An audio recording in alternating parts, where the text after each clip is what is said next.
Introductory notes on lying in institutions ******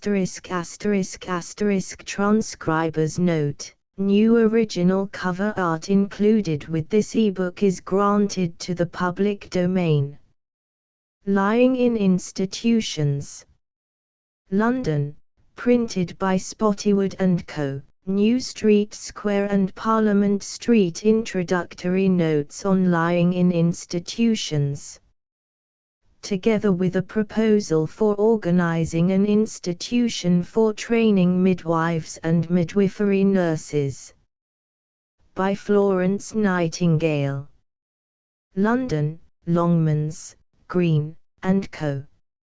1871. If I may dedicate, without permission, these small notes to the shade of Socrates' mother, may I likewise, without presumption, call to my help the questioning shade of her son, that I who write may have the spirit of questioning aright, and that those who read may learn not of me but of themselves. And, further, has he not said, the midwives are respectable women, and have a character to lose? Preface. In the year 1862 the Committee of the Nightingale Fund, with a view to extending the advantages of their training institution, entered into an arrangement with the authorities of St John's House, under which wards were fitted up in the new part of King's College Hospital, opening out of the great staircase and shut up within their own doors, for the reception of midwifery cases. The wards were under the charge of the, then, Lady Superintendent. Arrangements were made for medical attendance, a skilled midwife was engaged, a certain number of pupil nurses were admitted for training, and hopes were entertained that this new branch of our training school would confer a great benefit on the poor, especially in country districts, where trained midwifery nurses are needed. Every precaution had apparently been taken to render the midwifery department perfectly safe, and it was not until the school had been upwards of 5 years in existence, that the attention of the Nightingale Committee was called to the fact that deaths from puerperal diseases had taken place in each of the preceding years.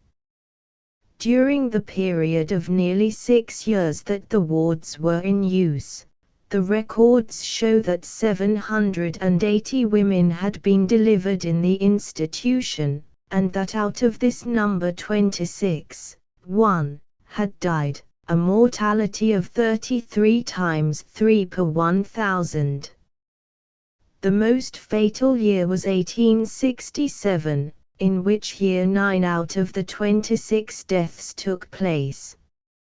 In the month of January a pregnant woman, who was under treatment for erysipelas in the hospital, was delivered in a general medical ward, number 4, in the first built wing of the hospital. A midwife was told off to attend her, who was not suffered to be near the midwifery wards for a considerable time. The erysipelas case died of puerperal fever, and this death was followed by a succession of puerperal deaths in the lying-in wards until November, when the wards were as soon as possible closed. An analysis of the causes of death showed that, with the exception of one death from hemorrhage, not a single death had taken place from accidents incidental to childbearing during the whole 6 years. There were 3 deaths due to diseases not necessarily concomitants of this condition, while of the others, 23 in number, no fewer than 17 were due to puerperal fever, 3 to puerperal peritonitis, 2 to pyaemia, and 1 to metritis. The following table gives the actual fates and dates. Midwifery statistics, King's College Hospital. Year total deliveries, fatal cases, deaths to labors, date of birth, nature of labor, cause of death, date of death 1862-97, November the 6th, natural puerperal peritonitis, the 25th of November, 1 in 32 times 330, twins, phthisis and puerperal fever, the 27th of December, the 10th of December, natural puerperal peritonitis, the 20th of December, 1863, 105, the 10th of January, natural child stillborn puerperal fever, the 16th of January, 1 in 52 times 5, the 29th of April, natural puerperal fever, the 20th of May, 1864, 141, the 16th of February, natural puerperal fever, the 25th of February, 1 in 47, the 14th of April, induced pneumonia, the 29th of April, December the firstborn in cap hemorrhage, the 7th of December, 1865, 163, the 30th of January, natural embolism, the 12th of February, 1 in 32 times 6, February the 8th, natural puerperal fever, the 18th of February, the 24th of June, forceps puerperal metritis and pelvis cellulitis, the 30th of July, the 20th of October, forceps laceration of perineum,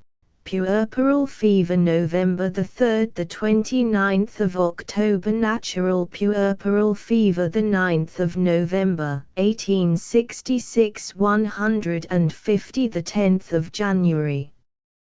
Natural gastroenteritis, the 20th of January, 1 in the 30th of March, 1924, natural retained placenta, puerperal fever, the 10th of April, October the 8th, placenta previa, turning emphysema and bronchitis, the 10th of October, the 10th of November, forceps peritonitis, the 15th of November, December the 4th, natural puerperal fever, the 31st of December, 1867, 125, the 10th of January, had erysipelas when admitted.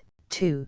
Puerperal fever, the 30th of January, 1 in 13 times 8, February the 7th, natural considerable hemorrhage, puerperal fever, the 22nd of February, 8, natural puerperal fever, the 22nd of February, the 12th of April, turning puerperal fever, the 22nd of April, the 18th of May, natural pneumonia, the 27th of May, June the 4th, natural puerperal fever, the 19th of June, the 26th of July, natural puerperal fever, the 11th of August, November the 5th, twins, first dead, second by turning puerperal fever, the 10th of November, 8, forceps laceration of vagina, puerperal fever, the 14th of November, total 781 deaths,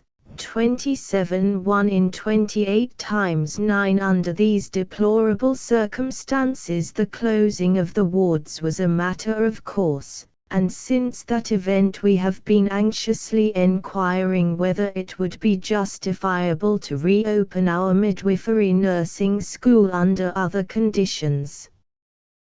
This question is discussed in the following pages, from a basis of statistical facts supplied by the best authorities, and a few proposals have been added, with the view of turning to the best account our past experience, by extracting from it any leading principles which may present themselves for practical application in the future construction and management of lying-in institutions, and more especially in connection with means of training midwifery nurses.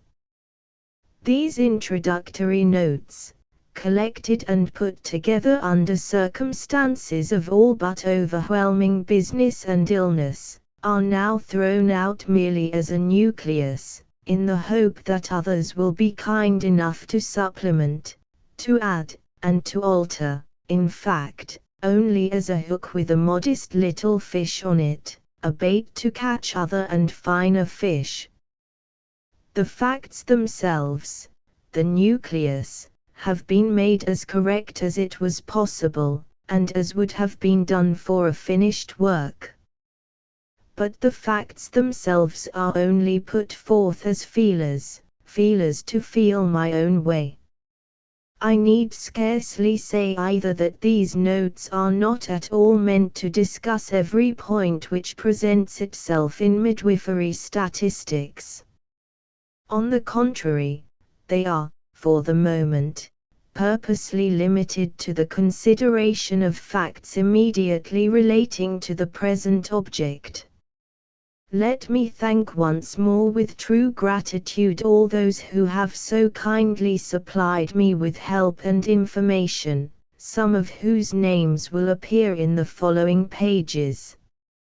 Contents. Page Preface 7x Table of Midwifery Statistics, King's College Hospital 9. What is the real normal death rate of lying in women? 1. Midwifery statistics. 2. Normal death rate of lying in women in England. 4. Table I. Mortality after childbirth in England, 1867. 4. Table 2.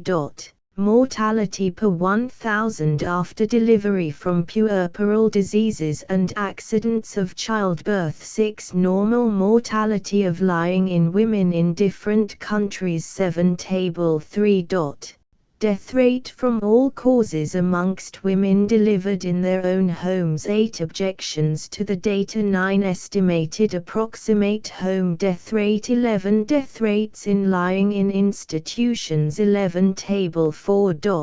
Admissions and deaths in childbirth in 8 women's hospitals, military. 12. Table V. Statistics of midwifery wards in Liverpool Workhouse. 13. Table 6.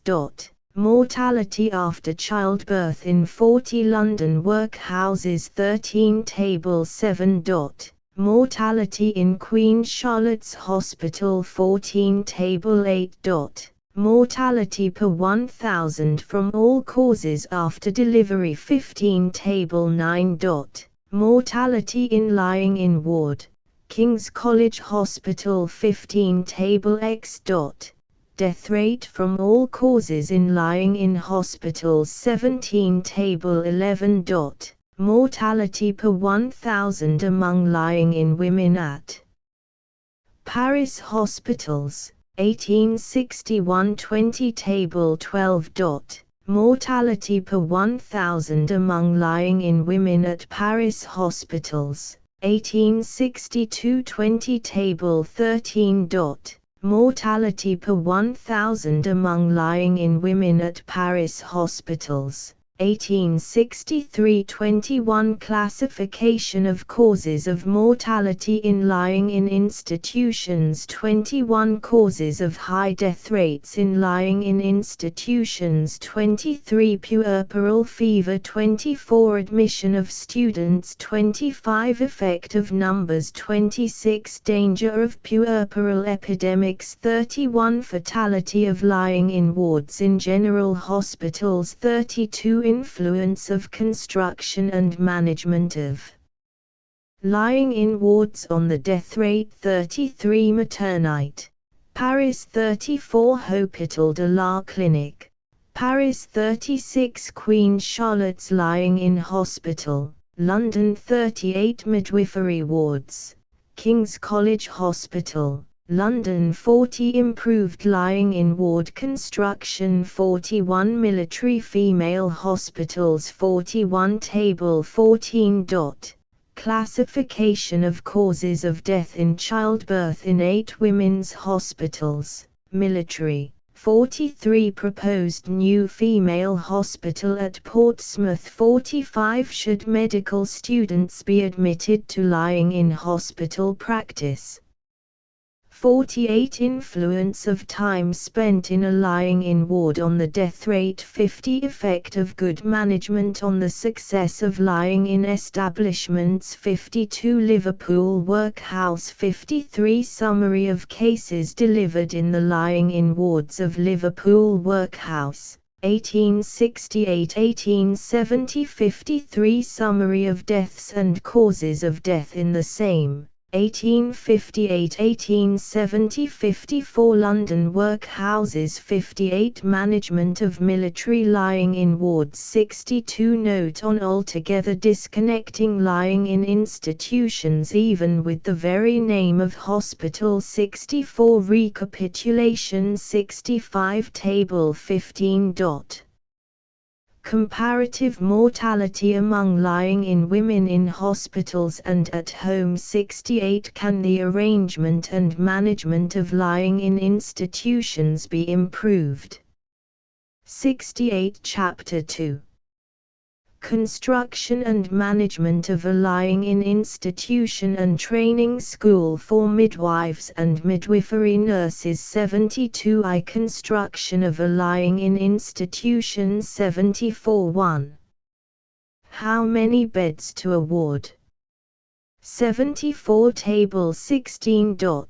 Proposed registry of midwifery cases. 75 2. How many wards to a floor? 76 3. How many floors to a pavilion, hut or cottage? 76 How many beds to a pavilion or hut? 76 How many pavilions or huts to a lying-in institution? 76 4. How much space to the bed? 77 The delivery ward. 77 5. How many windows to a bed? 78 6. What are healthy walls, and ceilings, and floors? 78 7. What is a healthy and well-lighted delivery ward? 79 8. Scullery, lavatory, WC 81 9. How to ventilate lying-in wards. 83 10. Furniture, bedding, linen. 84 11. Water supply, drainage, washing. 85 12. Medical officers' room and waiting room. 85 13. Segregation ward. 86 14. Kitchen. 86 Site. 86 2. Management. 91st Rule of Good Management. 92nd Rule of Good Management. 91 3rd Rule of Good Management. 93 3. Training School for Midwives. 94 Description of sketch plans of proposed institution. 100 A lying-in institution for 40 beds, 32 to 36 occupied, with a training school for 30 pupil midwives and nurses. 102 Appendix, Midwifery as a career for educated women. 105.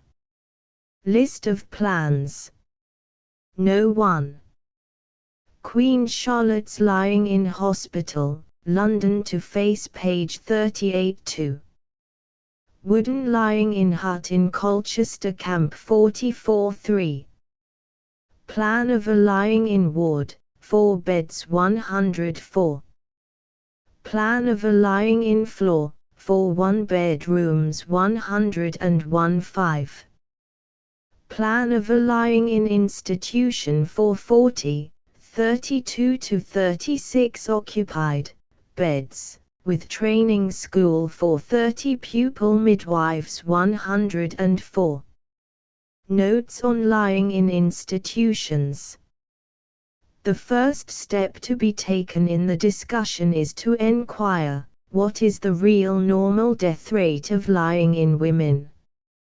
And, having ascertained this to the extent which existing data may enable us to do, we must compare this death rate with the rates occurring in establishments into which parturition cases are received in numbers. We have then to classify the causes of death, so far as we can, from the data, with the view of ascertaining whether any particular cause of death predominates in lying in institutions, and, if so, why so. And finally, seeing that everybody must be born, that every birth in civilized countries is as a rule attended by somebody, and ought to be by a skilled attendant, since, therefore, the attendance upon lying in women is the widest practice in the world, and these attendants should be trained, we must decide the great question as to whether a training school for midwifery nurses can be safely conducted in any building receiving a number of parturition cases, or whether such nurses must be only trained at the bedside in the patient's own home, with far more difficulty and far less chance of success. Midwifery statistics. It must be admitted, at the very outset of this enquiry, that midwifery statistics are in an unsatisfactory condition. To say the least of it, there has been as much discussion regarding mortality and its causes among lying in women as there has been regarding the mortality due to hospitals. Yet there appears to have been no uniform system of record of deaths, or of the causes of death, in many institutions, and no common agreement as to the period after delivery within which deaths should be counted as due to the puerperal condition. Many of the most important institutions in Europe merely record the deaths occurring during the period women are in hospital, and they appear not unfrequently to do this without any reference to the causes. Similar defects are obvious enough in the records of home deliveries, and hence it follows that the mass of statistics which have been accumulated regarding home and hospital deliveries, admit of comparison only in one element, namely, the total deaths to total deliveries, and this only approximately. Dr. Matthews Duncan, in his recent work on the mortality of childbed and maternity hospitals, has dwelt forcibly on these defects in midwifery statistics, and has made out a strong case for improvement in records. But, as will be afterwards shown, with all their defects, midwifery statistics point to one truth, namely, that there is a large amount of preventable mortality in midwifery practice, and that, as a general rule, the mortality is far, far greater in lying in hospitals than among women lying in at home. There are several of what may be called secondary influences also, which must affect to a certain extent the results of comparison of death rates among different groups of lying-in cases. Such are the ages of women, the number of the pregnancy, the duration of labor, and the like. It is impossible, in the present state of our information, to attribute to each, or all of these, their due influence. Neither, if we could do so, would it materially affect the general result just stated. But it is otherwise with another class of conditions, of which statistics take no cognizance. Such are the general sanitary state of hospitals, wards, houses, and rooms where deliveries take place, the management adopted, the classes of patients, their state of health and stamina before delivery, the time they are kept in midwifery wards before and after delivery. These elements are directly connected with the questions at issue, and yet our information regarding them is by no means so full as we could wish, indeed is almost nothing.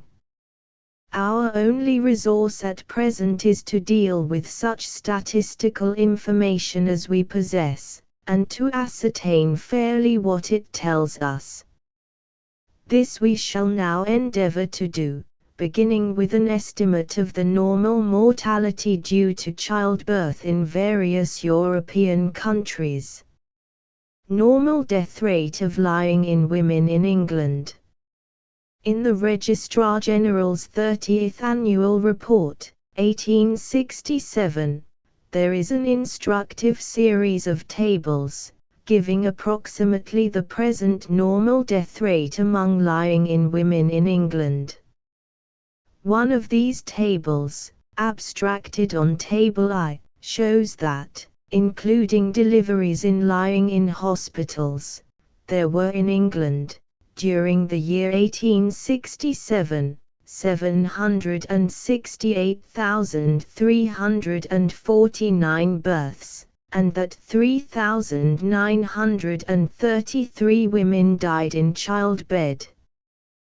This gives an approximate total mortality of 5 times 1 per 1,000 from all causes. Table I. Mortality after childbirth in England, 1867, Registrar General's 30th Annual Report. Total births, deaths from accidents in childbirth, deaths from puerperal diseases, deaths from miasmatic diseases, deaths from consumption and chest diseases, deaths from all other causes. Total deaths 768,349, 2,346, 1,066, 137, 230, 154, 3,933. The causes of mortality are also given in Table I as follows. 1. There were 2,346 deaths by accidents of childbirth, hemorrhage, convulsions, exhaustion, mania, and c. 2. There were 1,066 deaths due to puerperal diseases, puerperal fever, puerperal peritonitis, metritis, puaemia, and c. 3. Of the remaining 521 deaths, 137 were due to non-puerperal fevers and eruptive fevers. 230 were occasioned by consumption and other chest diseases, and 154 by other causes.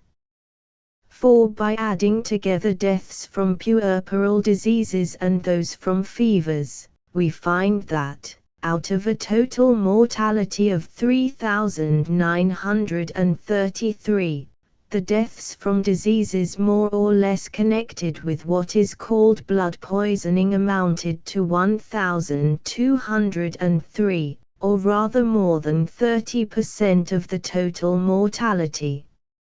5. The mortality per 1,000 deliveries, or rather per 1,000 births, from each class of causes in England, in 1867, stands thus. Accidents of childbirth 3 per 1,000, puerperal diseases 1 times 4 others, including non-puerperal fevers times 7, total 5 times 1. The same report gives the following puerperal death rates for all England during 13 years, 1855 to 1867, see Table 2. Accidents of childbirth 3 times 22 per 1,000, puerperal diseases 1 times 61 total, exclusive of other deaths 4 times 83. An important element in the analysis of these death rates is their relative prevalence in town and country. This is abstracted on Table 2. From the Registrar General's report for a period of 10 years, as follows: deaths from accidents of childbirth and puerperal diseases.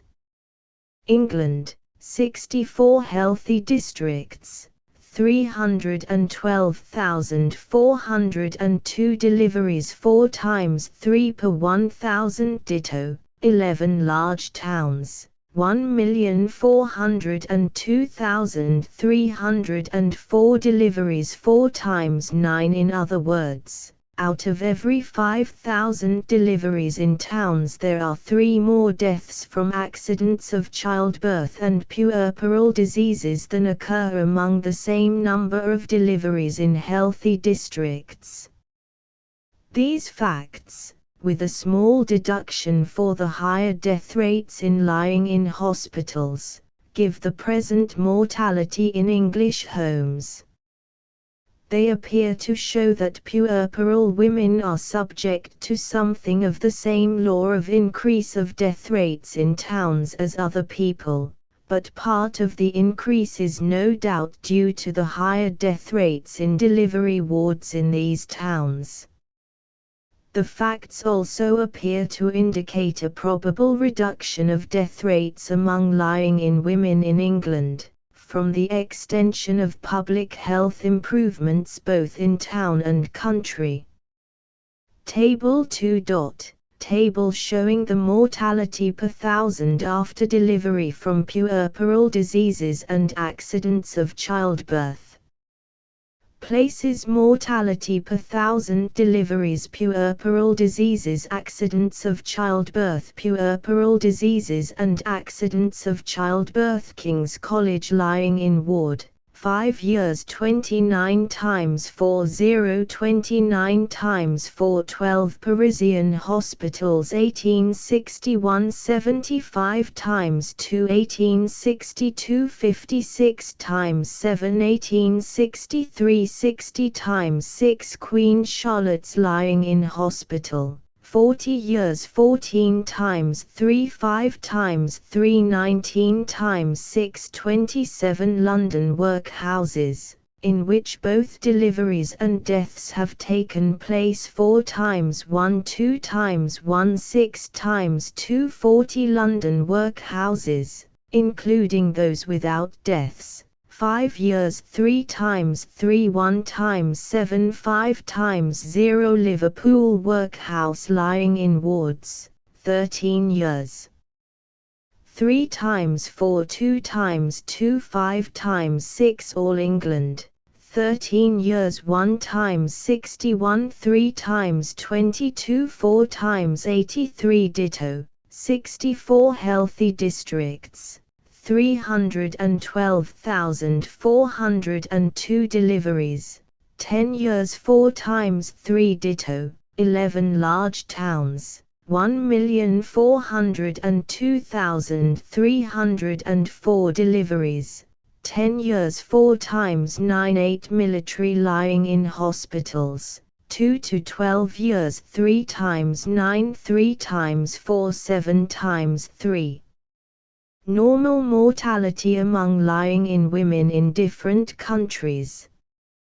The next step in the enquiry is to ascertain, so far as it may be possible to do so, what is the death rate among lying-in women delivered at their own homes in different European countries.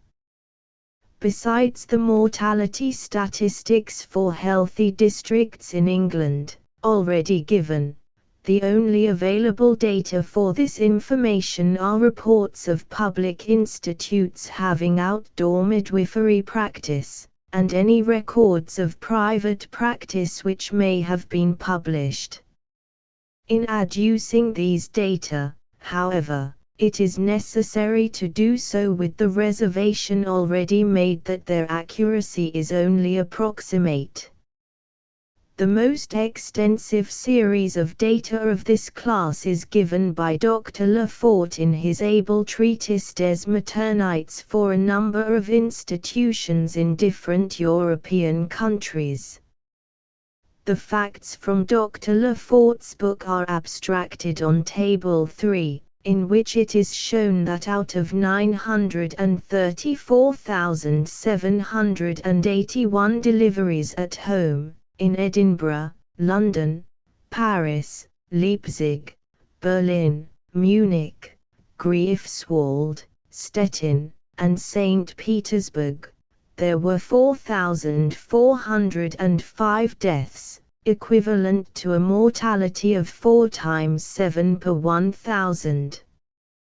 When compared with the Registrar General's returns for town districts, this rate is apparently somewhat too low. It is only an approximation, but still sufficiently near the rate given by the Registrar General to show that there is a true death rate for home deliveries not far removed from the Registrar General's figure.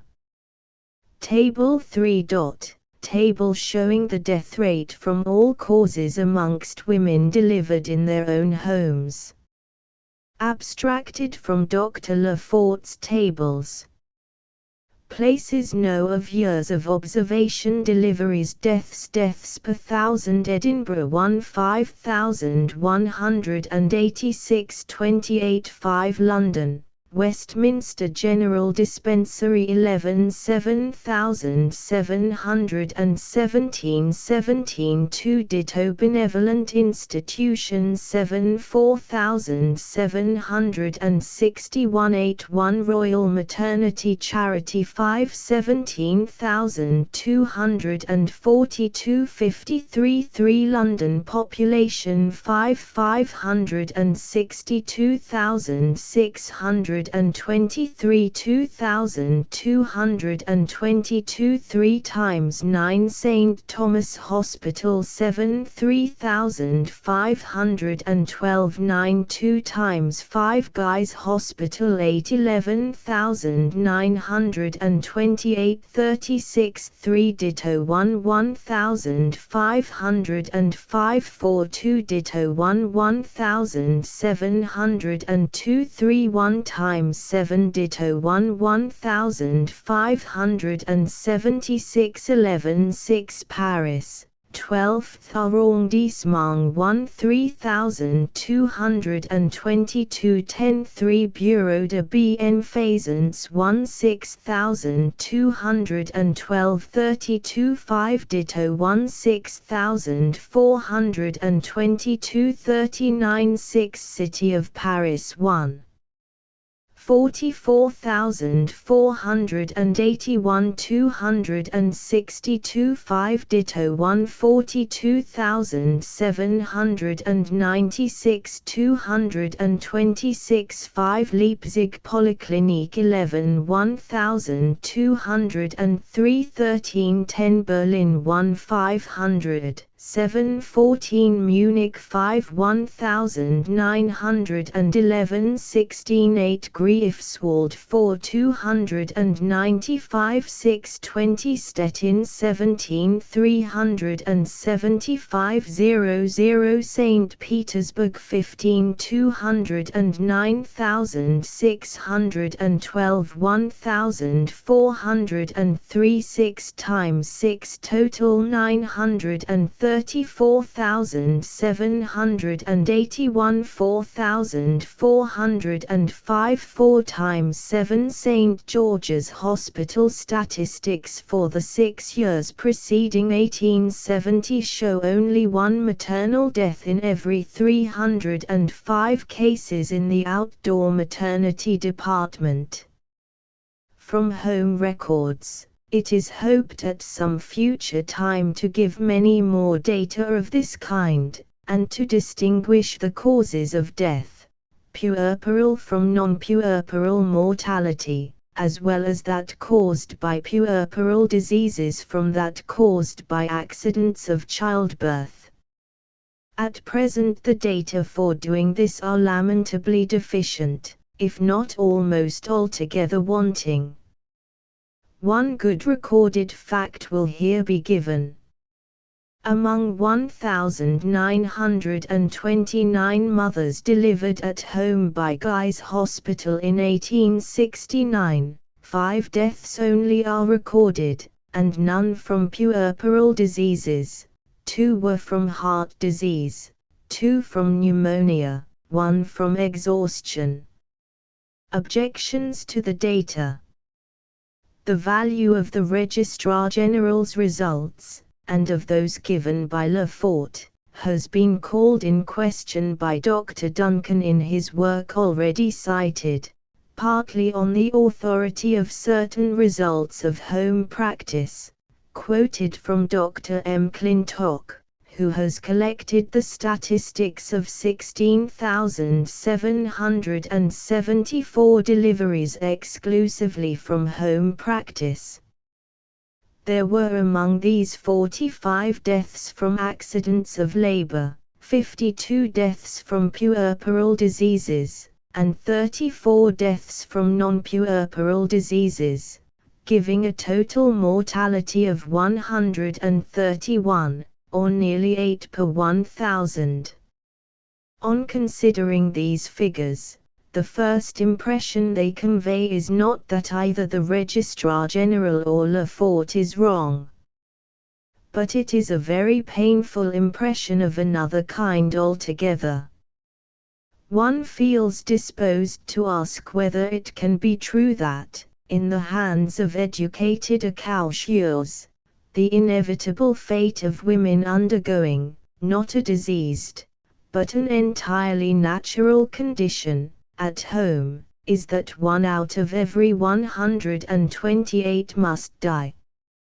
If the facts are correct, then one cannot help feeling that they present a very strong prima facie case for enquiry, with the view of devising a remedy for such a state of things. It must be seen, however, that these statistics of home practice are as open to the charge of want of accuracy as those of the Registrar General or Lefort. The question can only be settled by enquiry, and by more carefully kept statistics of midwifery practice, but in the meantime here are a few facts, kindly placed at my disposal by Mr. Rigdon, of Canterbury, which are by no means so hopeless as those given by Dr. Duncan. An analysis of 4,132 consecutive cases in midwifery occurring in private practice during a period of 30 years, particularly in reference to mortality. 8 mothers died, 3 from convulsions and coma, 4 from puerperal fever, and 1 from heart disease, about an hour after a comparatively easy labor. The report states 8, but after it was supplied another death took place, the day after delivery, making 9 in all. The cause of death is not given. Mr. Rigdon explains that these figures relate only to the first fortnight after delivery, but he states that if any other deaths had taken place within the month, he must have heard of them. Assuming the deliveries at 4,133 and the deaths at 9, Mr. Rigdon's facts show a total mortality of 2 times 17 per 1,000, of which less than 1 per 1,000 was due to puerperal fever. Estimated approximate home death rate. In estimating the probable accuracy of statistical data in which there may be both excesses and deficiencies, sources of error are diminished by largeness in the numbers employed in striking averages.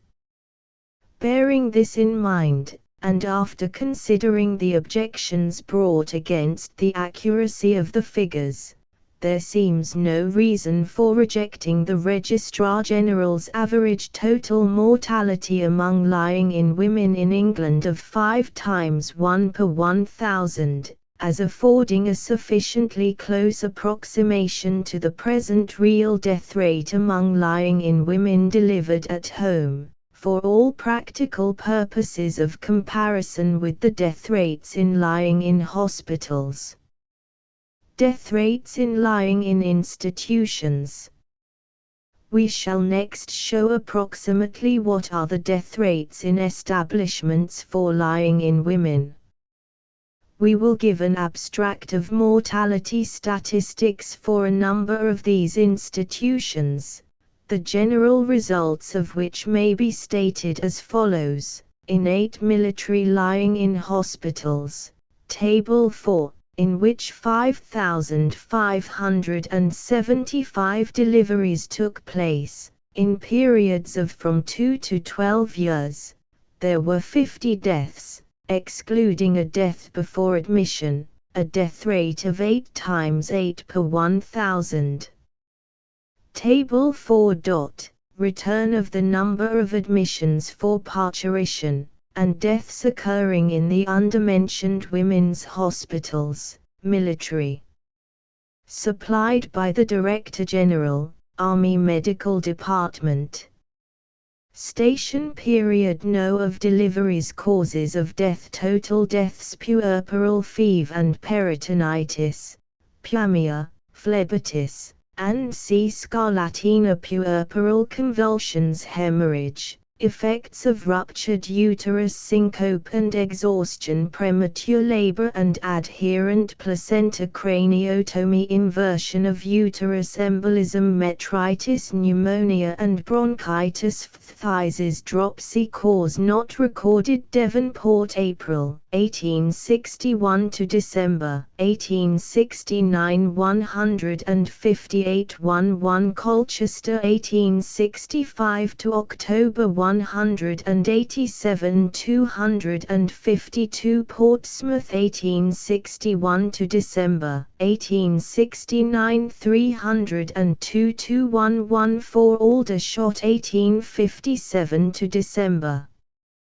1869 3028. 14 1414111 3 21131. Shorncliffe up to December 1869 702 1124. Chatham December 1863 to December 1869 342 21 4 3. Woolwich November 1863 to December 1869 751 5 5 1118. Curra 1868 and 1869 40. Total 5575. 21 335 1514111211 51. In Liverpool workhouse lying-in wards,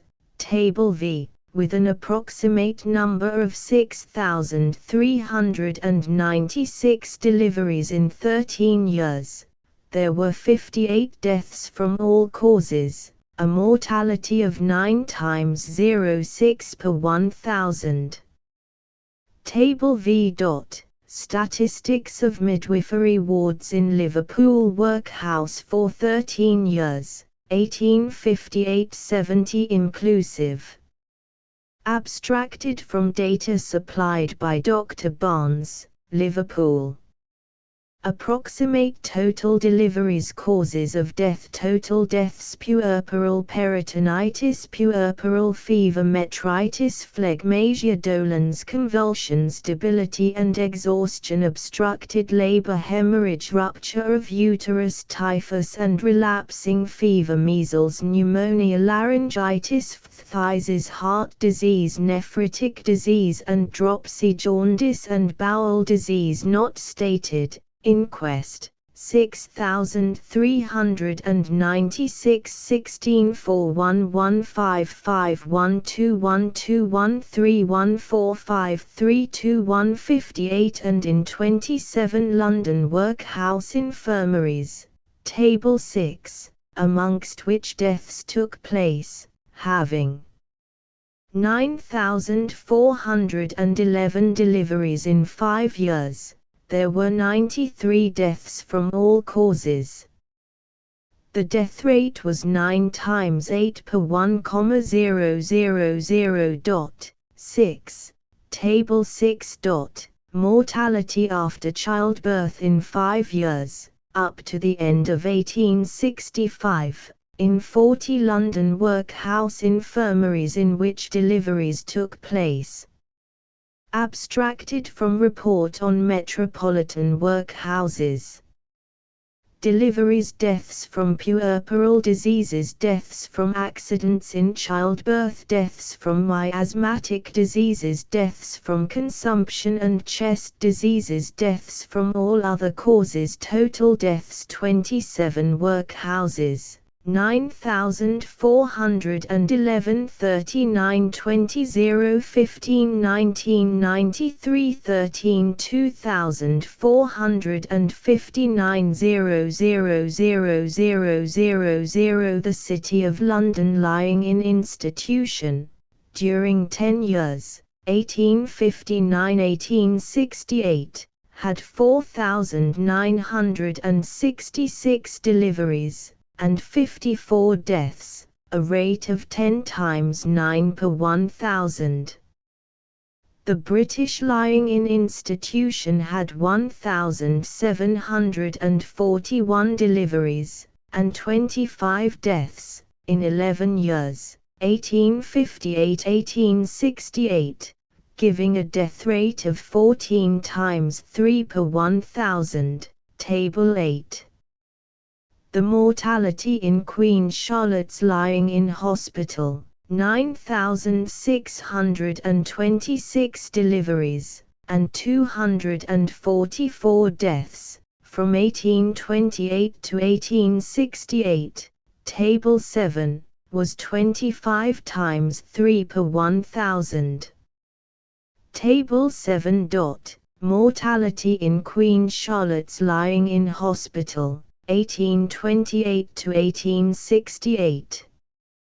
Deliveries, deaths from puerperal diseases, deaths from accidents in childbirth, deaths from miasmatic diseases, deaths from consumption and chest diseases, deaths from all other causes. Total deaths 9,626 138 51 832 15 244. The Rotunda Hospital, Dublin, with 6,521 deliveries in the years 1857–1861, yielded 169 deaths, a death rate of 26 per 1,000. But, if we take the years 1828–1861, with 63,621 deliveries, we find that the deaths were 924, and the death rate only 14 times 5 per 1,000, the average annual number of deliveries being almost as many thousands as in Queen Charlotte's Hospital were hundreds. Table 8. Mortality per thousand from all causes after delivery. Abstracted from official reports and returns. Places, deliveries, deaths per thousand deliveries. 12 Parisian hospitals, 1861 7,309 95 times 1, 1862 7,027 69 times 7, 1863 7,289 70 times 3 King's College Hospital, 1862 7780, 7, 2633 times 3 Rotunda Hospital, Dublin, 1857 61 6521 169 26 times 0 Queen Charlotte's lying in hospital, 1828 68 9626 244 25 times 3 British lying in institution,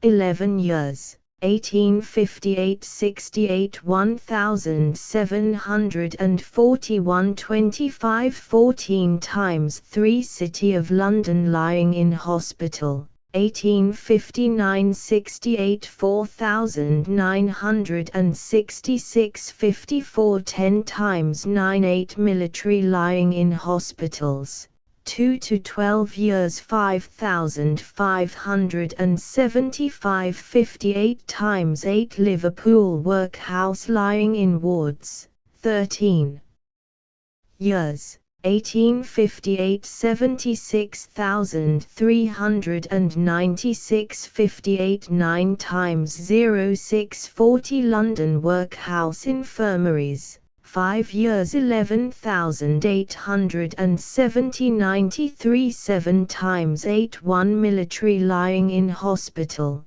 a wooden hut, 1865 70 252 00 All England, 1867 768,349 3,933 5 times 1 The lying in wards of King's College Hospital, years 1862-1867, Table 9, gave 27 deaths, a death rate of 33 times 3 per 1,000 on 780 deliveries.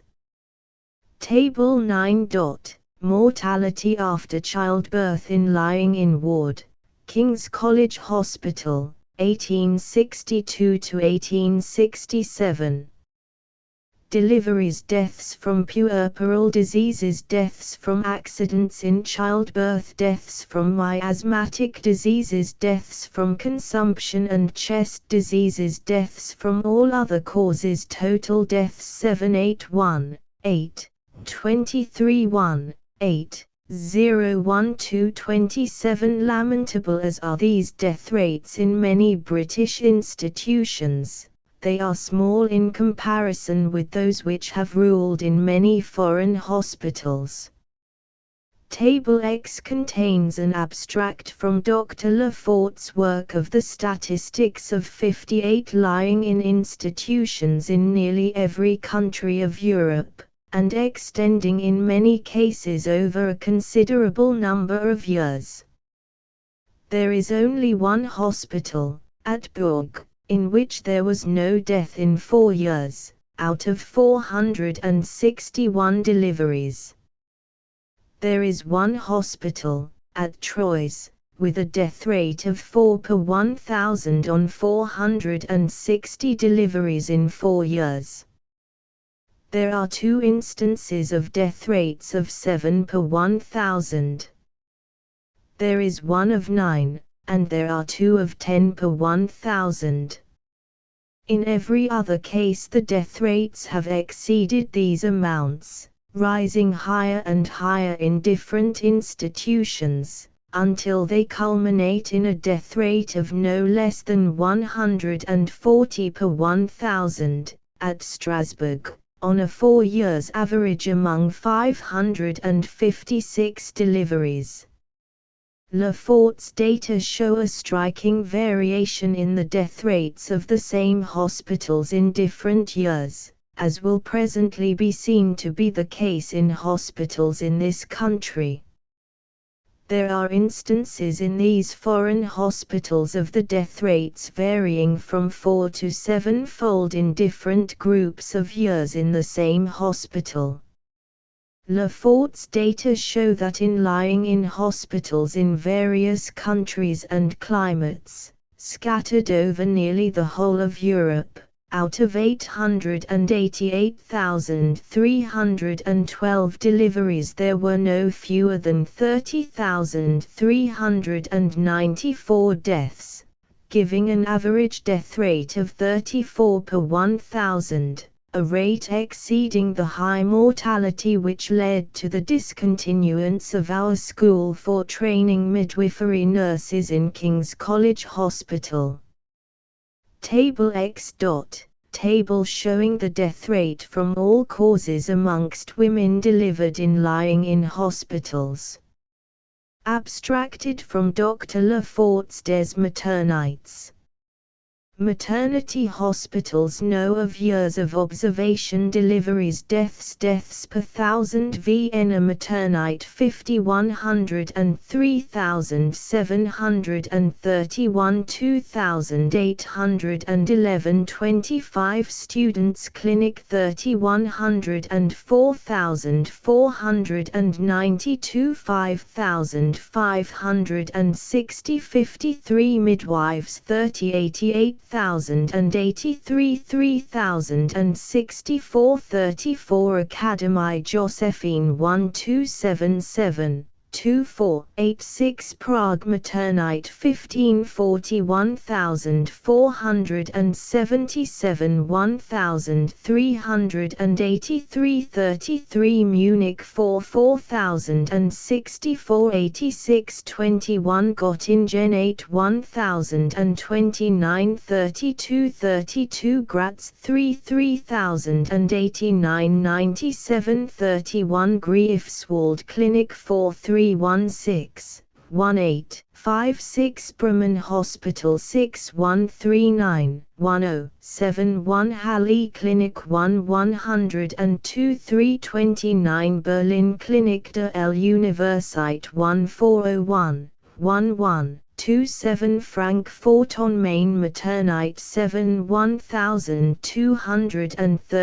13 10 Leipzigische an 46 5137 89 17 Nouvelle 3594 20 33 Pest Clinic 5 2571 86 33 Moscow Maternite de la Maison des Enfants Trouves 11 11556 230 19 Ditto 10 16721 436 26 Ditto 10 27759 776 28 St. Petersburg Clinic de la Faculté 6376 3490 Hospital Kalinkin 15 1288 2015 Institute des Sages Femmes 15 8036 238 29 Maternite des Enfants Trouves 15 16011 825 51 Dublin Maternite 58 84300 and 9875 10 Ditto 7 21867 309 14 Ditto 5 12885 198 15 Ditto 7 16391 158 9 Ditto 7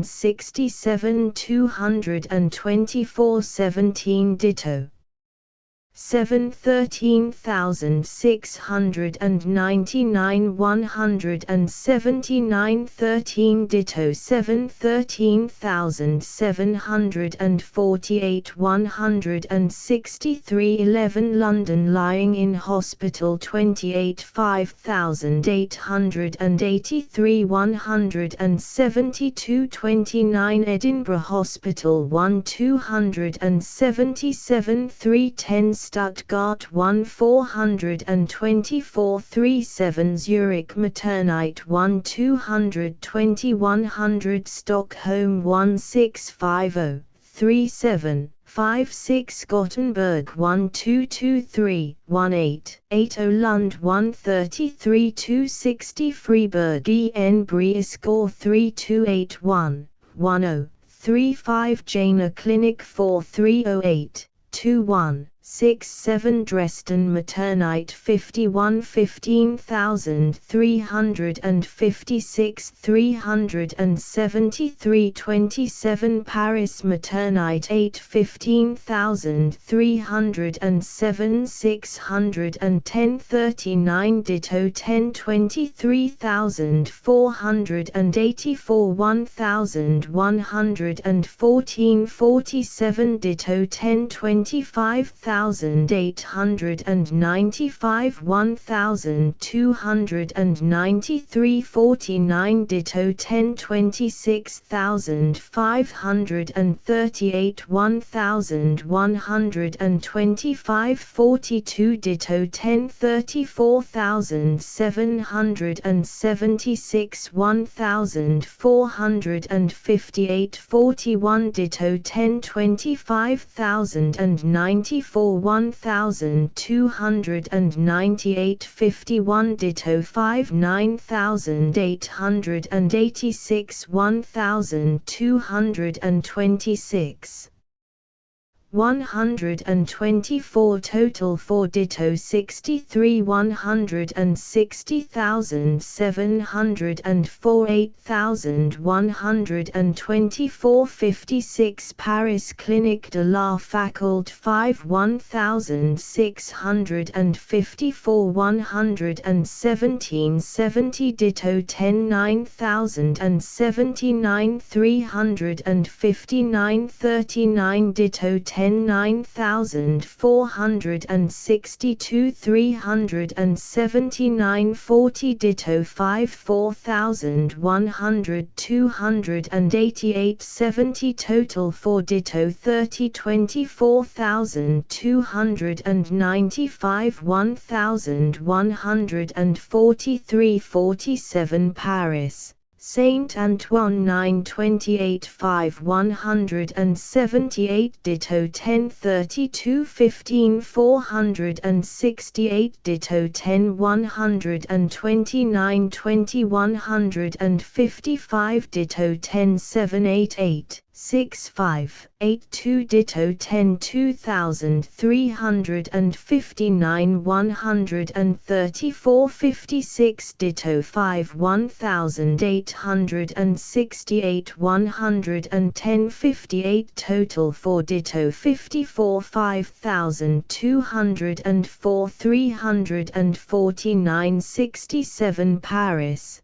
Hotel Dieu 8833 36 43 Ditto 10 658 34 51 Ditto 10 1757 81 46 Ditto 10 2338 17 7 Ditto 10 3012 106 35 Ditto 10 11744 325 27 Ditto 5 4972 232 46 total for Ditto 63 25,314 831 32 Paris Saint Louis 3400 Ditto 10 128 215 Ditto 10 1282 51 39 Ditto 10 2832 173 61 Ditto 10 2736 102 37 Ditto 10 7000 244 227 Ditto 5 3812 252 66 total for Ditto 58 19038 780 40 Paris La Chariot 3 648 84 126 Lions 4 3325 91 17 Hotel Dieu 4 2016 33 16 Rue N Hôpital General 4 1275 97 Bordeaux Maternite 4714 30 42 Lille 4683 25 35 Rims 4646 15 23 Strasbourg 4 556 78 140 Grenoble 4 554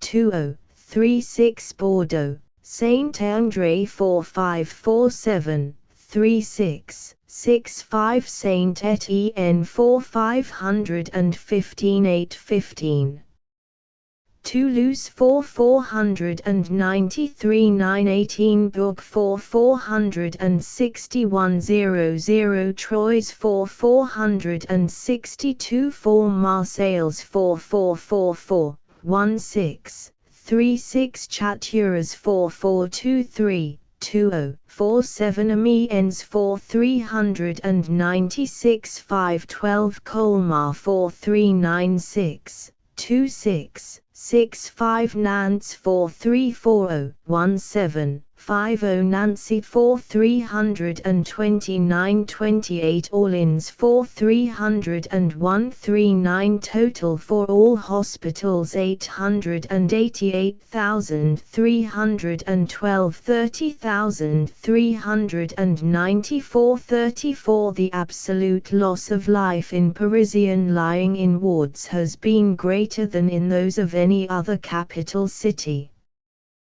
This is clearly shown in the Statistique médicale des Hôpitaux de Paris kindly supplied to me by M. Husson, the Director of the General Administration of Public Assistance at Paris, of whose many proofs of ability, activity, and benevolence, it is not here the place to speak. From this the following facts are abstracted.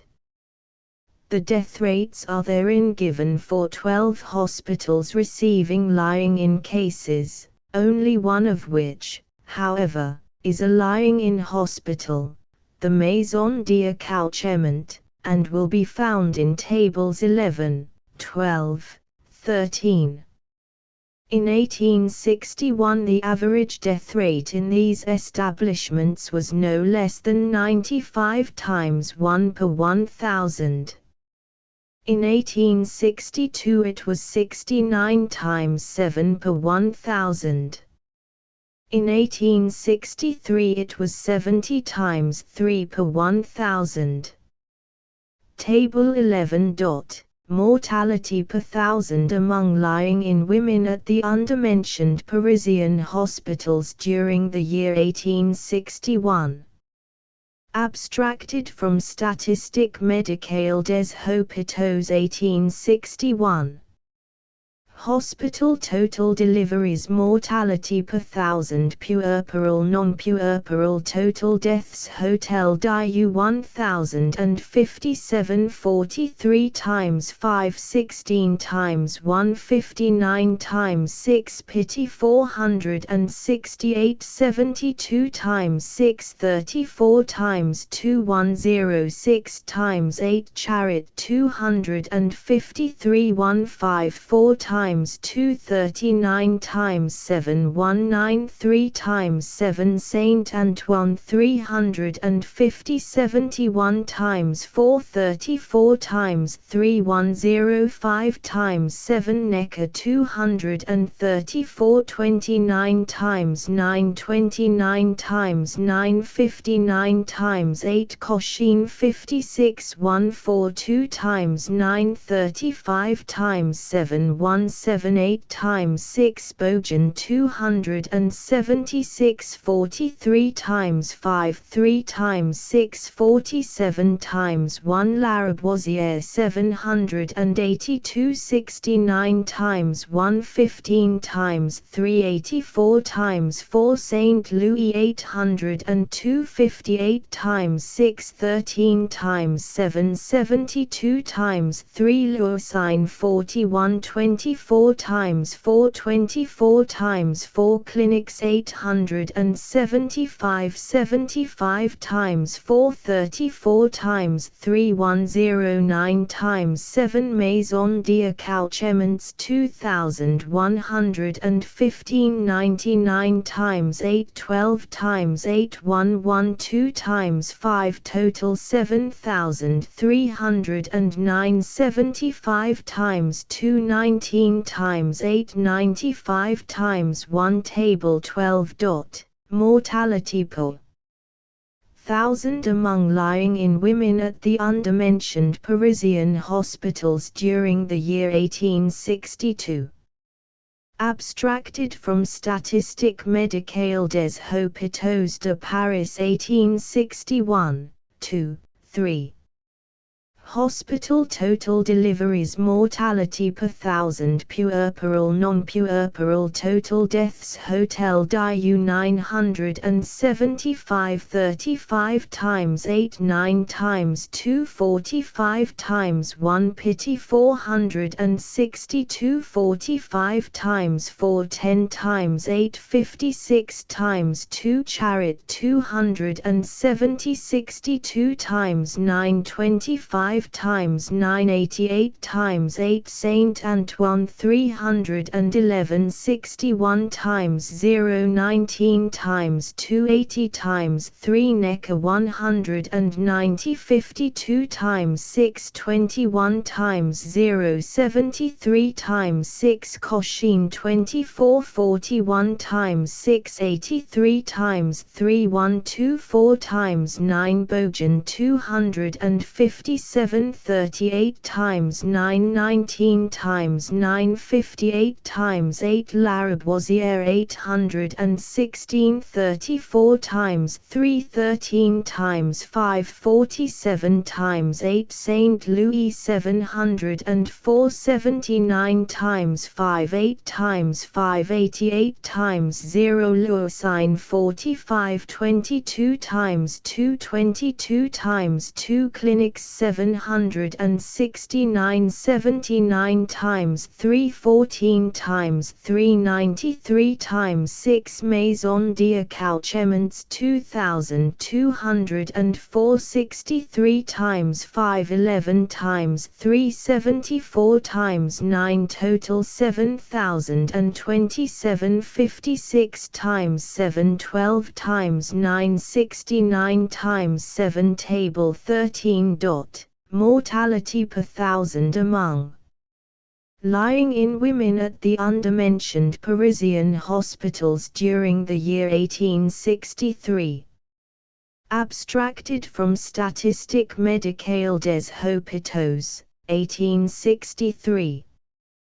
Hospital total deliveries mortality per thousand puerperal non-puerperal total deaths Hotel Dieu 925 26 times 7 4 times 1 30 times 8 La Pity 544 44 times 1 1 times 8 46 times 0 Chariot 256 66 times 4 19 times 5 85 times 9 Saint Antoine 410 63 times 4 11 times 6 78 times 0 Necker 232 38 times 8 21 times 6 60 times 3 Cochin 68 73 times 5 14 times 7 88 times 2 Bojan 313 being 19 times 2 12 times 8 31 times 9 Laraboisiere 870 31 times 0 9 times 2 40 times 2 St. Louis 871 23 times 0 9 times 2 32 times 1 Lausanne 43 27 times 9 27 times 9 Clinic 751 30 times 6 18 times 6 49 times 3 Maison d'Acouchements 2006 130 times 1 7 times 4 137 times 6 total 7289 60 times 6 9 times 7 70 times 3 Classification of causes of mortality in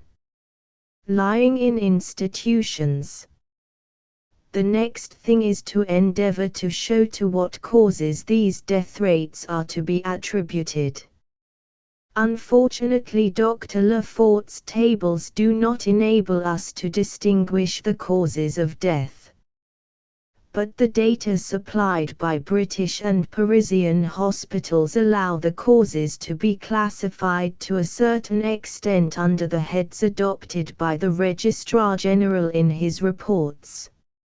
A classified arrangement of this kind is given in Table 2, and may be resumed, with the view of showing the enormous differences in death rates among puerperal women under different conditions, as follows: mortality per 1,000.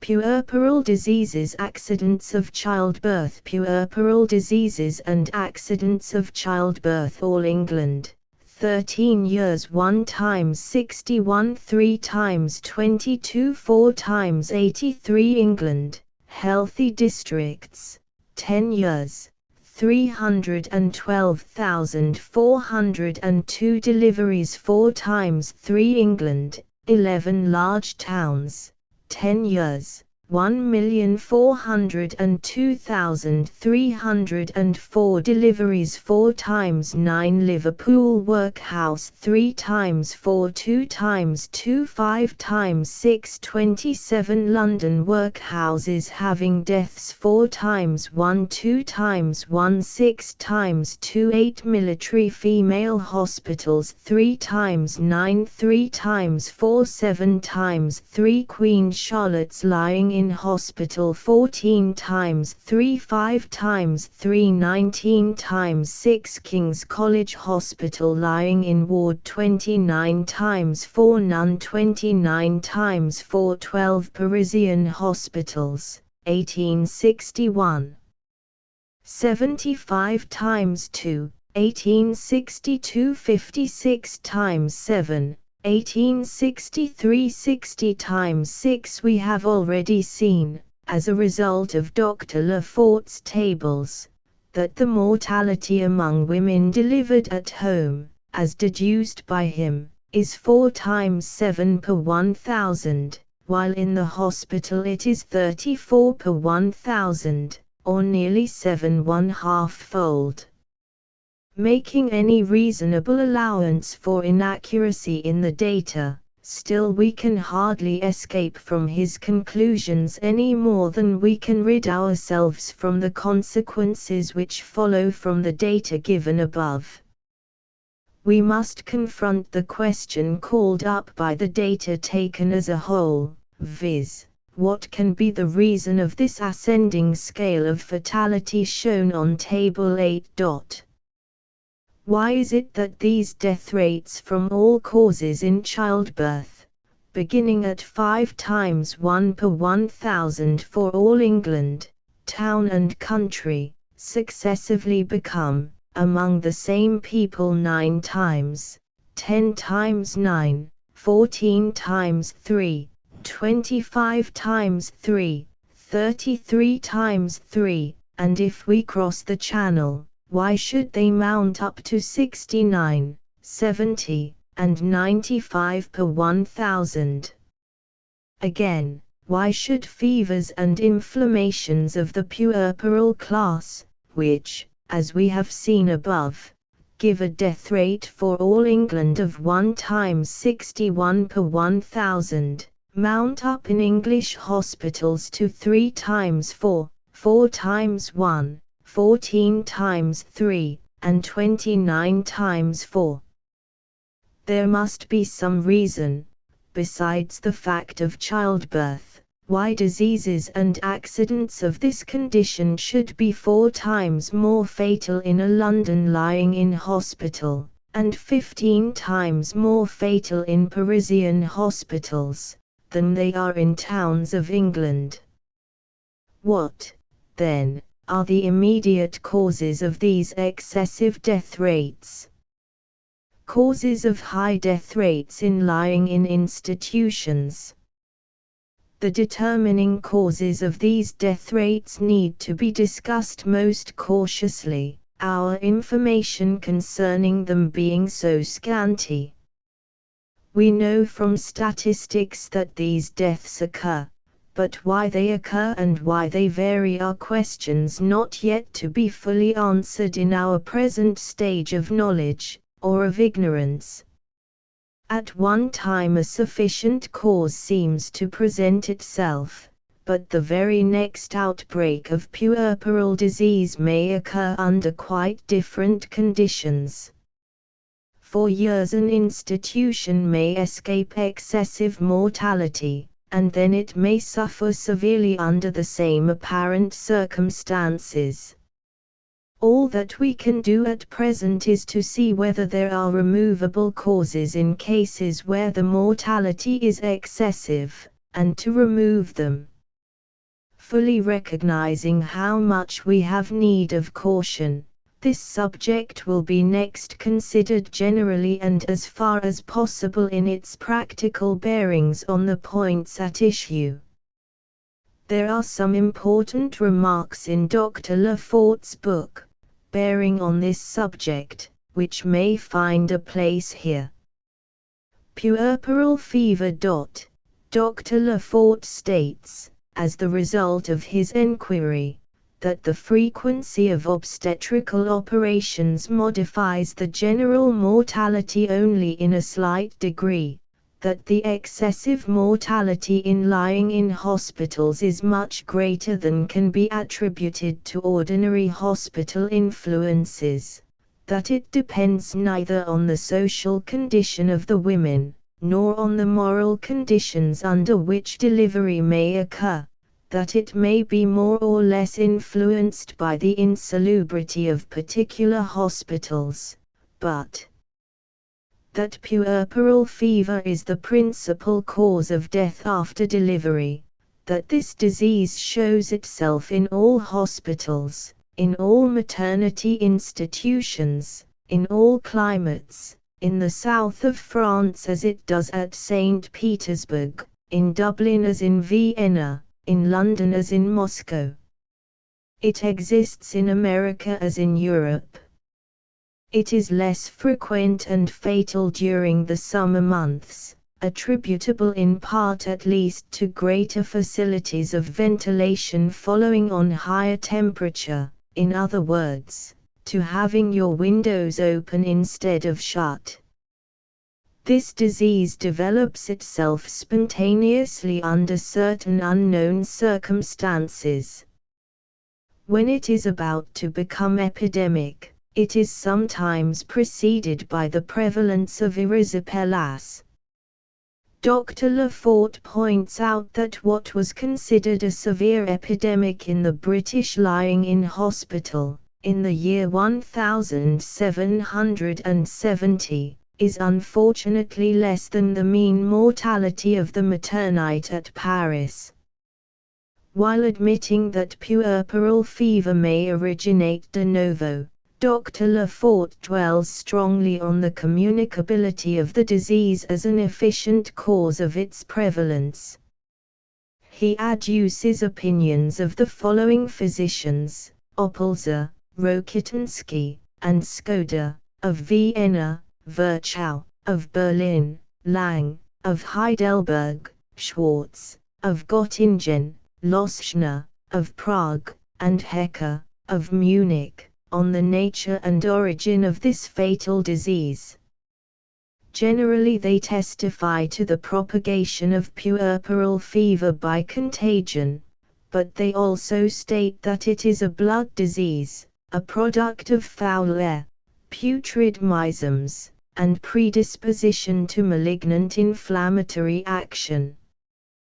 Dr. Lafort also cites a number of interesting facts, showing that the indiscriminate visiting by attendants of lying-in women and patients suffering from disease, either within or outside the same establishment, has been a means of exciting puerperal fever action. Admission of students. It is one of the contingencies necessarily due to connecting together the teaching of midwifery to students, with other portions of clinical instruction, that no precautions can prevent a student passing from a bad surgical case, or from an anatomical theatre, to the bedside of a lying-in woman, while sad experience has proved that the most fatal results may ensue from this circumstance. Of course, risks of this kind are greatly increased when there are lying-in wards in general hospitals, especially if a medical school be attached to such a hospital. This risk had not been overlooked in the arrangements for the lying-in wards at King's College Hospital, under which, while intended solely for the training of midwifery nurses, provision was made for a limited and regulated attendance of students, but, when enquiries came to be made into the probable cause of the high death rates, it was found that the restrictions laid down as to the admission of students had been disregarded, also that there was a post-mortem theatre almost under the ward. Windows. Effect of numbers. Dr. Lafort has examined the influence exercised by numbers, or, in other words, by the size of hospitals, on the mortality after childbirth. His general results may be briefly stated as follows. In hospitals receiving annually more than 2,000 lying-in cases, comprising the two clinics of Vienna, 1834-63, the Maternites of Paris, 1849-59, of Prague, 1848-62, and of Moscow, 1853-62, and the lying-in hospital of Dublin, 1847-54, the death rate is 40 times 7 per 1,000. In hospitals receiving between 1,000 and 2,000 cases a year, including the Enfants Trouvés at Petersburg, 1845-59, the Maternite at Munich, 1859-62, and other places, the death rate is 36 per 1,000. In hospitals receiving from 500 to 1,000 cases a year, including Pest and the Maternite of Dresden, the death rate is nearly 27 per 1,000. In hospitals where the number of deliveries is between 200 and 500 per annum, comprehending several places cited, among the rest Edinburgh and the London Lying-in Hospital, 1833-60, the death rate is 30.5 per 1,000. In hospitals receiving between 100 and 200 cases, as at Frankfurt and Göttingen, the death rate is 27 times 6 per 1,000. And in 3 small establishments receiving fewer than 100 a year, as at Lund, the death rate is above 83.5 per 1,000. From these facts, Dr. Lafort concludes that the relative mortality in small and large establishments is not favorable to small hospitals, per se. the benefit of subdivision may be neutralized by other circumstances. We must also protest against massing hospitals, alike only in one circumstance, together for the sake of taking their statistics in bulk in this way, except for the most general purposes, which is indeed all Dr. Lefort has in view here, especially as our own lying in institutions of these islands, which come out best individually, appear here confounded amongst the greatest sinners. But Dr. Lefort's general conclusion, against the influence of size per se, is no doubt correct. As a general rule, statistics appear to show that the great mortality of lying in hospitals is of periodical occurrence. Puerperal women, as everyone knows, are the most susceptible of all subjects to blood poisoning.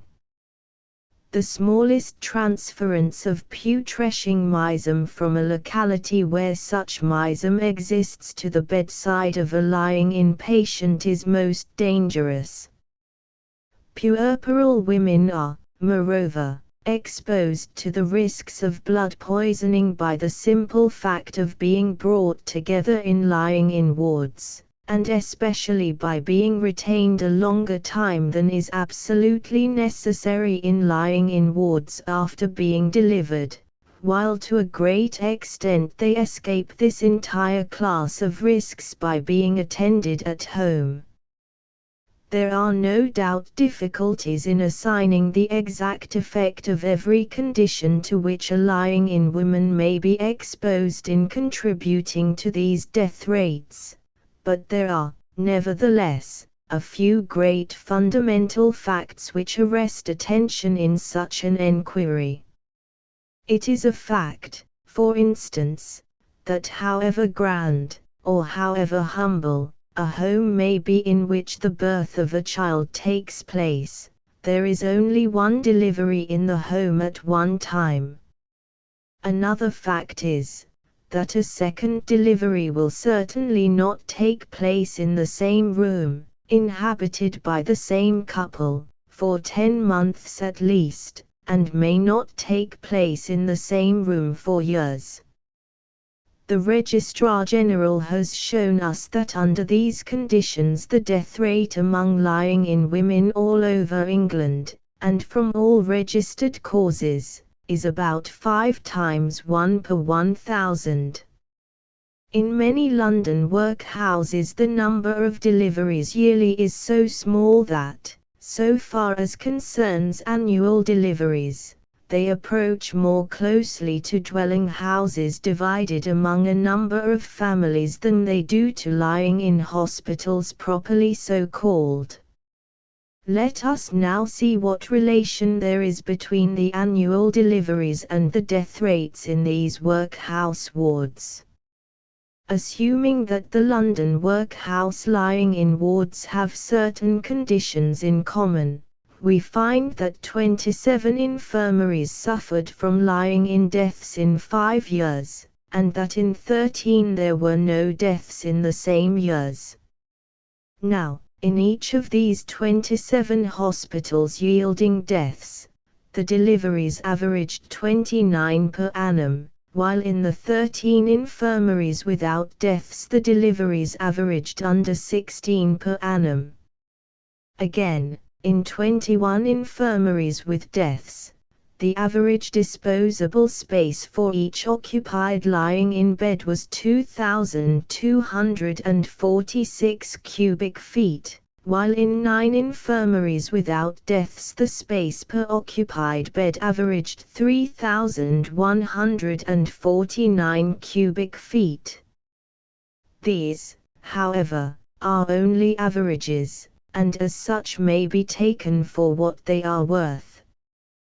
There were exceptions to these rules in particular cases. The facts regarding Waterford lying-in institution have a very important bearing on this question of subdivision. In the years from 1838 to 1844, this hospital consisted of 2 rooms in a small house. One room was a delivery ward. The other held 8 lying-in beds. The total deliveries in this house amounted to 753, and there were 6 deaths equals 8 per 1,000. Half this mortality was due to puerperal fever. In October 1844, this hospital occupied another small house, in which the 8 lying-in beds were placed in 2 rooms instead of 1 as formerly, 4 beds per room. Up to October 1867 there had been 2,656 deliveries in this house, and 9 deaths, a mortality of 3 times 4 per 1,000. There were only 2 puerperal fever deaths in these 2,656 deliveries. These facts appear to show that subdivision among lying-in cases has a certain influence in warding off mortality. But, on the other hand, the death rates among lying-in cases in particular hospitals are not always in the ratio of the number of occupied beds. A few illustrations of this will suffice. Thus, in the year 1861, there were in the Rotunda Hospital, Dublin, 1,135 deliveries, on which the death rate was 51 times 9 per 1,000. In 1828 the deliveries were 2,856, and the death rate 15 per 1,000. In the 4 years 1830 to 1833, the deliveries varied from 2,138 to 2,288, and the death rates were a little more than 5 per 1,000. In Queen Charlotte's Hospital the highest death rate occurred in 1849. During which year there were 161 deliveries. The death rate was 93 times 2 per 1,000, while in 1832, with 217 deliveries, the death rate was just 1/10 of this amount.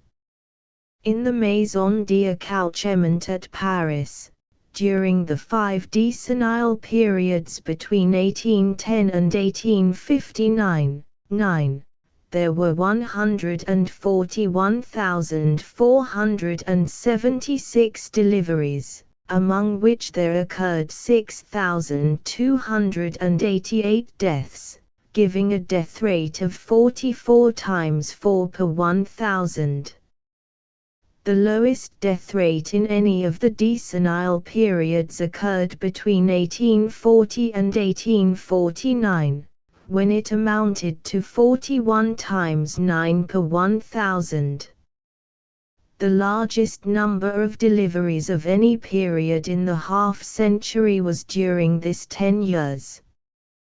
They amounted to 34,776, while, in the period from 1850 to 1859, the deliveries were 24,944, and the death rate 52 per 1,000. The Dublin Rotunda approximates most to this Paris maternite in the large number of deliveries, vibrating around 2,000 a year, while, in Queen Charlotte's Hospital, where, even since its reconstruction, the mortality has been in many years higher than in the Dublin Rotunda, the number of annual deliveries has varied around 200. Danger of puerperal epidemics. These facts have a very important bearing on the whole question of lying in institutions, for they show that, with scarcely an exception, while the lowest death rate in any given year greatly exceeds the average mortality among lying-in women delivered at home. The inmates of these institutions are exposed to the enormous additional risk of puerperal epidemics. Take, for instance, Queen Charlotte's Hospital. There is no reason to believe that less care and solicitude for the welfare of its inmates is exercised than would be the case if they were delivered at home. And yet we find that year by year, from 1828 down to the present time, the institution has only escaped deaths for 4 years. The lowest death rate it ever had was in 1835. When it amounted to 4 times 6 per 1,000. In other years it has been 11, 15, 21, 30, 50, 70, 81, 86, and in one year it rose to the immense death rate of 93 times 2 per 1,000. In 1849 there were, as above said, 161 deliveries, out of which 14 women died from puerperal fever, being a death rate of 87 per 1,000 from this disease alone. The statistics of other lying-in institutions afford corresponding data. It is a lamentable fact that the mortality in lying-in wards from childbirth, which is not a disease, approaches closely to the mortality from all diseases and accidents together in general hospitals, and in many instances even greatly exceeds this mortality. It is the more lamentable, because, as need scarcely be stated, the causes of a higher mortality in infancy and old age cannot exist at childbearing ages. Also, childbirth ought certainly not to be a miasmatic disease. Unless, then, it can be clearly shown that these enormous death rates can be abated, or that they are altogether inevitable, does not the whole of the evidence with regard to special lying-in hospitals lead but to one conclusion, viz., that they should be closed? Is there any conceivable amount of privation which would warrant such a step as bringing together a constant number of puerperal women into the same room, in buildings constructed and managed on the principles embodied in existing lying-in institutions? Fatality of lying-in wards in general hospitals. Besides special lying-in hospitals, there are general hospitals which receive lying-in cases. Fortunately, there are not many such in England. But in Paris there are 11, 10, general hospitals which receive midwifery cases. A reference to tables 11, 12, 13, will show how great the risks are to lying-in women under the same roof with medical and surgical cases, a fact which may be further illustrated by a reference to data for particular hospitals. For example, in 1861, 253 lying-in cases in La Charite gave a total death rate of 193 times 7 per 1,000, of which no less than 154 times 2 was due to puerperal causes. These tables tell their own story, and they throw altogether into the shade the lamentable losses at King's College Hospital. The only amendee that could be made was to shut up the ward, and having done this in the interest of womankind, need it be said that the impression produced by these statistics confirms the conclusion just stated in regard to existing lying-in wards generally, and is that not a single lying-in woman should ever pass within the doors of a general hospital. is not any risk which can be incurred outside almost infinitely smaller. And as a general hospital must always be a hospital, must not this verdict be an absolute one, not one which can be altered or reversed? Influence of construction and management of lying-in wards on the death rate. Before, however, surrendering entirely the principle of special lying-in institutions, it is only fair to enquire whether the construction, management, and arrangements of existing hospitals of this class may possibly have had any influence upon the mortality, apart from the mere fact of bringing lying-in cases together under one roof. This question is the more important because we now know that construction and arrangement of buildings exert a notable effect on the death statistics of general hospitals. It is at last universally admitted that area, open site, simplicity of plan, subdivision of cases under a number of separate pavilions, large cubic space, abundant fresh air, mainly from windows on the opposite sides of the wards, drainage arrangements entirely outside the hospital, are essential conditions to the safety of all general hospitals. But, as already stated, it is likewise admitted that lying-in women are peculiarly susceptible to blood poisoning. This being the case, have we any reason to expect other than a high death rate if we collect lying-in women into such wards, or rather rooms, as are found in many old hospitals?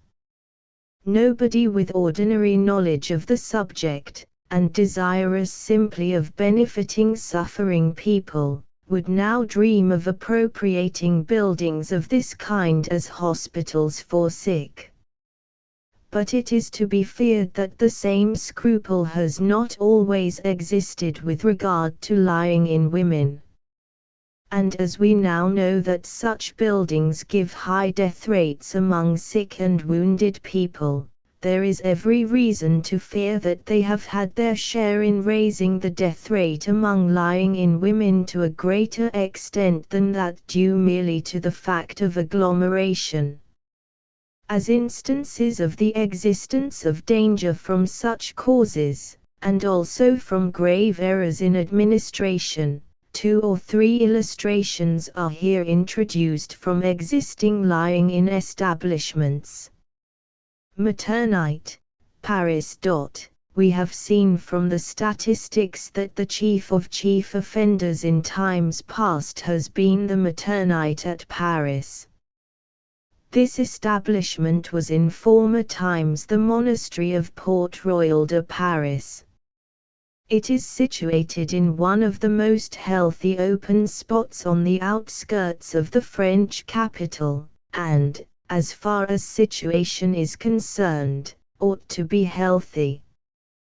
The building was devoted to its present destination in 1795. And has undergone many changes since that date. It contains 228 beds for lying-in women, and, besides, accommodation for 94 pupil midwives. From 1,000 to 2,200 deliveries and upwards take place here annually. From 1840 to 1849 there were as many as 3,400 annually. Until recently it consisted properly of 3 divisions: delivery wards, cells for delivered women in the process of recovery, and an infirmary. The delivery ward is well lighted on 2 sides, and communicates with an operation theatre, where lectures are also given. The woman, if progressing favorably after delivery, was removed to one of the cells in what may be called the recovery ward. The construction of these cells was as follows: a long corridor, with windows on opposite sides, was divided into separate cells, each cell having its own window, by partitions stretching 1/3 across the corridor, but not cut off on the end towards the middle of the corridor. Each cell was provided with a bed and a cradle, so that in walking up the center of the corridor the divisions, or rather the cells, opened right and left from the passage, like the stalls of a stable. This construction rendered it almost impossible to open the windows. The infirmary consisted of small wards of 3 or 4 beds each, into which were moved indiscriminately patients suffering with all classes of disease. And it appears, from Dr. Lefort's account, that pupil midwives had at the same time patients in the infirmary, and healthy women, both delivered and not delivered, under their care. Pregnant women are often admitted weeks, and even months before delivery, at the maternite. So also at the midwives' clinic at Vienna. Recently the cells have been removed from the corridor, and glass partitions have been thrown across from back to front, each division containing 6 beds, but communicating with the adjoining divisions by means of doors intended to be used only when the service requires it. The infirmary has been completely separated from this portion of the establishment, but all classes of cases are still transferred into the infirmary as before. As consequences of these arrangements, we have in the maternite the following conditions: 1. The agglomeration of a number of lying-in women under the same roof. 2. An internal construction of the building not suited to give fresh air, to say the least of it.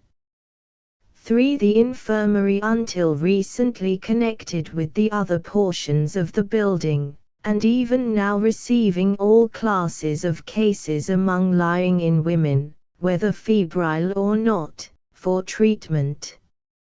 4. One class of attendants devoted indiscriminately to all classes of inmates.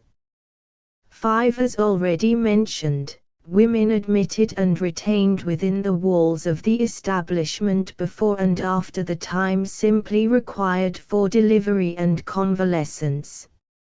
Lastly, an enormous death rate mainly from puerperal diseases. Hôpital de la Clinique, Paris. This establishment is part of the Hospital for Clinical Instruction, close to the buildings of the École de Médecine. The hospital consists of a parallelogram with a central court, containing not only the clinical surgery wards, but also an amphitheatre devoted to anatomical studies, with a mean number of 50 corpses in the course of dissection.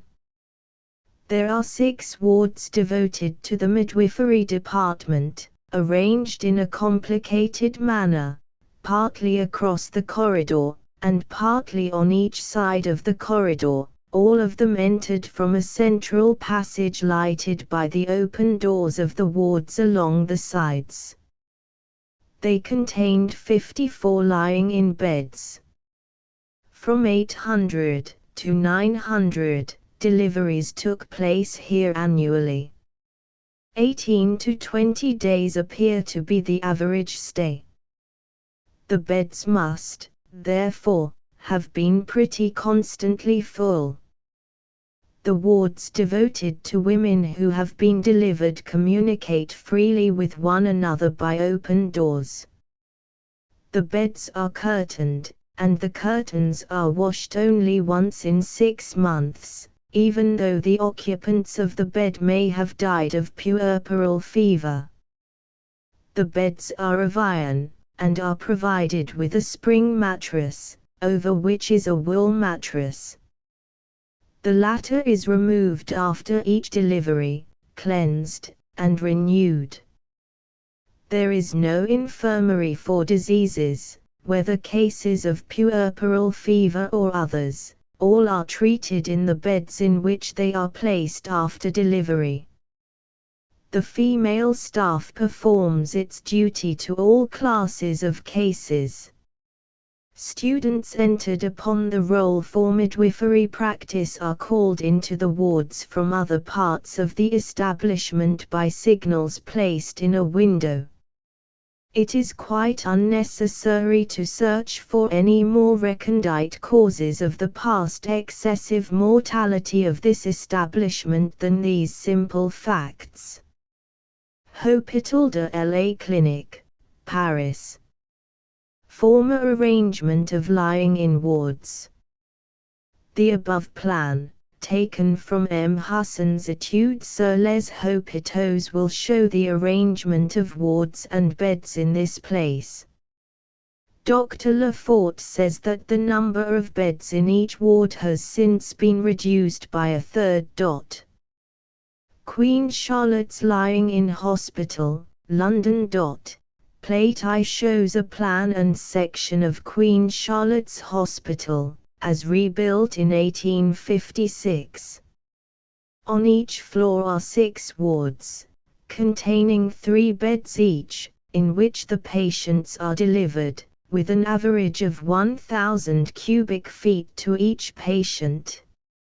On each floor, also, is 1 convalescent ward, containing 6 beds. 2 floors are devoted to patients, 1 for married, and 1 for single women. As soon as 3 patients have been delivered in a ward, it remains vacant for 8 or 10 days, and is cleansed. Patients are removed as soon as possible to the convalescent ward. When a case of fever occurs, the ward is freshly whitewashed, and not occupied again for at least a month. Plan I section. Queen Charlotte's Lying-in Hospital. First floor plan. Scale M&N Hanhart, Lith. In this building we have 3 floors and a basement.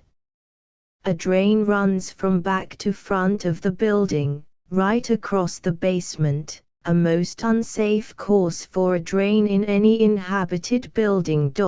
11. It will be seen that the rooms are placed on opposite sides of a main corridor running the lengthway of the building on each floor, that the corridors of the different floors communicate by the stairs, that the ventilation of each room communicates with the ventilation of every other room through the corridors, that none of the rooms have windows on opposite sides, and that there are water closets having a ventilation common to that of the building. Now every one of these structural arrangements is objectionable, and would be considered so in any good hospital, and nobody nowadays would venture to include all of them in a general hospital plan. They are hence a fortiori altogether inadmissible in a building for the reception of lying-in women. We have thus, in Queen Charlotte's Hospital, the following defects. 1. Agglomeration of a number of cases under the same roof. 2. A form of construction unsuited for hospital purposes. 3. No means of removing outside the building febrile or other cases of puerperal diseases from the vicinity of patients recovering after delivery.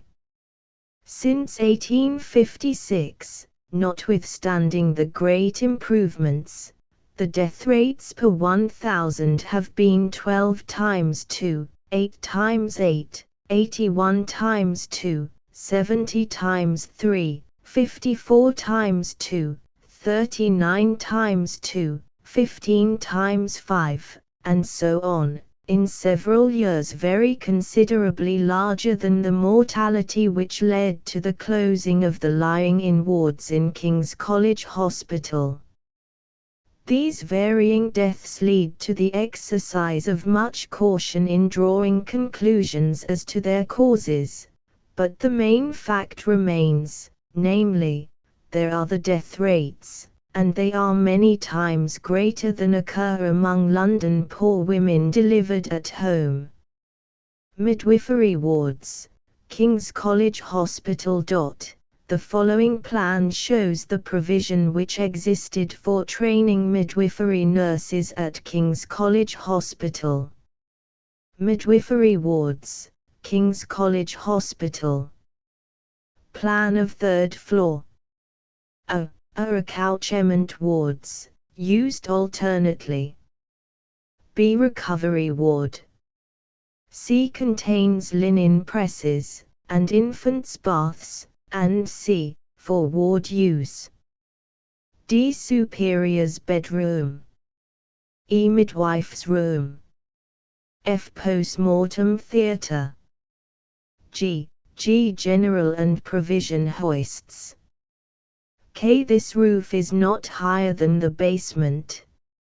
X. Ventilating openings on a level with upper part of opposite window. A. Doors cutting off communication with either accouchement ward when necessary. B. Number 4 ward. The plan shows the relation of the delivery wards to the recovery ward, and to the other parts of the hospital, to the lecture room, post-mortem theatre, and C. The main defects in the construction are the back-to-back wards, proximity of these wards to the general wards of the hospital, the large staircase, common to both sets of wards, although its size and openness, and the windows opposite each other and on each floor, ensured ventilation, and separated the respective blocks, the position of the post-mortem theatre, the smell from which, as stated on the best authority, could be distinctly detected in the wards. As already stated, students were admitted from other parts of the hospital to the midwifery wards. Results of improved lying-in ward construction. A few instances of improved lying-in ward construction, together with the death rates in these establishments, will next be given. Military female hospitals. These buildings vary in constructive arrangements. Some are much better than others, and during recent years lying-in wards of improved construction have been provided in connection with several newly erected military female hospitals. The earlier plans of the new female hospitals consist of a block formed of 2 pavilions joined end to end, with a passage across the block to separate the pavilions from each other. Each pavilion contains a single ward, with its own separate offices and nurses' rooms. It has windows on opposite sides, with one large end window, and abundant means of warming and ventilation. One pavilion is devoted to general cases, the other to lying-in cases. The midwifery ward has space for 12 beds.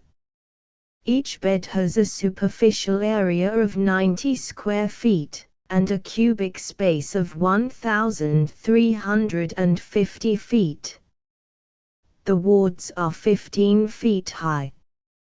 2 hospitals on this plan have been in use at Woolwich and Chatham for upwards of 6 years.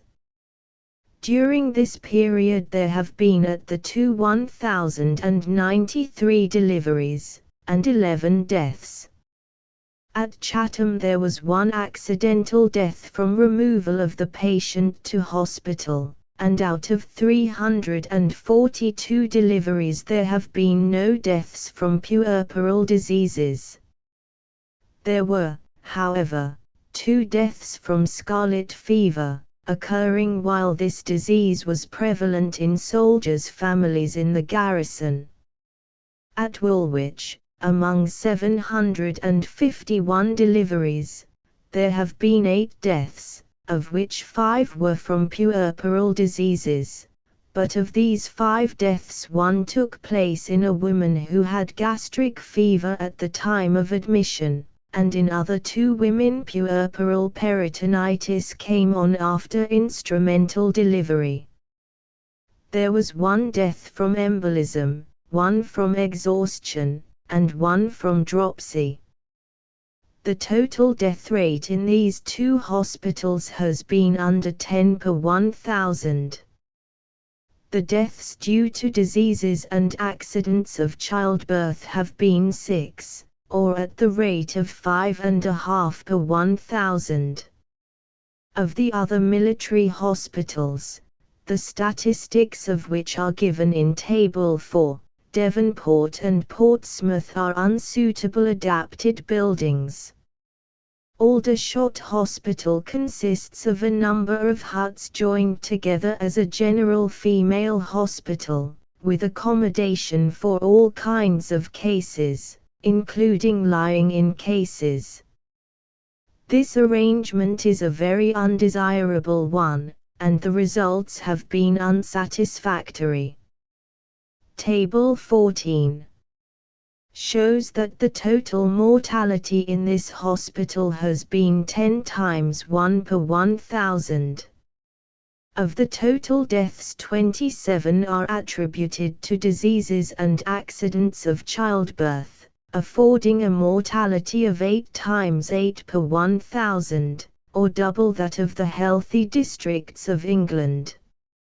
If we exclude Aldershot as being unfit for childbirth cases, we find that in the other 7 hospitals the total mortality, as shown in Table 14, has been 7 times 4 per 1,000.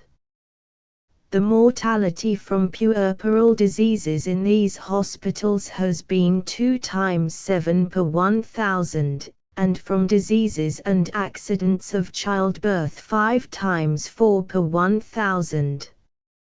Table 14. All women's hospitals, military, puerperal diseases, accidents of childbirth, diseases and accidents of childbirth, others, total mortality, deaths per 1,000 deliveries 3 times 9, 3 times 4, 7 times 3, 1 times 5, 8 times 8. Aldershot Women's Hospital, puerperal diseases, accidents of childbirth, diseases and accidents of childbirth, others, total mortality, deaths per 1,000 deliveries 4 times 9, 3 times 9, 8 times 8, 1 times 3, 10 times 1. Other women's hospitals, excluding Aldershot, puerperal diseases, accidents of childbirth, diseases and accidents of childbirth, others. Total mortality, deaths per 1,000 deliveries 2 times 7, 2 times 7, 5 times 4, 2 times 0, 7 times 4. There are 2 camp hospitals for lying-in cases, consisting only of wooden huts, appropriated for the purpose, which have yielded very important experience. One of these is at Colchester, the other at Shorncliffe.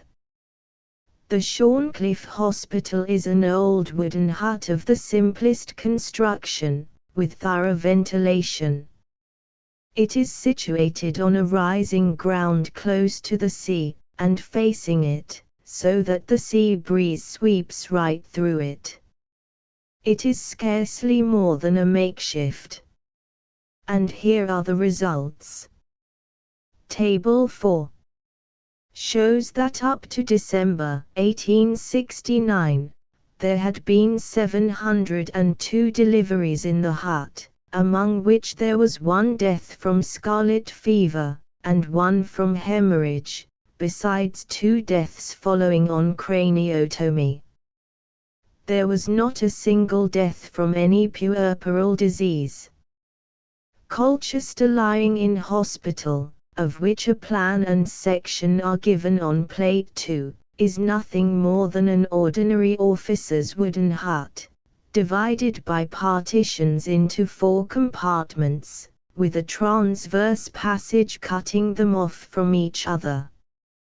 This hut has been in use for a considerable number of years as a place of lying in for soldiers' wives living in the camp, and there have been altogether between 500 and 600 deliveries in it. The matron states that during the whole time the hut has been in use for its present purpose, no death has taken place in it. But as statistics have only been kept since 1865, we shall limit our attention to them. They show that, up to the end of October 1870, there had been 252 registered deliveries, and no deaths. Plan 2 section online AB scale of feet plan of wooden lying in hut Colchester camp. V foul air outlets. The results of these 2 makeshift hospitals, when compared with the figures already given for lying in establishments generally, are certainly remarkable. They are both detached buildings, having no connection with any general hospital. Their construction ensures a plentiful supply of fresh air at all times. They contain very few beds, and these beds are occupied, seldom or never, all at one time. Indeed, it is stated that in the Colchester hut there is scarcely more than 1, or at most 2 beds, constantly occupied throughout the year. Also, soldiers' wives lying in rarely remain more than 10 days, though sometimes 12 in hospital. There is, therefore, no crowding, scrupulous cleanliness is observed, there are no sources of putrid miasm in or near the lying-in huts, and they have their own attendants. The data in Table 4 show that there have been 954 registered deliveries in the 2 huts, and 4 deaths, of which 3 were due to puerperal accidents, and none to puerperal diseases. Proposed Hospital for Women, Portsmouth. Awards. B. Spare wards. C. Sculleries. D. Nurses. E. Lavatories. F. Linen. G. Baths. H. Kitchen. I. Cook's room. K. Store. L. Medical comforts. M. Store. N. Coals. Proposed new female hospital at Portsmouth. When military female hospitals were first designed, it was intended that they should receive only lying-in and general cases from married soldiers' families in separate pavilions. But at a subsequent date zymatic cases were admitted into the same pavilion with general cases. Very decided objections were, however, urged against this step by medical officers, and the next hospital planned was divided into 3 distinct pavilions. It was intended for Portsmouth Garrison, and is shown in the annexed figure. A female hospital on this plan has been erected at Dublin, with the 2 end wards built in the line of the corridor beyond the ends of it, in place of at right angles to the corridor, as shown in the proposed Portsmouth plan. By this form of construction the cases received from soldiers' families can be divided into 3 classes: general, infectious, and midwifery, each class in its own separate building. Such, however, has been the feeling of medical officers as to the undesirableness of trusting even to this amount of separation, that at Dublin the infectious cases have been removed to another locality altogether. The same separation had been already effected at Chatham and Woolwich. Close observation of lying in cases has led to further change in the construction, and it is now proposed to adopt for lying in wards in female hospitals a different form of arrangement altogether, namely, to divide the lying-in pavilion into separate one-bed rooms, as shown on Plan 4. The experience of these small military female lying-in hospitals has shown the favorable effect of simplicity of construction, plenty of space, light, and fresh air, perfect cleanliness, a small number of lying-in beds, not by any means constantly occupied, administration separate from that of general hospitals, and allowing the lying-in women to return to quarters in as few days after delivery as their recovery admits. But there is one remarkable instance in which a plan of construction, on the principle of the earlier British military female hospitals described above, has been adopted without having led to equally satisfactory results. The new maternite belonging to the Hôpital Cochin at Paris has been constructed on a ground plan similar to that at Woolwich, viz., with 2 pavilions projecting in line from a centre, and containing 2 10-bed wards. It is in 2 floors, with small wards on the upper floor. Part of its sanitary arrangements are certainly not what we should adopt in this country, but there are many hospitals in which there are worse defects. Puerperal fever appeared in this hospital within a month of its being opened. Where so much attention had been paid to construction, the causes of the fever must be looked for somewhere else than in the ward plan. Dr. Lefort has stated that puerperal fever cases had been retained temporarily in the wards after the development of the disease, that the same nurses took charge, not only of cases of disease in the isolated wards, but also of women making healthy recoveries, and that there is nothing to prevent the medical attendant passing almost directly from the autopsy of a puerperal fever case to render assistance to a healthy woman. This experience is very important. It shows how much the safety of lying in hospitals depends on common sense management, and that it would be disastrous to trust to improved construction alone, while everything else is left to take its own course. We now arrive at the consideration of an elementary point: should medical students be admitted to lying in hospital practice? This is a very grave question. Medical students were admitted to the lying-in wards at King's College Hospital.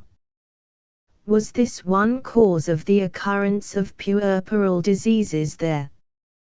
There are facts, it is true, such as those supplied by the maternite and clinic at Paris, the latter only admitting medical students, in both of which establishments the mortality is excessive, which on first sight appear to show that the presence of medical students in a lying-in hospital is not necessarily a cause of adding to a mortality already excessive. But on the other hand there are facts, such as those given by Dr. Lefort, admitting of a comparison being made between the mortality in lying-in wards to which medical students are admitted with the mortality in other wards of the same establishment not admitting students, which appear to establish the point conclusively. The special case he cites is the following: at Vienna there are 2 lying-in clinics, one for students and one for midwives. They are both situated in the same hospital, and their external conditions are insufficient in themselves to explain the facts now to be noted. Puerperal fever prevailed in the hospital during the same months in 10 separate years, from 1838 to 1862, and the following table gives the mortality per 1,000 in each set of clinical wards. Years months mortality per 1,000 first clinic students second clinic midwives June 9, 1838 247, 1839 July 150 34 1840 October 293 58 1842 December 313 37 1844 November 170 33 1844 March 110 7 1845 October 148 13 1846 May 134 4 1847 April 179 7 September 13, 1856 105 1862 December 63 2 Is it not quite clear that some bad influence was at work in this case on the student's side, which was not in force on the pupil midwife's side? That there was something else in operation besides epidemic influence is shown by the much greater frequency and severity of puerperal diseases in the one clinic than in the other. We may assume the fact without attempting to explain it, as a proof of the necessity of separating midwifery instruction altogether from ordinary hospital clinical instruction. And does not this Vienna history throw fresh light on the experience already alluded to of our midwives' school in King's College Hospital? Influence of time spent in a lying-in ward on the death rate. This very important element in the question of mortality has been already referred to. There appear to be no extant statistics to show the relation of the death rate to the period of residence. This much, however, is known, that in the establishments where the death rate is highest the probable effect of length of residence appears not to be considered, while in the cases cited where the death rates are lowest the women leave the hospital as soon as they are able to do so. Dr. Lefort, however, quotes Tarnier and Lasserre of Paris, and Spath of Vienna, as holding that the death rate is lower among women admitted some time before labor. They become acclimatized, an odd expression, when applied to the foul air of an establishment where there should be no foul air. He also says that puerperal fever is very rare among women brought into hospital after delivery, and he asks whether contamination does not take place principally and almost solely at the moment of accouchement. One can only repeat, what indeed Lefort states, that in these most important points of enquiry, the very elements are yet wanting to us.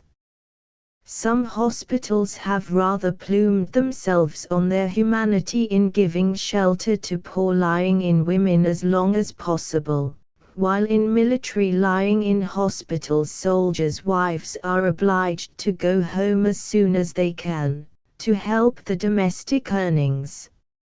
In the first class the death rate is high, in the last it is low. The low death rates in workhouse lying-in wards appear to support this conclusion also. These do not retain together women not yet in labor, women in labor, women delivered, and convalescent women. Their principle, on the contrary, is to receive women when labor is imminent, and to send them out of the ward as speedily as possible. A moment's consideration will be sufficient to show how important a point in management this is. If there is any danger at all to puerperal women in a lying-in institution, a fact which has been proved, is it not clear that the danger must become cumulative? It will increase in a certain ratio as the length of residence increases. Blood poisoning, if once begun, will not stop of itself unless the subject of it be removed from the cause, or the cause from the subject, if it stop even then.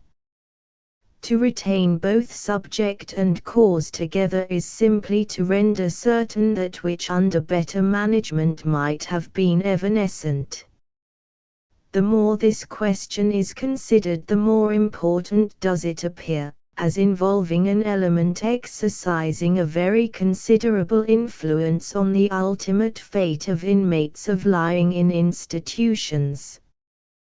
The institution, by retaining its inmates, becomes a hospital, and, as such, subjects its inmates to hospital influences while in the most susceptible of all conditions.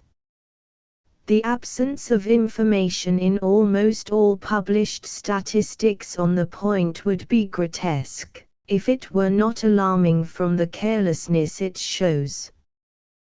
With some difficulty the following few meager data have been scraped together as to the average number of days lying-in women spend in the undermentioned institutions: Soldiers' Wives Hospitals 10 to 12 days, Liverpool Workhouse lying-in wards 14, London Workhouse lying-in wards 14, 18, 21, Paris Maternite 17, 18, Paris Clinic 18, 20, King's College Hospital 16. This involves the question of management, which is next to be considered. Effect of good management on the success of lying-in establishments. The most important experience which can be had as to the effect of good management in preventing the development of puerperal diseases is afforded by the results of midwifery cases in workhouse infirmaries. In none of these institutions is there any great refinement of construction or of sanitary appliances, and nevertheless their death rates have been much lower than those of maternity institutions generally. In Table V are given the statistics of the lying-in wards of Liverpool Workhouse for 13 years. During this period there were an approximate number of 6,396 deliveries and 58 deaths, giving a total death rate of 9 times 0.6 per 1,000. Of these deaths 22 were from puerperal diseases, equal to a death rate of 3 times 4 per 1,000. There were 14 deaths from accidents of childbirth, equal to a death rate of 2 times 2 per 1,000. The aggregate death rate from puerperal diseases and accidents of childbirth was 5 times 6 per 1,000. These deaths are said to include all among puerperal women delivered in these lying-in wards, whether occurring within or without the maternity division. Mr. Barnes, the medical officer of the establishment, states that he can answer for this with certainty during the last 5 years. Also, that no lying-in woman is discharged out of the workhouse unless in perfect health, so that no puerperal death can have happened after discharge. Mr. Barnes has further been kind enough to supply data for the following 3 years' statistics, to show the general character of the cases which have furnished these low death rates. Summary of cases delivered in the lying-in wards of Liverpool Workhouse 1868–970.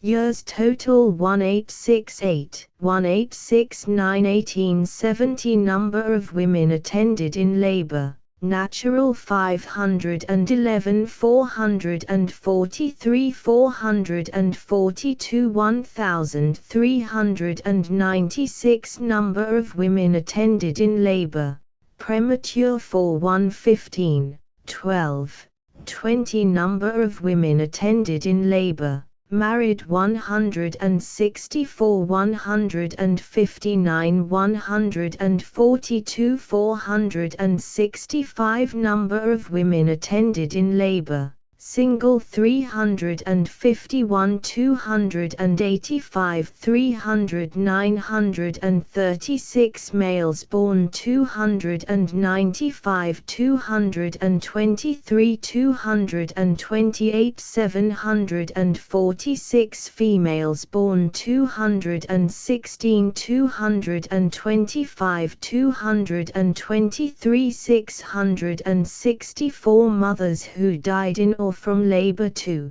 13, 2, 14, 2, 15. 6 children born dead 79, 58, 58, 195. Women confined at or above 40 years of age 849, 21. Women confined at or below 20 years of age 105, 98, 81. 284. Greatest age at delivery 46, 42, 44. Youngest age at delivery 17, 16, 15. Number of first confinements 223, 207, 105, 535. Twin births 157, 13. Triplets 0011. Labors followed by flooding 3003. Labors accompanied by convulsions 2125. Labors accompanied by retained placenta 3036. Forceps cases 744. 15. Craniotomy cases 1001. Version cases 2013. Presentations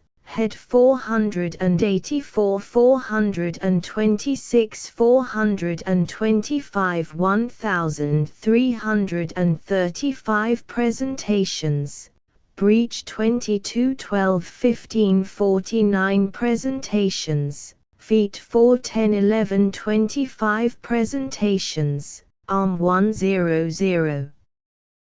1. Subjoined is also a table of the deaths and causes of death year by year for 13 years. Summary of deaths and causes of death in the lying-in wards of Liverpool Workhouse for years 1858–1870.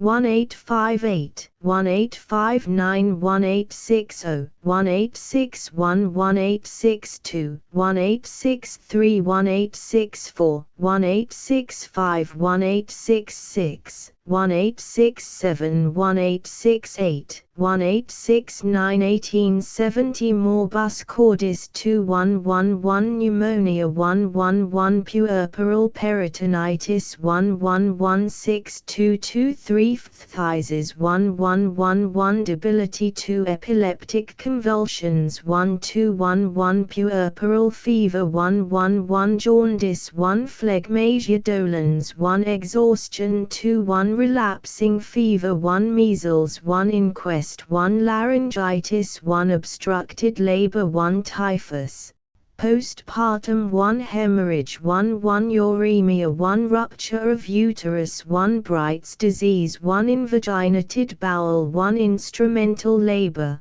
fever 1. Metritis 1. Dropsy 1. Deaths 7. 597725343222. Approximate deliveries Sad Smiley 16, average estimated at 500 per annum. 450 625 511 443 442. Let us now see what the arrangements are for this class of cases. The lying-in department of Liverpool Workhouse is situated in a wing of the Female General Hospital, contiguous to the surgical wards. The wing has windows along the two opposite sides and at one end, but the space is so divided off by partitions as to form 5 wards, each of which has windows along one side only. The wards are allotted in the following manner: 2 of them, opening into each other, and facing the same way, contain each 12 double beds, affording accommodation for 24 inmates per ward, 48 in all, at 345 cubic feet per inmate. These 2 wards are devoted to the reception of pregnant women before delivery. The opposite half of the wing is divided into 2 wards, corresponding to the 2 pregnant wards. One of these is the delivery ward, and contains 7 beds, at nearly 1,200 cubic feet per bed. Entering from this delivery ward is the lying-in ward, lighted by windows at the end. This ward contains 14 beds, at 900 cubic feet per bed. The other ward, entering from the delivery ward in the same line, is for convalescents, and contains 11 beds, at 762 cubic feet per bed. The WCS and C are between the wards in the wing, in a very objectionable position. For these and the following details I am indebted to the kindness of Mr. Barnes, who also supplied me with the statistics abstracted on Table V. The following is the routine management of this establishment. All the wards are lime-washed 3 or 4 times a year. They are shut up and fumigated after the occurrence of any serious case of illness. The floors are washed daily.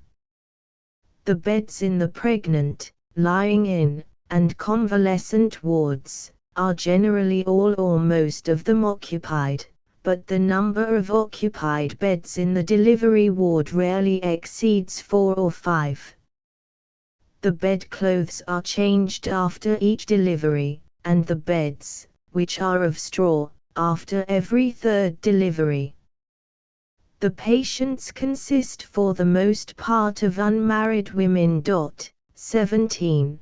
They are admitted into the pregnant wards, where they remain for a varying interval of from days to months, from whence they are removed to the delivery ward. About 1/5 part of the women are admitted directly from the town to the delivery ward.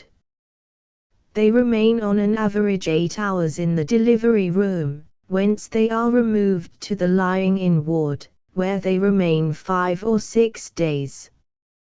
They are then admitted to the convalescent ward, and are finally discharged 14 days after labor, 1/2 to the town, the other half into other parts of the workhouse. An important part of the management is that the inmates of the pregnant wards only inhabit those wards at night, being engaged during the day in various occupations within the workhouse, but not about the lying-in women, as in the Paris maternite.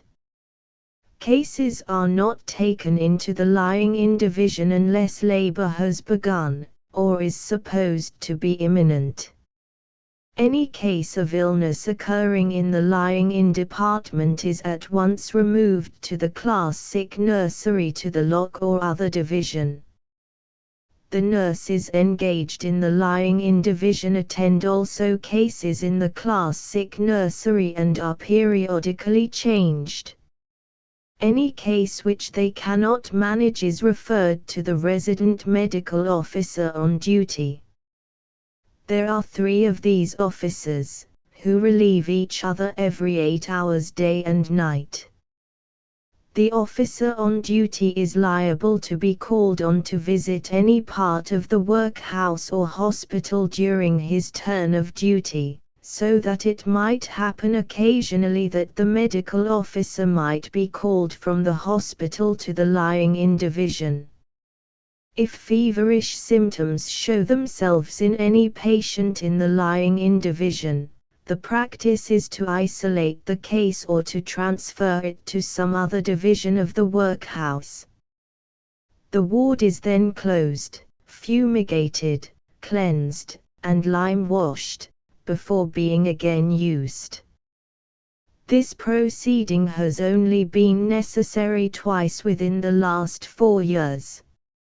Until recently, the whole of the deliveries, which amounted to an average of about 500 a year, were under the charge of one paid officer and a pauper who, without any payment or extra diet, delivered nearly every case and worked both night and day. There are several points in this procedure which are of great importance, as bearing on the general question of successful management of lying-in establishments. 1. The building, although situated in a large commercial town, is on a high, isolated, and freely ventilated locality. 2. It is not connected with a general hospital or medical school, or with any of their risks. 3. There is a constant change of wards: pregnant ward, delivery ward, lying-in ward, recovery ward, body of the house. There is, in short, as little risk as possible of the cumulative blood poisoning process already referred to. 4. Frequent cleansing and lime washing. 5. Passing women who have been delivered as speedily as possible out of the division altogether, either into the house or outside. 6. The deliveries being conducted by a woman specially attached to the delivery ward, and no part of whose duty it is to attend sick. 7. The immediate isolation or removal of all cases exhibiting feverish symptoms and their treatment out of the division. 8. The reduction of intercommunication between the lying-in and hospital divisions to the smallest possible degree on the part of medical officers and nurses. The practical result of this system of management has been, as we have seen, that the lying-in division of this workhouse, although working under many singular disadvantages, has escaped the usual fatality of special lying-in hospitals. During the 13 years included in the tables there has been no epidemic, and the deaths have almost always been single and disconnected. The experience of lying-in wards in London workhouses somewhat resembles the experience of Liverpool workhouse. In the report of the committee appointed to consider the cubic space of metropolitan workhouses, 1867, is given a table, number 11, showing the number of deliveries and deaths after delivery during 5 years in 40 metropolitan workhouses. The leading facts are abstracted in Table 6. Workhouses in which deaths after delivery took place, during the 5 years, are separated in the abstract from workhouses in which no deaths took place. There were during these 5 years in all the workhouses 11,870 deliveries and 93 deaths, giving a death rate of 7 times 8 per 1,000. The deaths from puerperal diseases amounted to 39, giving a death rate of 3 times 3 per 1,000. There were 20 deaths from accidents of childbirth, being a death rate of 1 times 7 per 1,000. The total death rate due to both classes was 5 per 1,000. The largest number of deliveries took place in Marylebone and in St. Pancras. In the former, on an average of 243 deliveries per annum, the death rate was 8 times 2 per 1,000. One half of this, however, was due to consumption. Of the remaining deaths, 3 were due to puerperal diseases, 2 times 4 per 1,000, and 2 to accidents. The death rate due to puerperal diseases and accidents of childbirth was thus 4 times 1 per 1,000. In St. Pancras workhouse, on an average of 200 deliveries per annum, the death rate was 11 per 1,000, of which 9 per 1,000 were due to puerperal diseases. Recent disclosures with regard to St. Pancras workhouse may to some extent account for this high death rate. The number of deliveries in these 2 workhouses bring them almost within the category of lying in hospitals.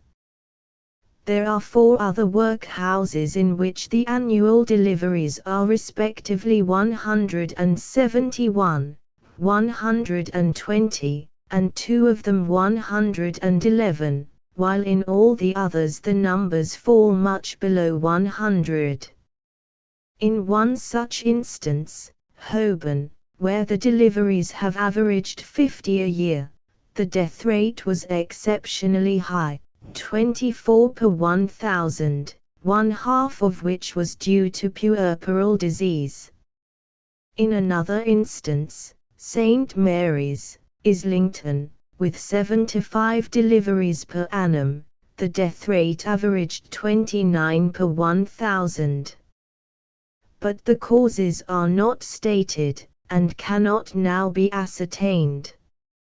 In Whitechapel, where there were 111 deliveries per annum, the death rate was 10 times 8 per 1,000, one half being due to puerperal diseases.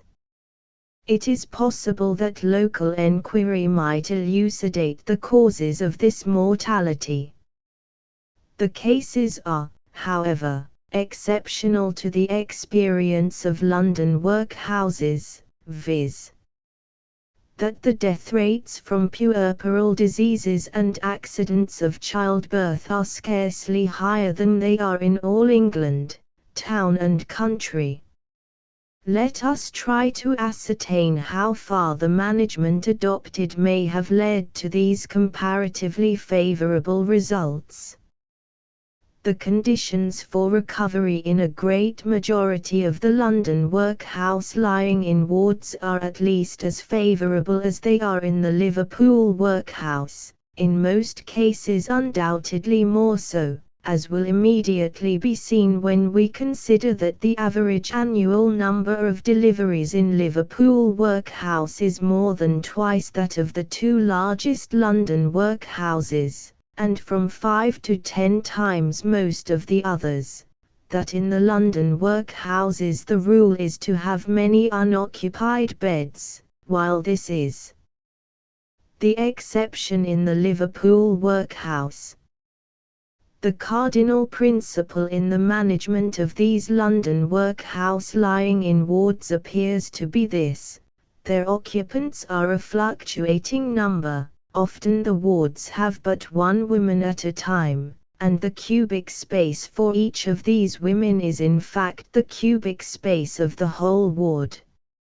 18. Sometimes, but only for brief periods, all the lying-in beds may be occupied. For much longer intervals the occupants are very few in number, so that each has a large proportion of cubic space, and sometimes the wards in some of the workhouses are empty. There are no medical schools attached to the institutions, and no medical students who may have passed from a case of erysipelas or from the post-mortem theatre to the lying-in bedside. There is the possibility of removing immediately any case of febrile or other disease which may occur in the lying-in ward into the general sick wards of the workhouse.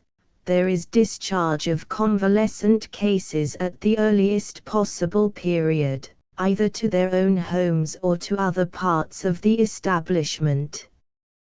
These conditions, together with the paucity of numbers and the occasional vacating and rest of the wards, appear to constitute the main difference between a workhouse lying-in ward and a lying-in hospital. In both classes of establishments the same attention is doubtless bestowed on ventilation, cleanliness, and frequent change of bedding. Management of military lying-in wards.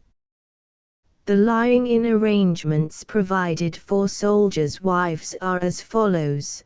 The rule is that women shall be delivered in quarters, provided there be decent accommodation. At a number of the larger stations, where suitable married quarters have not yet been fully provided, there are female hospitals, attached to which, as we have already seen, is a delivery and lying-in ward, with the usual offices. In the specially constructed hospitals the wards are of a good size, well lighted, warmed and ventilated. If all the beds were occupied, the space would be 1,300 cubic feet per patient. But this is an event which rarely or never happens, so that there is always plenty of room and good ventilation. If, 19, a woman requires admission, her husband applies to the medical authorities for a ticket. No woman with a disease considered to be infectious is admitted. The women usually follow their ordinary avocations until obliged to proceed to hospital by imminent labor. They are taken there in cabs, all the necessary arrangements for the lying-in having been made, if possible, by previous intimation. The woman is delivered in the delivery ward, and is thence transferred to the lying-in ward.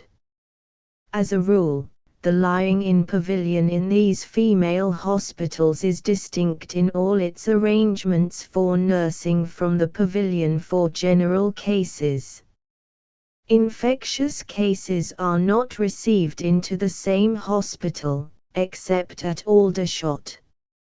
In these hospitals for soldiers' wives the time which elapses from the admission to the discharge of the women is usually 10, and in some cases 12 days.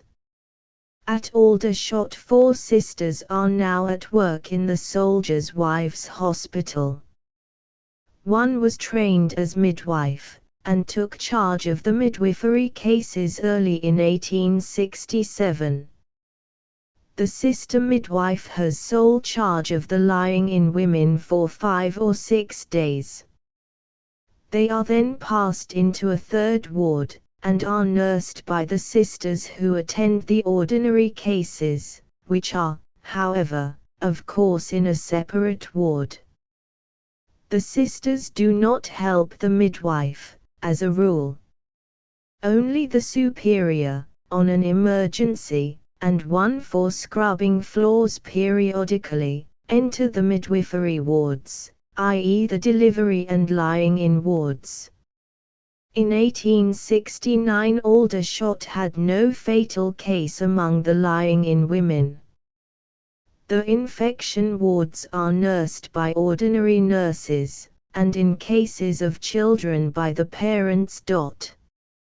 It will be seen, therefore, that at Aldershot the midwife has nothing to do with the general cases, and the matron is not now the midwife.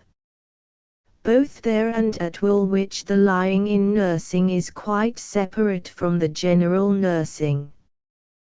The medical officer remarks, as to the 2 deaths in 1869 at Woolwich, 2 cases of puerperal peritonitis after bad labours, requiring instrumental and other assistance, died, but the disease did not extend.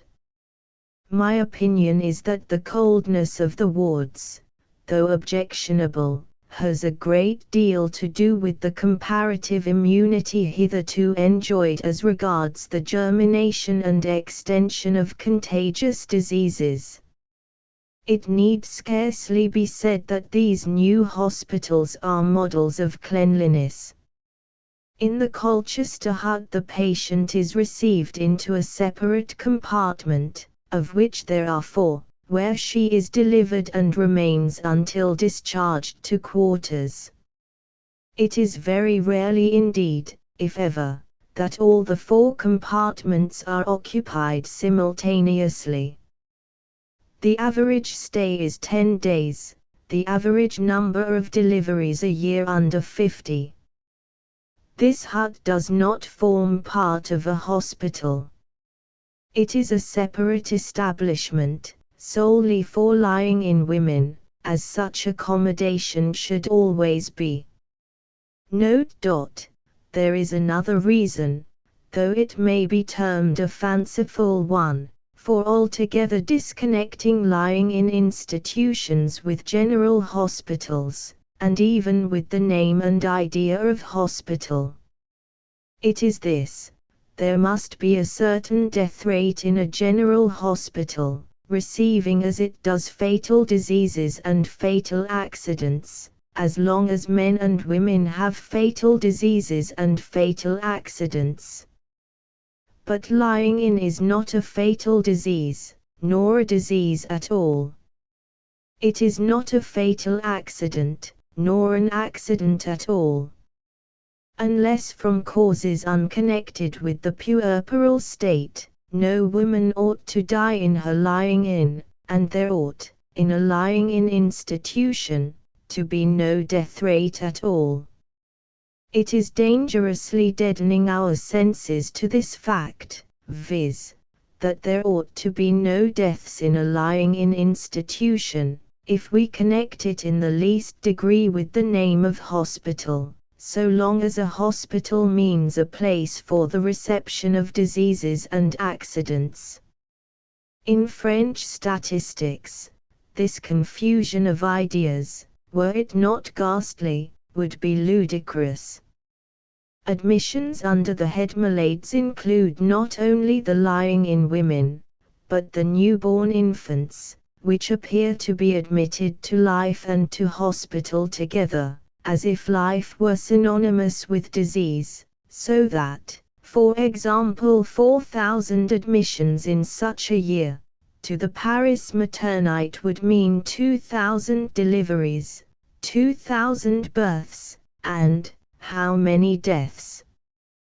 Recapitulation. In summing up the evidence regarding excessive mortality in lying-in institutions and its causes, it appears, 1. That, making every allowance for unavoidable inaccuracies in statistics of midwifery practice, there is sufficient evidence to show that in lying-in wards there reigns a death rate many times the amount of that which takes place in home deliveries. 2. That a great cause of mortality in these establishments is blood poisoning, and that this arises from the greater susceptibility of lying-in women to diseases connected with this cause. From whence it follows that in many lying-in wards, as at present arranged and managed, there must be conditions and circumstances apart from those belonging to the inmates personally, which aid in the development of this morbid state. 3. That the risks to which lying-in women are exposed from puerperal diseases are increased by crowding cases in all stages into the same room or under the same roof, by retaining them for too long a period in the same room, by using the same room for too long a period without cleansing, evacuation, rest, and thorough airing, but that the death rate is not always in proportion to the number of lying-in cases which have passed through the hospital. It follows from this that, other things being equal, a high death rate may take place in a small hospital constantly used up to its capacity as well as in a large hospital constantly used up to its capacity. 4. That there are superadded causes in some establishments which add greatly to their dangers. Among these may be reckoned the following: a. Prevalence of puerperal fever as an epidemic outside the hospital. b. Including midwifery wards within general hospitals, thereby incurring the risk of contaminating the air in midwifery wards with hospital emanations. c. Proximity to midwifery wards of post-mortem theatres or other external sources of putrescence. d. Admitting medical students from general hospitals or from anatomical schools to practice or even to visit in midwifery wards without special precautions for avoiding injury. e. Treating cases of puerperal disease in the same ward, or under the same roof, with midwifery cases. f. Permitting the same attendants to act in infirmary wards and in lying-in wards, and using the same bedding, clothing, utensils, and c. in both. g. Most probably also, especially in certain foreign hospitals, want of scrupulous attention to ventilation, and to cleanliness in wards, bedding, clothing, utensils, and patients, and in the clothing and personal habits of attendants. In short, the entire result of this enquiry may be summed up, in a very few words, as follows: a woman in ordinary health, and subject to the ordinary social conditions of her station, will not, if delivered at home, be exposed to any special disadvantages likely to diminish materially her chance of recovery. But this same woman, if received into an ordinary lying-in ward, together with others in the puerperal state, will from that very fact become subject to risks not necessarily incident to this state. These risks in lying-in institutions may no doubt be materially diminished by providing proper hospital accommodation, and by care, common sense, and good management. And hence the real practical question is, whether it is possible to ensure at all times the observance of these conditions. The great mortality in lying-in hospitals everywhere is no doubt a strong argument against such a result being attainable, so much so that, in the absence of this security, the evidence in the preceding pages appears sufficient to warrant the question being raised, whether lying-in hospitals, arranged and managed as they are at present, should not be forthwith closed. Can any supposed advantages to individual cases of destitution counterbalance the enormous destruction of human life shown by the statistics? Without vouching for the entire accuracy of Lefort's data, they may still be taken generally as showing approximately the penalty which is being paid for the supposed advantages of these institutions. It is this: see Table 15, for every 2 women who would die if delivered at home, 15 must die if delivered in lying in hospitals. Any reasonable deduction from this death rate for supposed inaccuracy will not materially influence the result. Table 15, abstracted from Tables 3 and X, showing comparative mortality among lying-in women in hospitals and at home. Deliveries deaths per thousand total for all hospitals 888,312 30,394 34 total delivered at home 934,781 4,405 4 times 7 excess of deaths per thousand delivered in hospitals 29 times 3. The evidence is entirely in favor of home delivery, and of making better provision in future for this arrangement among the destitute poor. Can the arrangement and management of lying in institutions be improved? Must we, then, surrender the principle of lying in institutions altogether, and limit the teaching of midwifery nurses solely to bedside cases at home, notwithstanding the well-known difficulties of teaching pupils at the beginning of their course elsewhere than in an institution? We will try to reply to this question, and, in doing so, perhaps some light may be thrown on another question, viz., how to improve existing lying-in establishments so as to reduce the mortality in them. Evidence sufficient has been collected to show that no one panacea will enable us either to possess a perfectly healthy building, or to improve existing hospitals.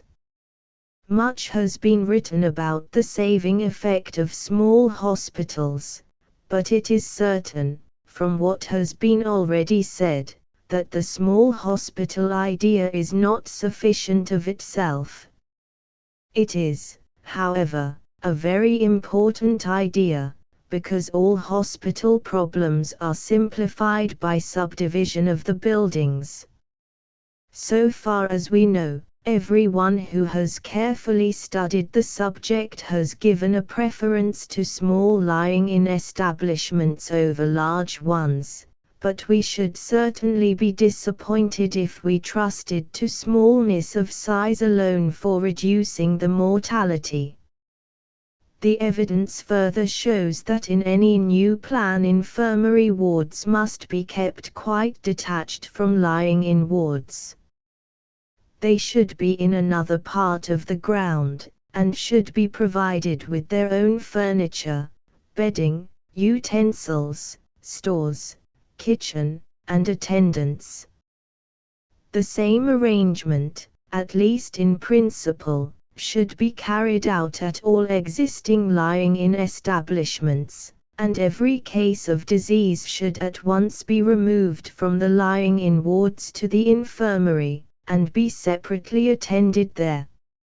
In our proposed midwifery school, the whole attendance would be supplied by midwives and pupil midwives, with a physician accoucheur, to make his visit twice a day, to be sent for in time of need, and to give instruction to the pupil midwives by lectures and otherwise, and in this way we should escape the dangers of introducing medical students.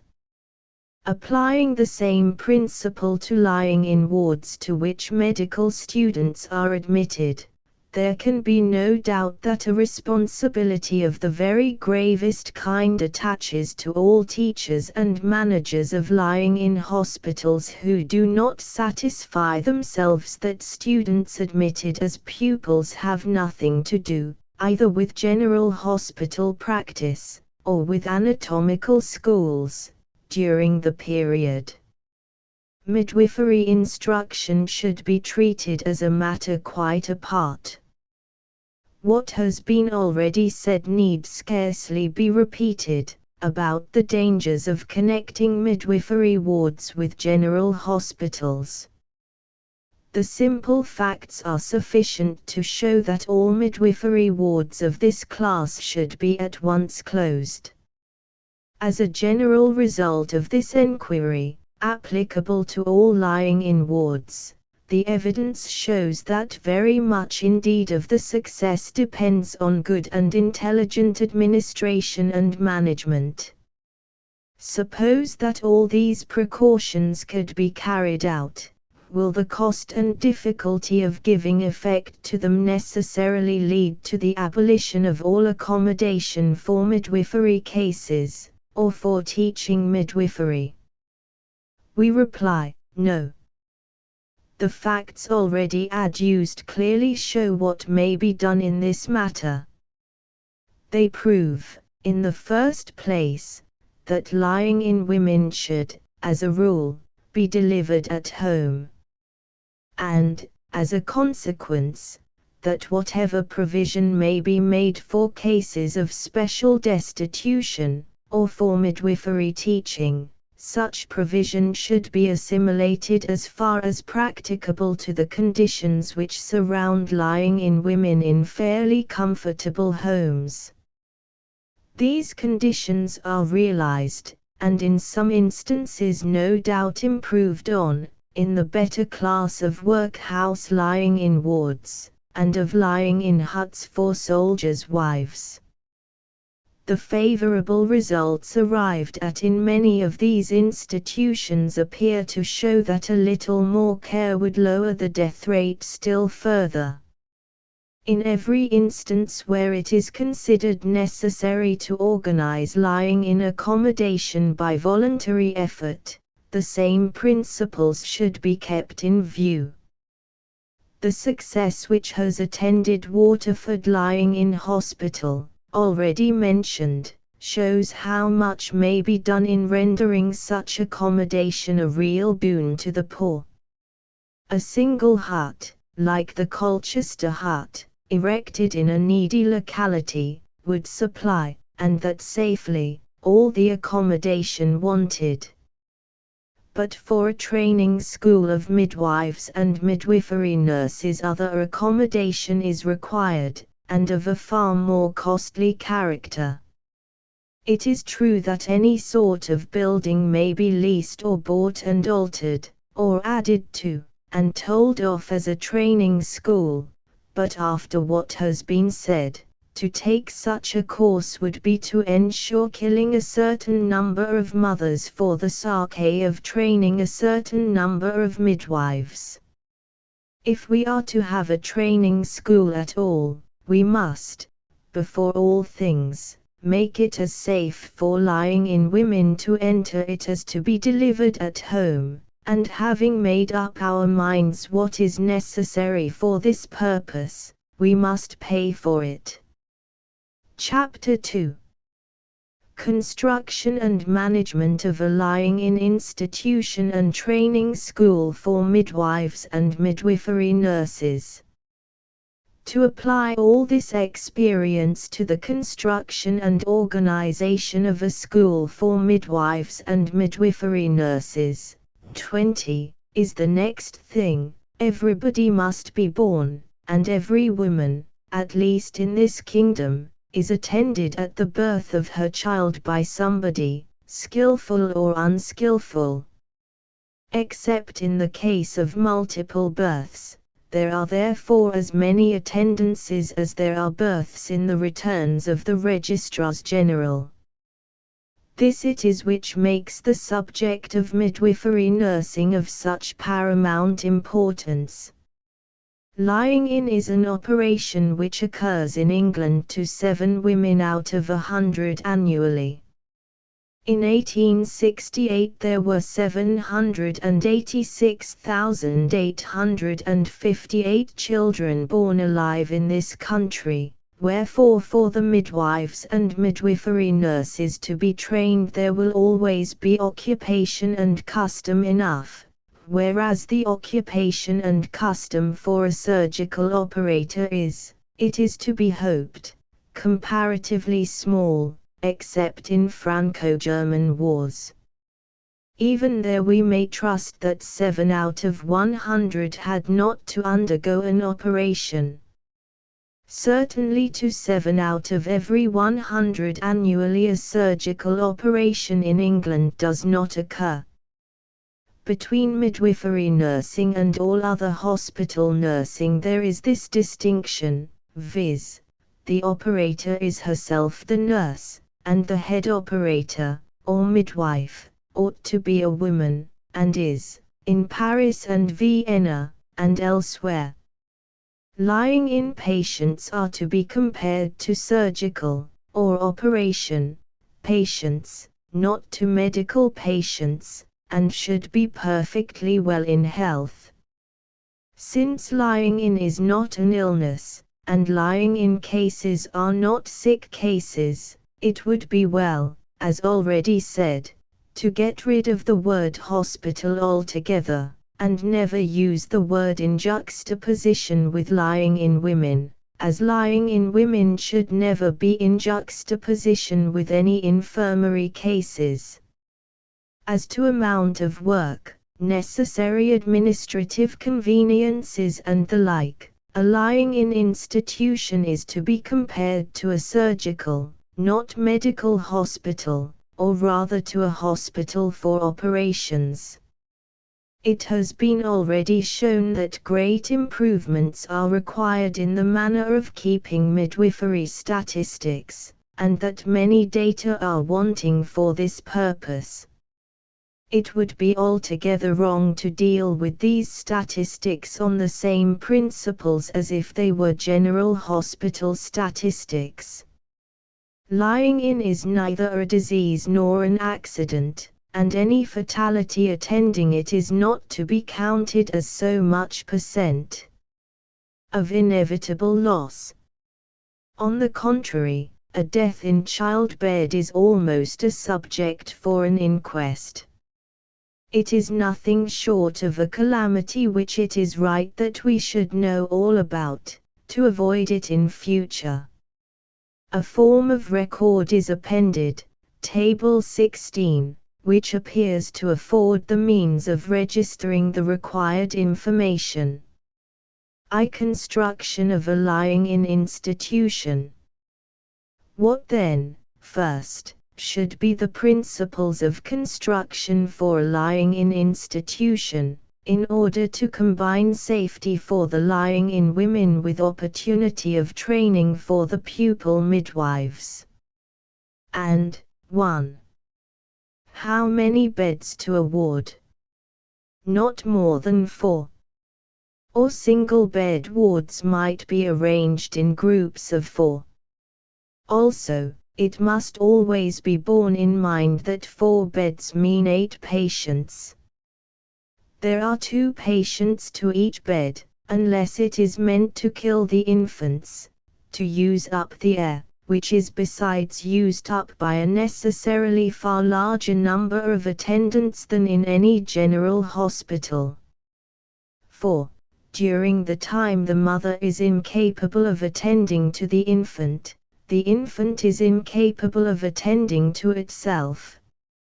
Also, an exhausted mother, and feeble, almost lifeless infant, cannot ring a bell or make themselves heard. Indeed, an infant which cannot cry is in the greatest danger. Table 16. Proposed registry of midwifery cases.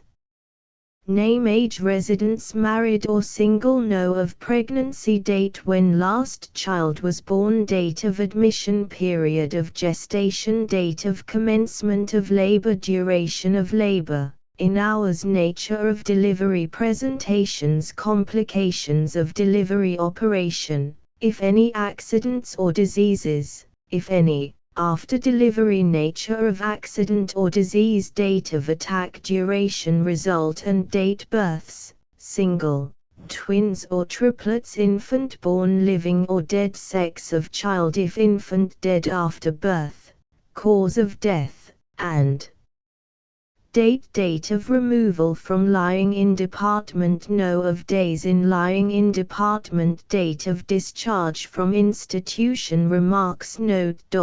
Should any death take place in a woman discharged from the institution within a month from the time of her delivery, a record of this death, its date, and cause, to be entered in the column of remarks. In the same column should be entered remarks on abnormal configuration, or on abnormal conditions of health which might influence the result of the delivery. For all this provision must be made. There are scarcely 2 points in common between a lying-in institution and a general hospital. 2. How many wards to a floor? Only 1 4-bed ward, or 4 1-bed wards in a group. 3. How many floors to a pavilion, hut or cottage? 2. At most.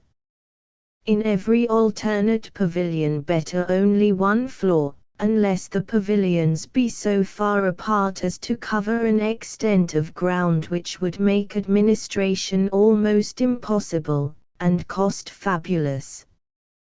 How many beds to a pavilion or hut? There would therefore be no more than 8 beds, and in each alternate pavilion no more than 4 beds. How many pavilions or huts to a lying-in institution?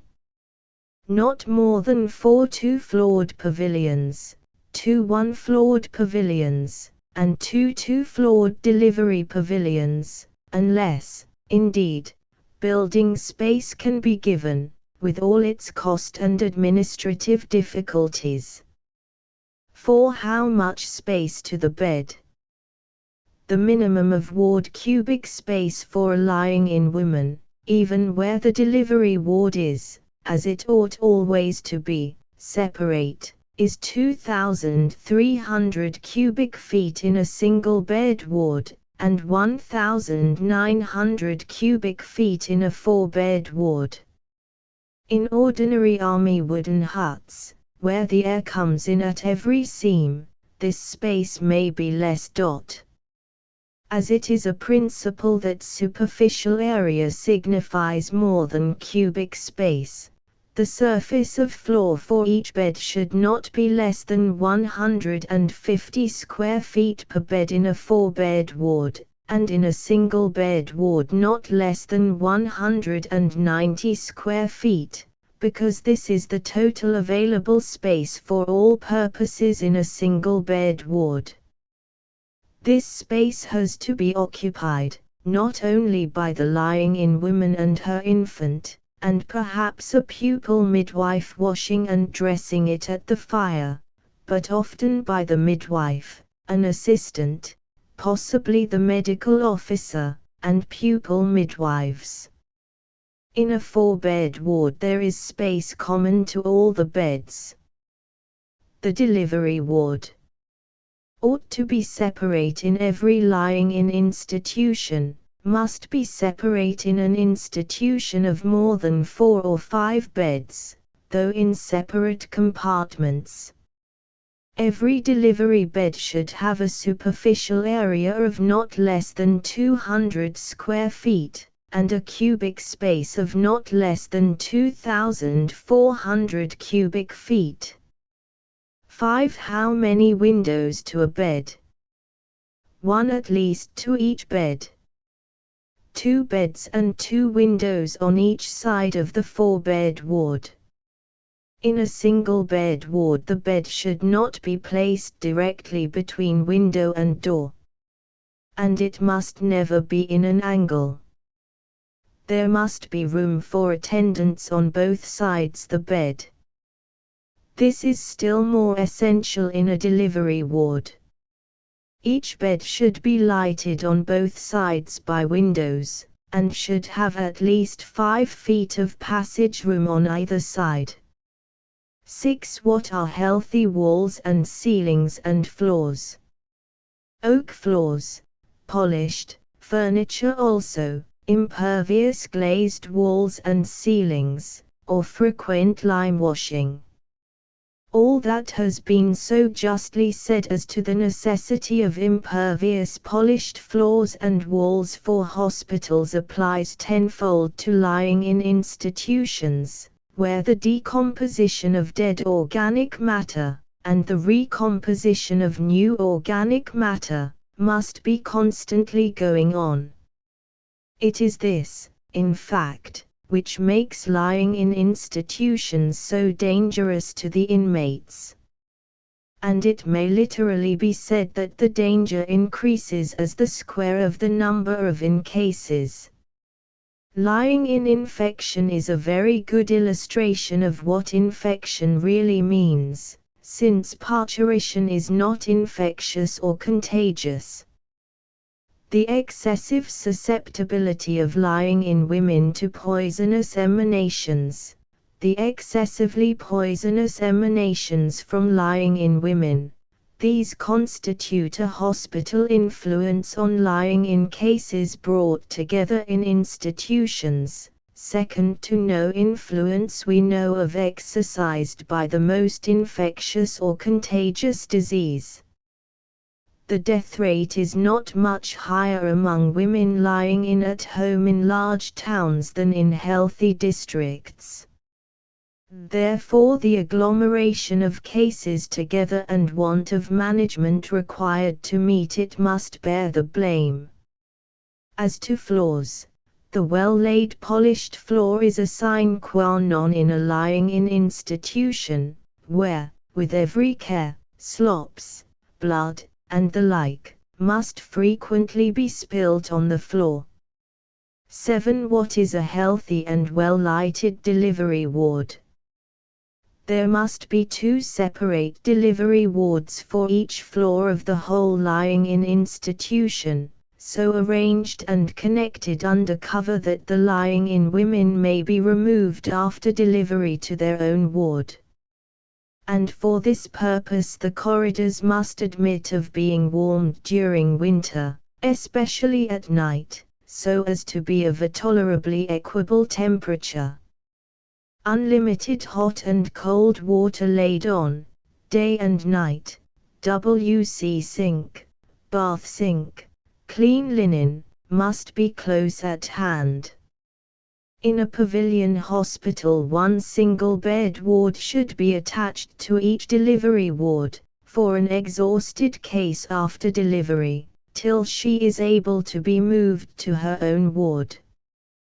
The delivery ward should be so lighted and arranged that it can be divided, by curtains only, into 3 if not 4 compartments. No woman being delivered should see another delivery going on at the same time. The delivery bedsteads stand in their compartments. Each delivery bed should have window light on either side, and also ample passage room all round and on both sides the bed. Care should be taken that no bed should stand exactly between door and window, on account of draughts. The curtains, of washing material, are only just high enough to exclude sight, not high enough to exclude light or air, and are made so as to pull entirely back when not wanted. Each area enclosed by the curtains should of course be sufficiently ample for pupils, attendants, and patient, also for a low truck on broad wheels covered with India rubber, to be brought in, on which the bedstead with the clean warm bedclothes is placed, and the newly delivered woman conveyed to her own ward. A woman very much exhausted would be carried in the delivery bed to the by-ward attached to each delivery ward. The reason why there must be 2 delivery wards for each floor of a lying-in institution, to be used alternately, one off one on, is that 1 delivery ward on each floor must be always vacant for thorough cleansing, lime washing and rest for a given period, say month and month about. It is understood that newly delivered women cannot be removed from one floor to another.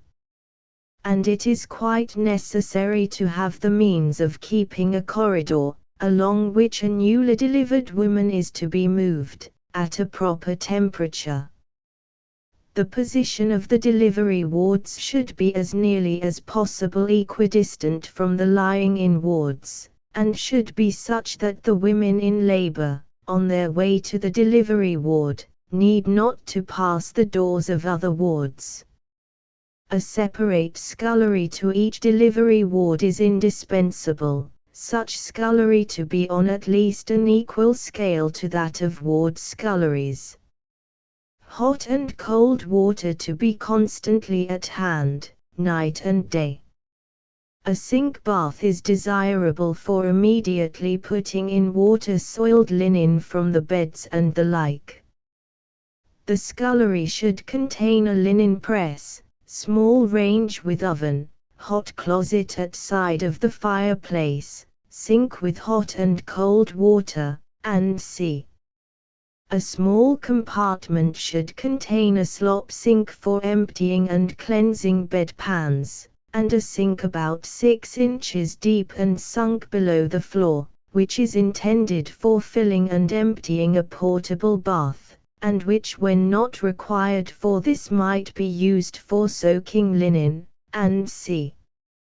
Beyond the scullery, so as to be as far removed as may be from the traffic of the main corridor and the noises of the delivery ward, should be the byward, with not less than 2,100 cubic feet of contents. 8 Scullery, lavatory, WC. The necessary consumption of hot and cold water is at least double or triple that of any general hospital. Sinks and WC sinks must be everywhere conveniently situated. There must be a scullery to each 4 beds. The scullery must needs be much larger and more convenient than in a general hospital. There is often more work to be done by night than by day in a lying-in institution. All the ward appurtenances, scullery, lavatory, and c. must stand empty for thorough cleansing, when the ward to which they belong stands empty in rotation for this purpose, and must not be used for any other ward. For each 4-bed ward, or group of 4 1-bed wards, or for each floor of each pavilion, there must therefore be 1 scullery, with a plentiful unfailing supply of hot and cold water, with sinks and every convenience. The reason for this is twofold: 1. To allow each scullery, with the other ward offices, to be thoroughly cleansed and whitewashed with its own group of 4 beds. 2. The work in a scullery and in all the other ward appurtenances day and night, night and day, is manifold that which it is in a general hospital scullery. Besides this, general hospital patients ought never to be allowed to enter the scullery. In a lying-in scullery the infants, most exacting of all patients, must frequently be in the scullery. Even under the very best circumstances there are many lying-in cases among weakly women where the mother's state is such as to render it necessary for a crying infant to be washed and dressed elsewhere than in its mother's ward. These infants are best washed, in that case, in the scullery, which must be so arranged that infants can be washed and dressed without being exposed to a thorough draught, and that nurses and babies may not be hustling one another. There must be a good press in each scullery. A supply of clean linen and other necessaries will have to be kept in each press in each scullery. The slop sink and other appurtenances must be arranged so as to make allowance for the fact that the going backwards and forwards for water, hot and cold, or to empty slops in a lying-in institution, where half the patients can do nothing for themselves, and the other half, the mothers, are supposed to be ready for discharge when they can go to the ward offices for themselves, is more than it is in general hospitals. Fixed baths are not necessary. But there must be means for filling with hot water movable infants' baths at all hours at a moment's notice, since an infant's life often depends on immediate facility of hot water bathing. And this besides the daily regular night and morning washing of infants. There must be also a movable bath for each ward for the lying-in women, with the means for supplying it with hot and cold water and for emptying it. Lying-in patients are not able to use either fixed baths or lavatory. Glazed earthenware sinks should alone be used, as being by far the safest and cleanest. 9. How to ventilate lying-in wards. The best ventilation is from opposite windows. Each window should be in 3 parts, the third or uppermost to consist of a flap hung on hinges to open inwards and throw the air from without upwards. Inlet valves, to admit fresh air, and outlet shafts, to emit foul air, must be added to complete the natural ventilation. 10. Furniture, bedding, linen. As little ward furniture as possible. As much clean linen as possible. A very large and convenient clean linen store, light and dry, must be assigned to the matron, very much larger than would be required for a general hospital, but no general hospital in London supplies a good standard for such. There must be in each scullery, besides, a clean linen press. There should be a very ample and convenient place for bedding. Mattresses, blankets and the like, have to be renewed, taken to pieces and washed, especially those used in the delivery ward, many times oftener than in any general hospital. The rack for linen should be along the middle of the linen store. There should be space for a bedding rack along one end, taking about 3 feet 6 inches from the length of the room for linen. Space for some spare mattresses and bolsters will be necessary, and they should be stowed near to a lift. A linen store requires thorough lighting, ventilating, and warming. 3 windows are better than 1. The linen must of course be kept dry and aired. 11. Water supply, drainage, washing. Unlimited hot and cold water supply, day and night, should be laid on all over the buildings. All drains and sewers must be kept outside the walls of the buildings, and great care should be bestowed on trapping and ventilating them, to prevent foul air passing into the institution. The washing in a lying-in institution is, it need not be said, very large, and should be conducted quite at a distance. Sink baths, for immediately putting in water-soiled linen, are necessary. 12. Medical officers' room and waiting room. No dispensary, especially no dispenser, is needed in a lying-in institution. A medical officer's room is necessary.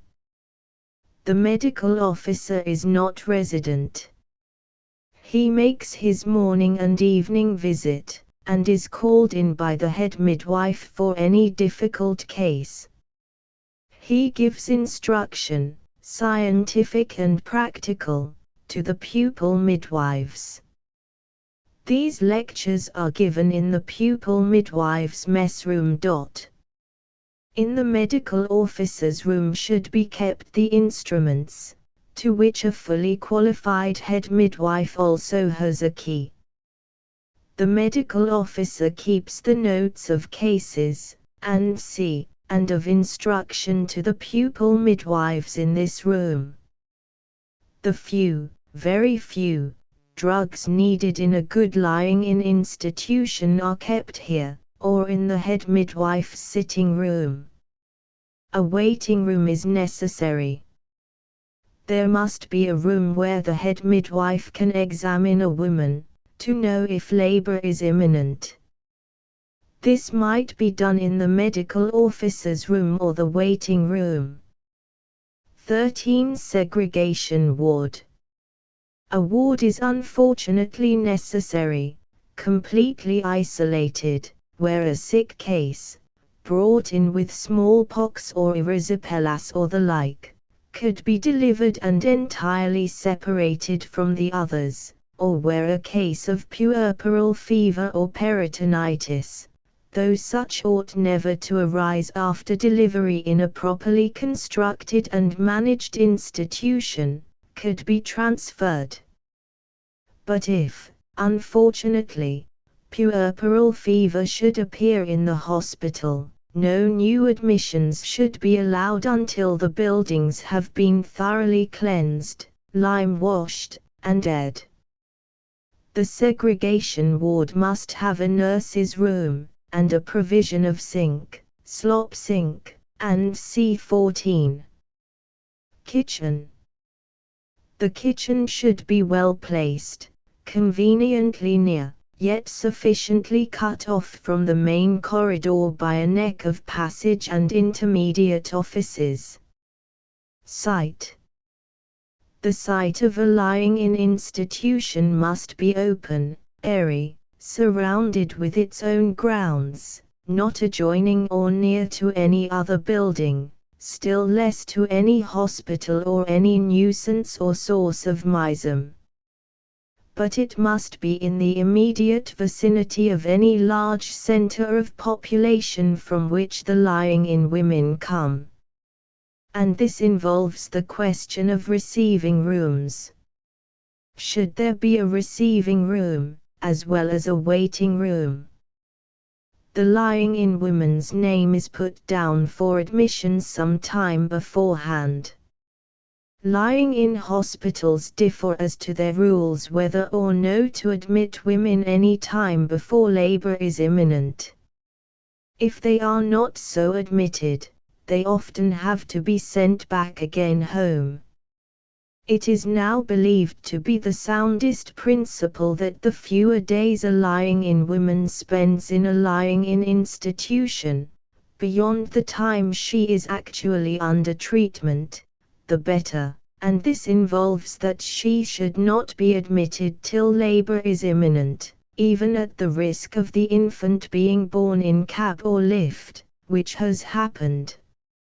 Lying-in institutions must, unfortunately, be, therefore, in the immediate neighborhood of great towns or centers of population.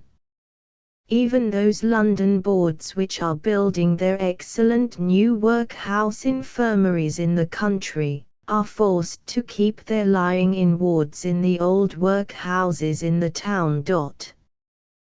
The difference, however, as has been shown by our statistics, is not so great between the mortality of women lying in at home in the country and in the town as should make us pronounce against lying in institutions in great centers of population, provided they have a large and entirely isolated area completely to themselves, perhaps a proportion of 2 acres to 50 beds. But this involves another question. A large proportion, alas, of workhouse lying-in women, we have seen 2/3 at Liverpool, 21, are unmarried.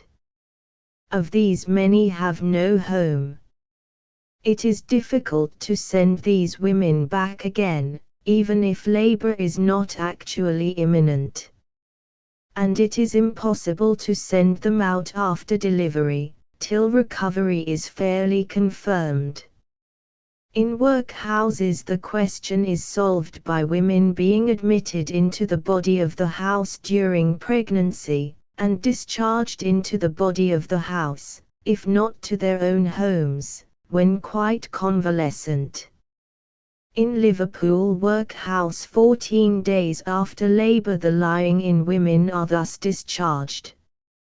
14, 18, 21 days are the average of a woman's stay in the lying-in division in London workhouses.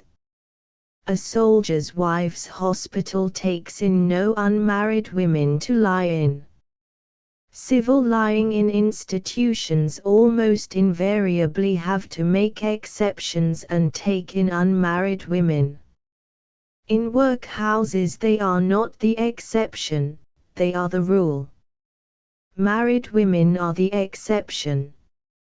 It is to be observed that married women will rarely come in an hour before, or stay an hour after it is necessary, in any lying-in institution. 10 to 12 days is the average period of hospital treatment in Colchester, Woolwich, and other soldiers' wives lying in hospitals. Women of this station of life cannot, as a rule, be prevailed upon to submit to longer detention. It is added. The average number of days in King's College Hospital lying in ward was 16. None were permitted to leave under 14 days. 21 days were allowed, in ordinary cases. It is feared this might be too long, but so very many weakly, half-starved women sought admission, that to send some away sooner was to ensure a breakdown. It is stated. In a civil lying-in institution it would not be by any means desirable absolutely to exclude single young women prima pari. It would be grievous to some of these poor things to be sent among the, often hardened, wretched women of the workhouse. The whole question of these poor young women, unmarried mothers of a first child, is full of difficulty. It would never do, morally, to make special provision for them. And for this very reason we seem bound to receive such, conditionally, into well-regulated lying-in institutions, and afford some kindly care to prevent, at the very least, their sinking lower. But it would not be right to leave any admissions for single women in the hands of any young assistant, or morally inexperienced person. The principle appears to be that, if pregnant women are to be received some time before and kept some time after delivery, the excess of time should not be passed in the lying-in wards, but in separate accommodation. 2. Management.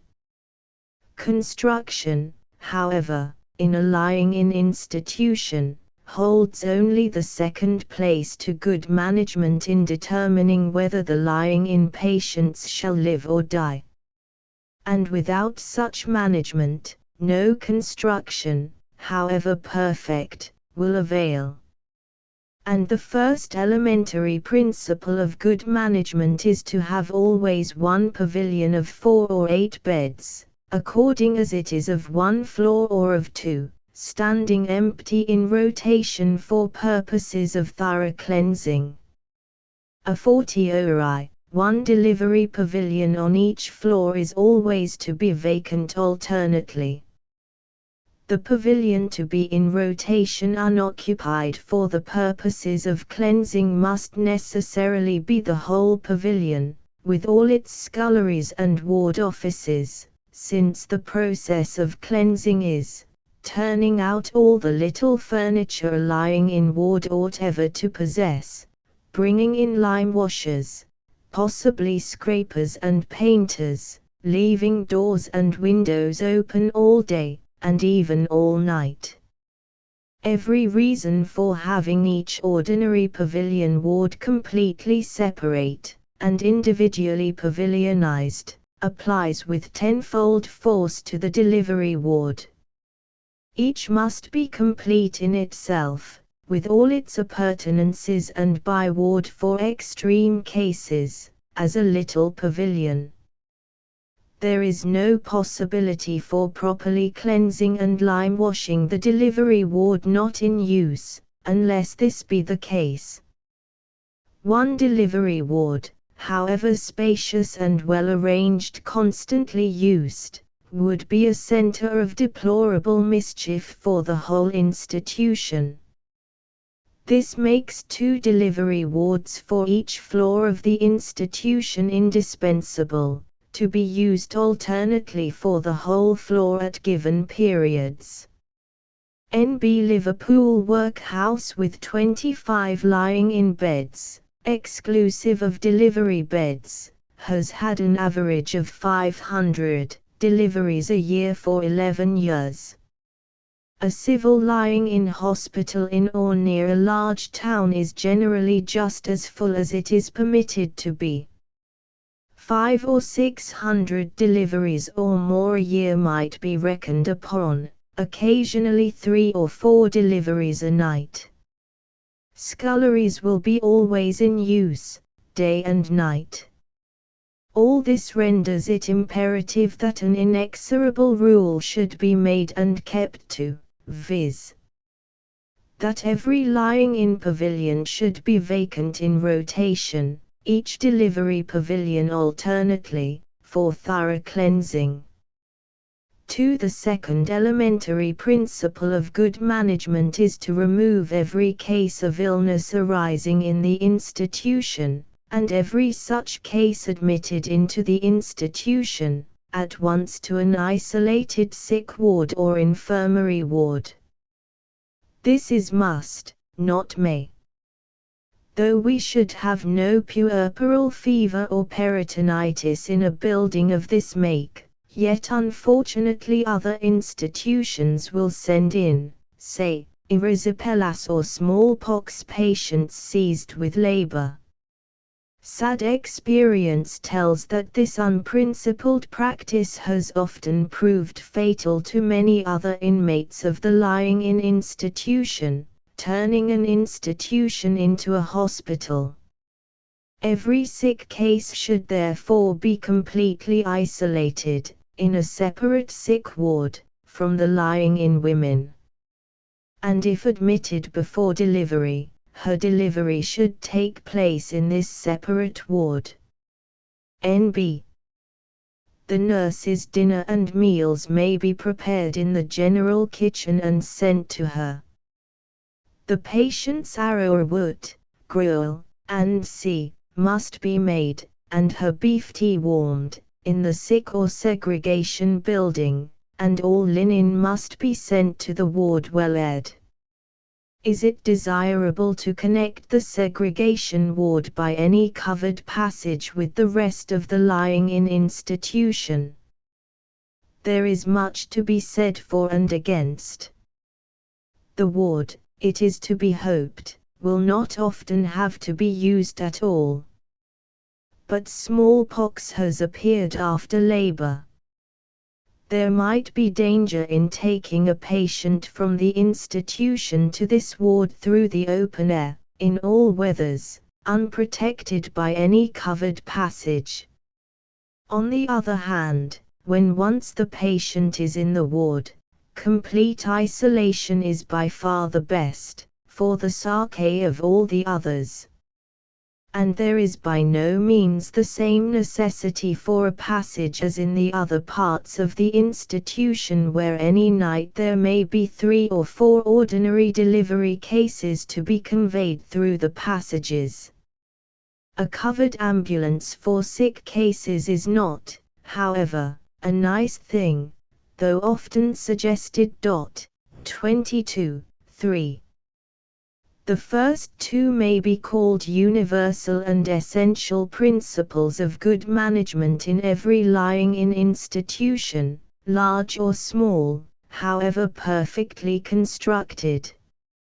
Here is a third, hardly less essential, wherever there is more than one bed to a ward, viz. To remove a lying-in woman 3 times during her stay in the institution. The average course of an ordinary case may be reckoned thus: 7 or 8 hours in the delivery ward, 5 or 6 days in the lying-in ward, 9 or 10 days in the convalescent ward. The nearer wards to the delivery ward in use should always be made the wards for women immediately after delivery, the farther wards for the same women when removed for their convalescent stage. In a single-bed ward the woman may remain in her own ward from after her delivery till her discharge, that is, no further removal after her delivery is necessary.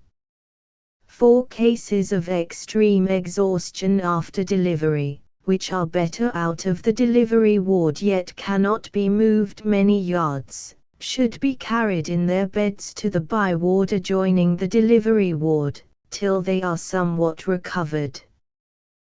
These must have a constant watcher by them. 5. In a lying-in institution about 3 times the quantity of linen and bedding for each patient is necessary of what is used at a general hospital. The days and nights provision of linen is kept in each ward scullery, and in the scullery of each delivery ward in use. The linen store in the storeroom, and the bedding store, need to be very complete and ample. The bedding, that is, the mattress and blankets, of any one bed in the delivery ward should not be used for more than 3 or 4 delivery cases in succession without undergoing some process of purification, and this quite independent of any accident, the mattress of course being protected by mackintosh sheeting. 3. Training school for midwives. The few words which will here be added on the management of a midwifery training school are not at all to be understood as a manual for practical instruction, which it is quite impossible to introduce here, but as simply treating of the management, in so far as this determines some constructive arrangements as imperative, and others as to be avoided. No charity or institution, I believe, could possibly bear the expense of a single-bed ward, or even of a 4-bed ward lying-in establishment, for a pretty constant succession of 32 patients, unless there were a training school. 32 single-bed wards, an administrator would say, would require 16 nurses, independently of midwives. Even with a training school, the first year would be one of great difficulty, since all well-managed training schools take in pupils as much as possible at only 2 periods of the year, so as never to have the whole of the pupils fresh hands at once. But the first batch must necessarily be all fresh hands. A raw girl cannot be turned in to sit up with a newly delivered woman and newborn infant.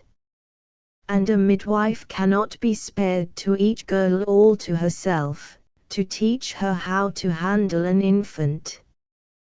That is, in each single bed ward.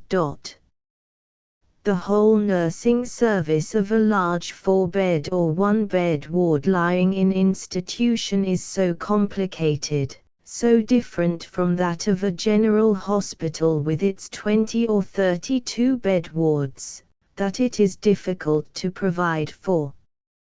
In even guessing at what the nursing accommodation should be for so completely new an experiment as a lying-in institution of 40 beds in single-bed or 4-bed pavilions, we must begin by stating the probable requirements, the whole being tentative. The staff would have to be at least as follows: 1 matron, 1 head midwife, 1 assistant midwife, 1 deputy assistant midwife, for the first year. To establish a really good training school, 30 pupil midwives. 2 experienced good nurses in addition might be necessary for the first year. 1 cook, 1 housemaid, 1 or 2 other female servants, such as scourers, or more, number required depending on the flooring used. Though this staff appears enormous, it is calculated upon the plan of giving only 1 night nurse to every 4 beds, upon the supposition that 32 occupied beds will give a constant succession of cases, enough to provide instruction for almost as many pupil midwives, upon the principle that for systematic instruction there must be a fair number of pupils, as, if every moment of their time is occupied in active duties, they cannot be well trained, and also upon the obvious fact that it would be impossible, from its extravagance, to nurse such a construction without pupils. For the second year, if a portion of the pupils are to be made thorough midwives, and their time of training 2 years, possibly the deputy assistant midwife, and probably both the nurses, might be dispensed with. The second year pupil midwives ought to be quite competent, each to be in charge of 2 or 3 first year's pupils and several patients, taking these patients from the beginning, and teaching pupils to handle newborn infants, look after ordinary lying-in cases, and the like, and most excellent practice it is for the young teachers. As to scourers, the nature of the floors decided upon will determine what are wanted. Also, none of the midwives can be expected to be housemaids, even in their own rooms. They have too much to do. The pupil midwives would be expected to clean their own bedrooms, but not to scour, either for the patients or for themselves. There must be a common room for pupil midwives. Here they take their meals in detachments. Head midwife, as a rule, with first detachment, matron carving. Here they receive lectures and instruction from the physician accoucheur. The matron must have 2 rooms. The head midwife may have 2 rooms. She will expect to have her tea in her own room. The head midwife, her assistants, and all her staff, should be lodged in a central position, and there should be ready means of communication with these quarters, both by bells and speaking tubes, from each pavilion and delivery ward. A regular night service in a lying-in institution being impossible, the head midwife, when she goes her last round at night, say between 11 and 12 p.m., stations other watchers for any emergency arising besides those now to be mentioned, who are for the night nursing of ordinary cases. For this 1 pupil would probably be told off for each 4 wards or beds, and 1 extra for the whole floor, who must not be an inexperienced pupil. Her duty would be to visit each pavilion on her floor, and to have all in readiness in the delivery ward for cases coming in at night, a not infrequent occurrence. The head midwife would also arrange for the special care of any critical case at once, on the patient being conveyed to her own ward, or to that adjacent to the delivery ward. In so large and therefore busy a lying-in institution, It would not be desirable to call up all the pupil midwives to every case coming in the night. They would be appointed day by day alternately, and the number told off for the purpose would be called to any case coming that night. It is therefore most desirable that the sleeping rooms or compartments, each with its own window, of the pupil midwives should be arranged in at least 3 reliefs, so that the occupants of one dormitory, or relief, could be called by a bell from the delivery ward ringing into that dormitory without needlessly disturbing others. In so large an institution the head midwife even cannot attend every night case. The assistant must be a well-qualified midwife, who can take her turn in attending night cases, calling the head midwife if necessary.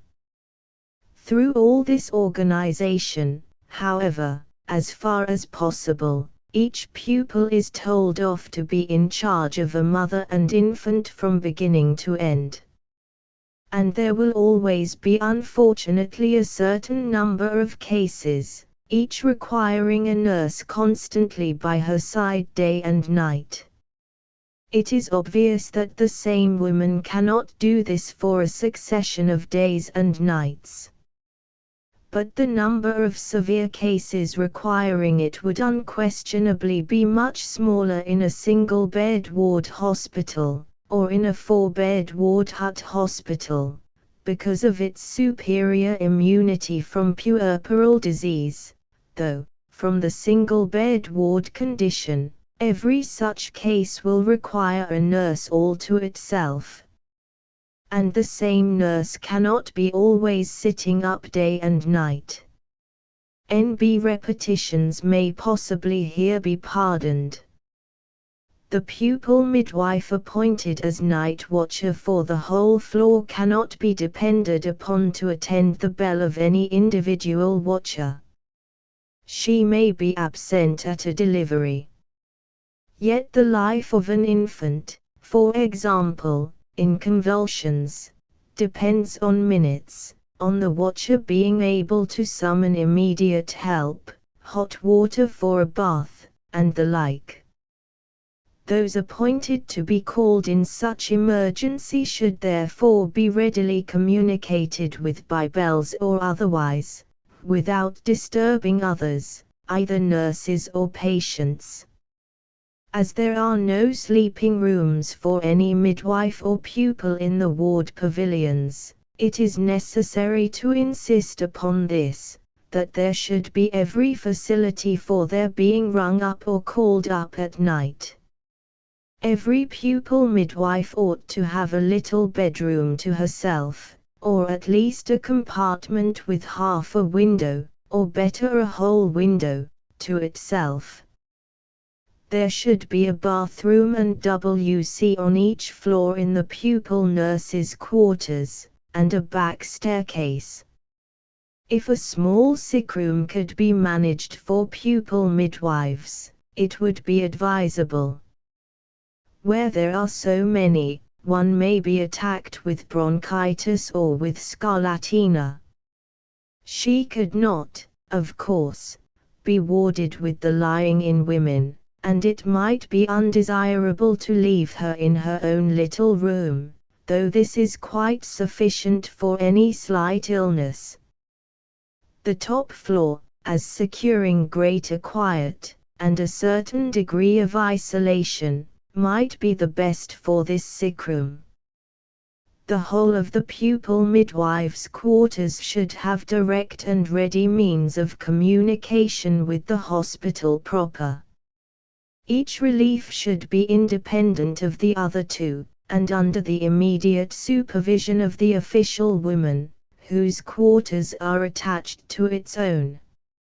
It need scarcely be stated that an essential part of a pupil midwife's training is to attend lying-in women at their own homes, with the conveniences or rather the inconveniences of those homes.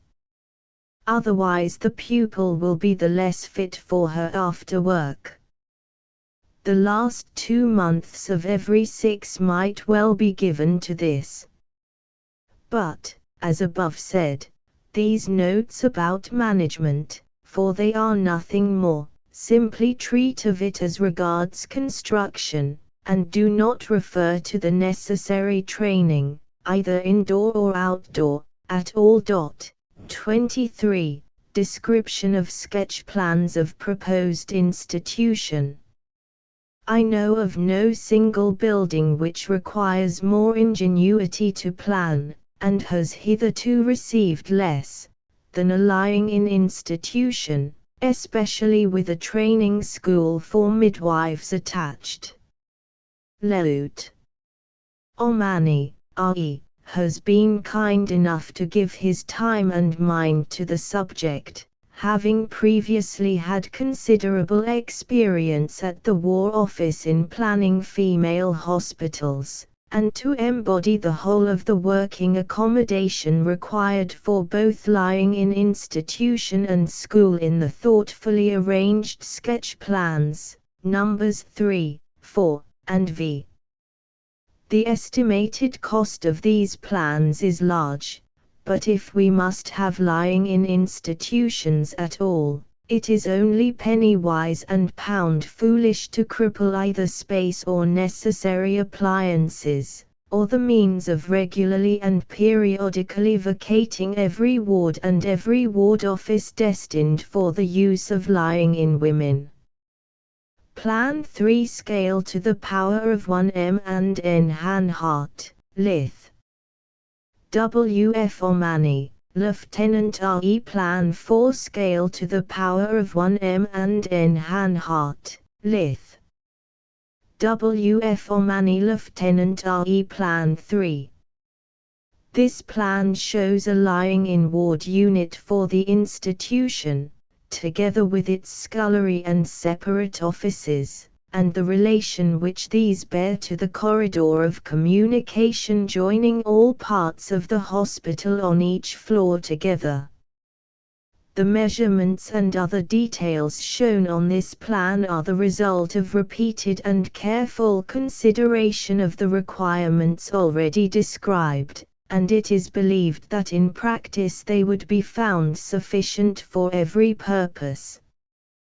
The 4 beds shown on it are not the minimum, but the maximum number which, judging from all past experience, could be safely placed together. Plan 4 shows a floor of one of the lying-in ward pavilions, divided into 4 separate one-bed rooms. This plan also represents a unit, but of another construction.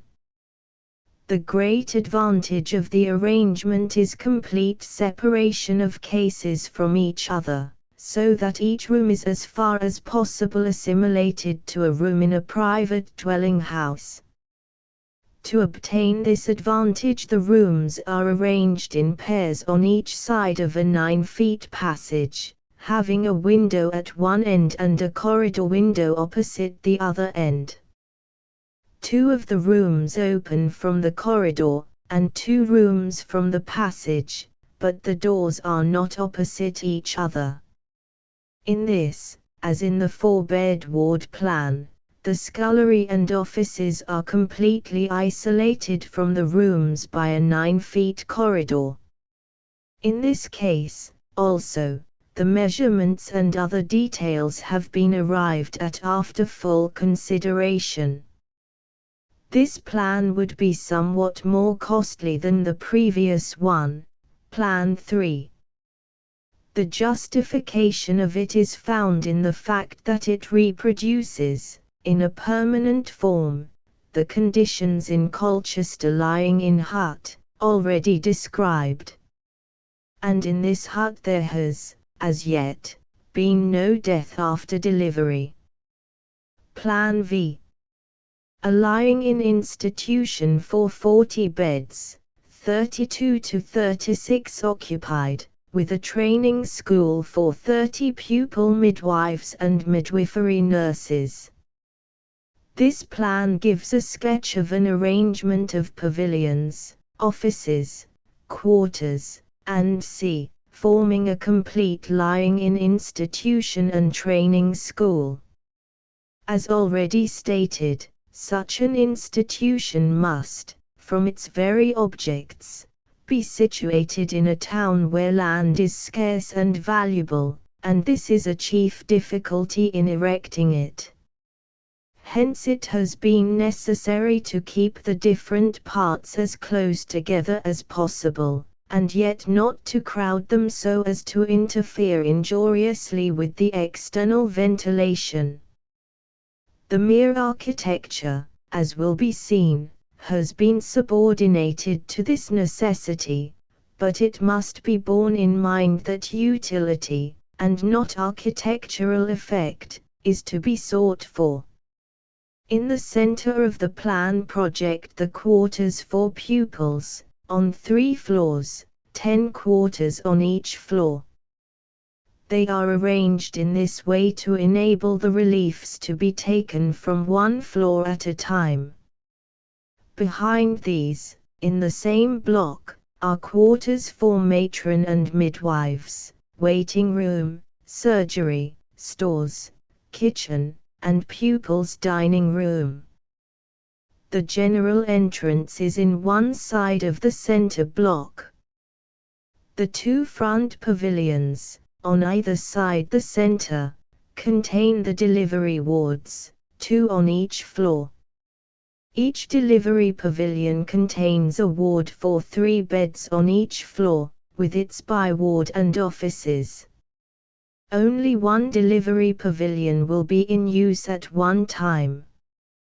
While one pavilion is in use, the other will be vacant, and undergoing ventilation and cleansing.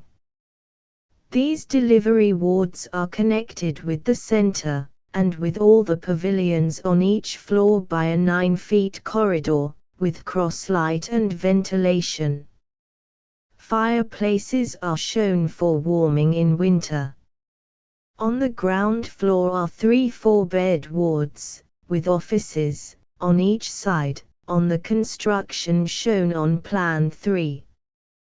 There will thus be 24 lying-in beds, and 6 delivery beds, but 3 delivery beds and 20 lying-in beds only in use at the same time, on the ground floor. The second pavilion from the front, on each side, is only 1 story in height, so as to afford a freer circulation of air among the pavilions in the space within which it might be necessary to place them. As a consequence of this arrangement there would be only 4 lying-in wards, of 4 beds each, on the upper floor, together with a delivery ward at each side, 1 delivery ward to be used at a time. A special detached ward for febrile cases is shown behind the building. The total accommodation in an establishment of this size would be sufficient for 6 simultaneous deliveries and 32 to 36 lying-in women. There would be 6 delivery beds always resting, and 4 or 8 lying-in beds always unoccupied. There would be training accommodation and facilities for 30 pupils. Plan V. Plan of a lying-in institution. 440, 32 to 36 occupied beds. With training school for 30 pupil midwives. W.F. Omani Lieutenant R.E.M. and N. Hanhart, Lith. Reference. A. Administration B. Kitchen and Stores. C. Delivery Pavilions. D. Ward Pavilions. E. Segregation Pavilion. Appendix. Midwifery as a career for educated women.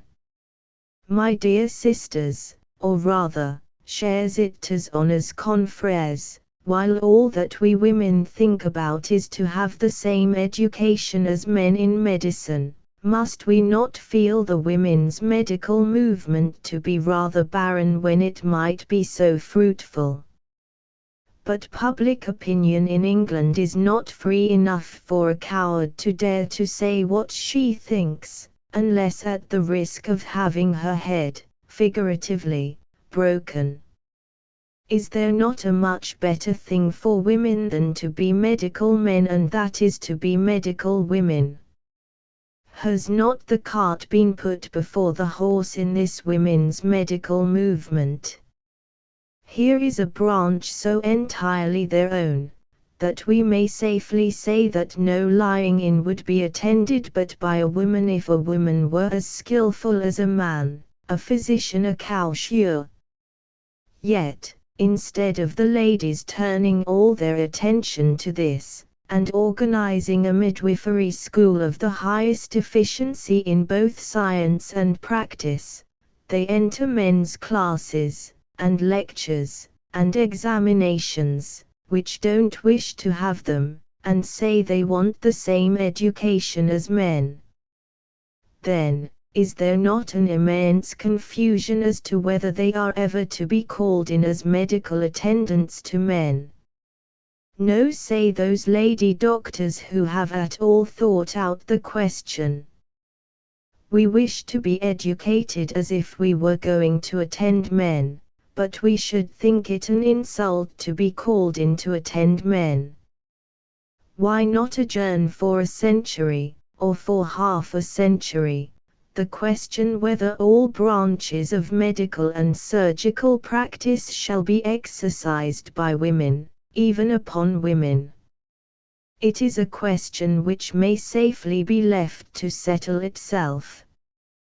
But here is a matter so pressing, so universal, so universally recognized, viz., the preferable attendance of women upon women in midwifery, that it may really be summed up thus: although every woman would prefer a woman to attend upon her in her lying in, and in diseases peculiar to her and her children, yet the woman does not exist, or hardly exists, to do it. Midwives are so ignorant that it is almost a term of contempt. The rich woman cannot find fully qualified women, but only men to attend her, and the poor woman only takes unqualified women because she cannot afford to pay well-qualified men. But why should the midwives be ignorant?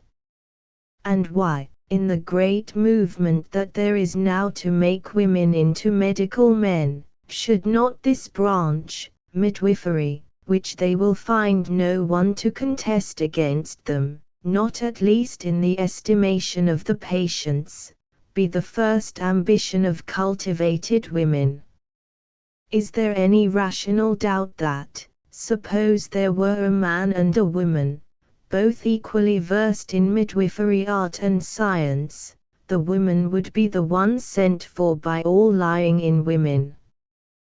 There is a better thing than making women into medical men, and that is making them into medical women.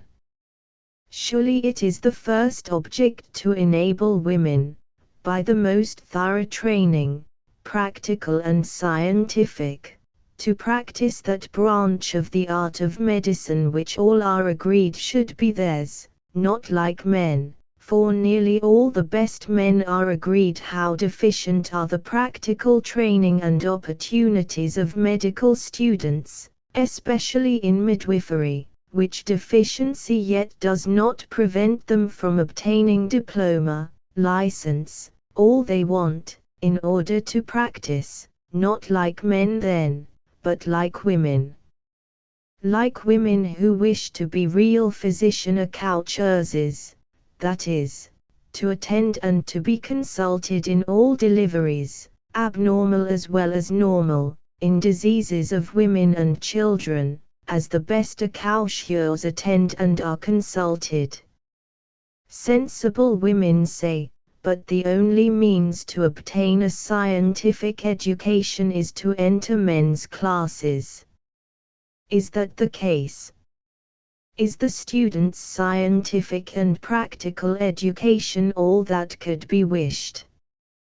Could there not be given, and is there not given, in some continental schools, a far more thorough and complete scientific education, as well as practical, where there are none but women, in a midwifery school, without all this struggle and contest, which raises questions so disagreeable and ridiculous that a woman of delicate feeling shuns the indelicacy of the contest, not the indelicacy of the occupation? The parody, the qui pro quo, is a curious one. The indelicacy of a man attending a woman in her lying-in is by necessity overlooked. The indelicacy of a woman attending with men in medical classes is made much of. Would it not be far better to get rid of both at once? To have women, trained with women, by women, to attend women, trained in all branches of a scientific and practical midwifery education. But let no one think that real midwifery education can be less complete and thorough for a woman than it ought to be for a man, if women are really to be physician accoucheuses. And let no one think that 2 or 3 courses of lectures, a month, 3 months, 6 months at a lying-in institution, conducting 20, 30, or 100 labors, will make a woman into a real midwife. 100 labors may be normal, requiring no interference but that which a good midwifery nurse can give. The 101st may be abnormal and may cost the patient her life or health, the attendant her reputation and peace, if her education has been nothing but the few lectures, the few weeks, the few labors. Let us suppose for a moment that, leaving aside the ordinary talk of giving a woman a man's medical education good or bad, we imagine what a college might be to give the whole necessary training, medical, scientific and practical, to make real midwives, real physician accoucheuses. There must be first, of course, the lying-in institution, the deliveries conducted by fully qualified head midwives, of whom enough perhaps exist already for this purpose, who will give practical instruction to the pupil midwives at the bedside.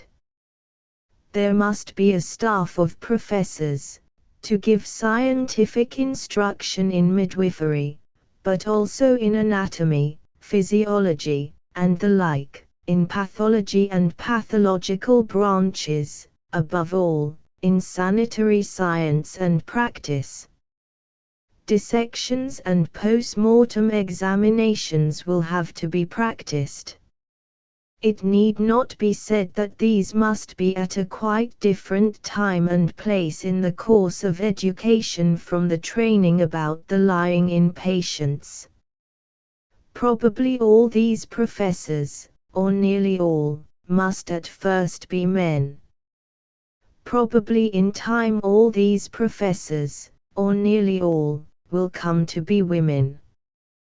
The course of education, before the end of which no pupil can receive the certificate of a fully qualified midwife, must certainly not be less than 2 years. Is this merely an ideal? Is it an utopia? Have we never seen it in practice? Could it not be put in practice in practical England? Seen it in practice we have, save and except the sanitary practice, which is woefully deficient, on the continent of Europe. And lady professors there have been in midwifery on the continent quite equal to the most distinguished physician accoucheurs in this or in any other country, who took their place among these, among the Sir James Simpsons and the Sir Charles Lococks, as of them, and not outside of them, in all midwifery matters, scientific as well as practical. The names of Madame Boivin and Madame Lacapelle, of Paris, are known to all Europe. And there are many other names of lady professors in midwifery and of midwives, not known in England at all, who take their uncontested places on the continent in practice, in consultation, in teaching, as a Sir James Simpson here. They teach in midwives' colleges, and imperial and royal ladies are sometimes, and often wish to be always, attended by them.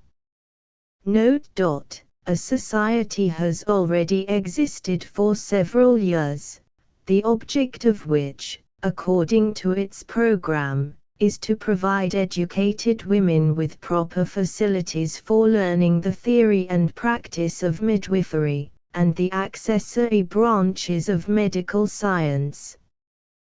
The program states most justly that, for want of these, for want of proper means of study of any public examination, any person may undertake the duties of a midwife. Let us look what the proper means of study are which it provides. They are, 1. Attendance upon lectures during 2 winter sessions.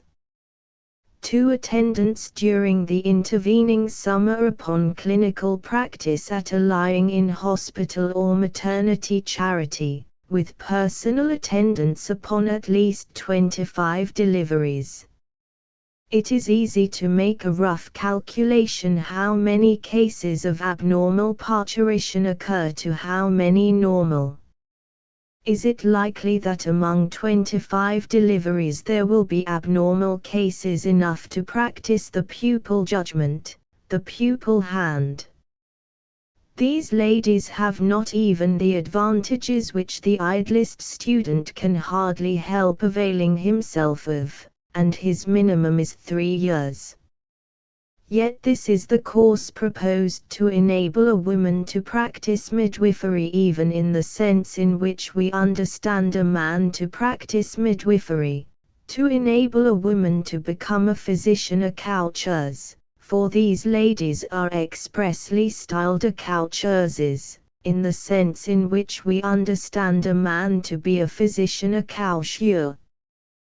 The paper states, doubtless with truth, that these ladies are the best taught accoucheuses hitherto accessible to the English public. May we not hope that, in future years, the Society will be enabled to give accoucheuses still better taught to the English public. London, printed by Spottiswoode and Co., New Street Square and Parliament Street 1. Exclusive of the case of a poor woman who was delivered in a cab, and died in the hospital of postpartum hemorrhage. 2. So was confined in number 4 ward. 3. Patient died 48 hours after delivery. 4. Patient died on her way to the hospital, not included in the calculated rates. 5. One case had gastric fever on admission, and in 2 cases puerperal peritonitis came on after instrumental delivery. 6. In 1868, 69, 70, there were in Liverpool workhouse, 1,416 deliveries, including 20 premature, and 6 deaths from all causes, of which 3 at least were non-puerperal. The total death rate was only 4 times 2 per 1,000. There were 13 London workhouses in which, in 5 years, 2,459 deliveries, but no deaths in childbed, took place. 7 exclusive of a fatal case delivered in a cab. 8. One delivery took place in a cab, and the woman died in hospital. 9. Hassan, Etudes sur les hôpitaux p. 254. 10. Tables 11, 12, 13, abstracted from the Statistique médicale des hôpitaux de Paris.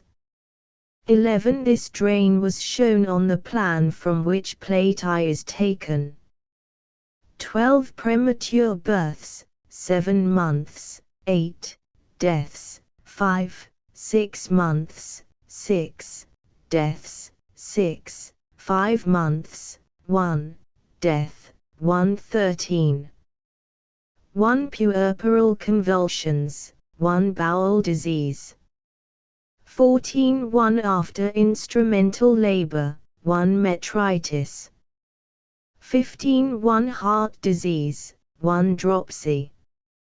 16. The approximate number of deliveries, 6,396, given elsewhere, is rather under the mark than over, as will be seen by this table, and is taken in order to be on the safe side.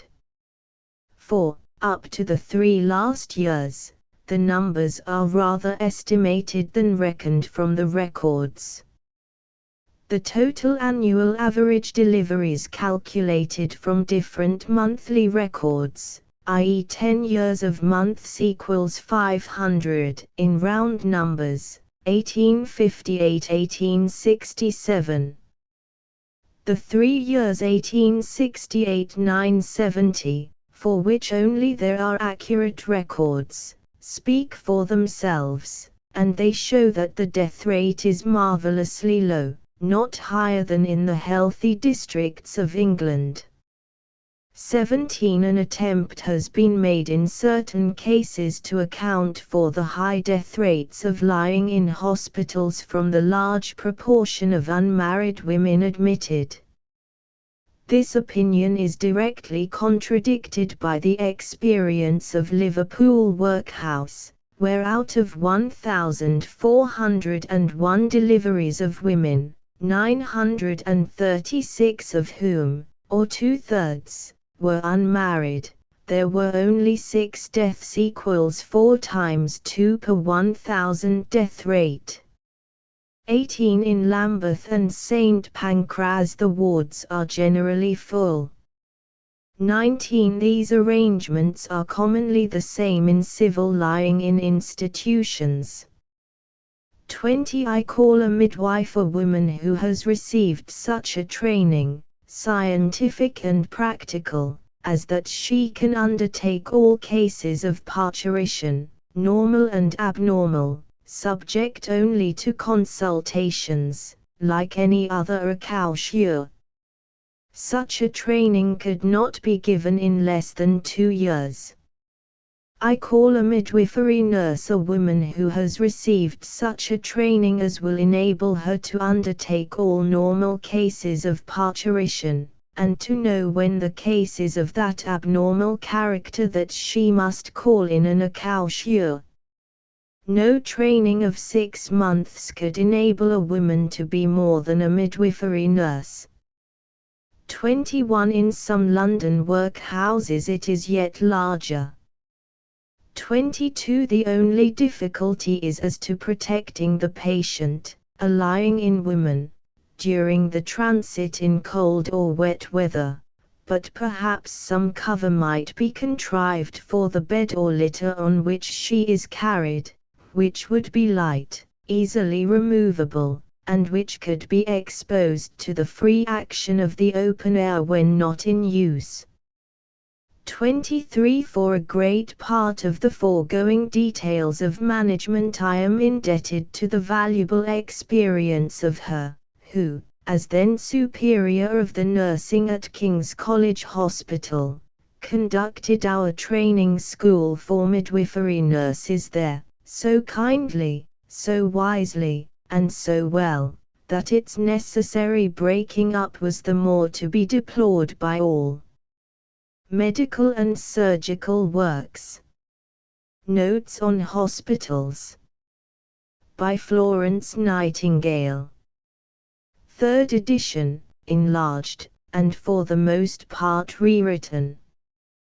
Post 4-2. With 13 plans, 18s. The diagnosis and treatment of diseases of women, including the diagnosis of pregnancy. By Grayley Hewitt, MD, Professor of Midwifery and Diseases of Women, University College, and obstetric physician to the hospital, President of the Obstetrical Society of London. 2nd edition, revised, and for the most part rewritten, with 116 illustrations engraved on wood. 8vo24s. The Dublin Practice of Midwifery. By Henry Maunsell, MD, formerly Professor of Midwifery in the Royal College of Surgeons in Ireland. New edition, enlarged and revised. Edited by T. M. Madden, MRIA, and C., Senior Assistant Physician to the Dublin Lying-in Hospital. FCP 8vo. 5s hints to mothers for the management of their health during pregnancy and in the lying-in room, with hints on nursing, and C. By Thomas Bull, MD. New edition, revised and enlarged. FCP 5s. The Maternal Management of Children in Health and Disease. By the same author. New edition, revised and enlarged. FCP 5s. On the Surgical Treatment of Children's Diseases. By T. Holmes, Surgeon and Lecturer on Surgery, St. George's Hospital, and Surgeon-in-Chief to the Metropolitan Police. 2nd edition, thoroughly revised, with additional chapters on orthopedic surgery and paracentesis thoracis. With 9 chromolithographic plates and 112 woodcut illustrations from original drawings. 8vo21s. On some disorders of the nervous system in childhood. Being the Lumleian Lectures delivered before the Royal College of Physicians in March 1871. By Charles West, MD Crown 8vo. 5s Lectures on the Diseases of Infancy and Childhood. By Charles West, MD, Physician to the Hospital for Sick Children. 5th edition, revised and enlarged. 8vo16s.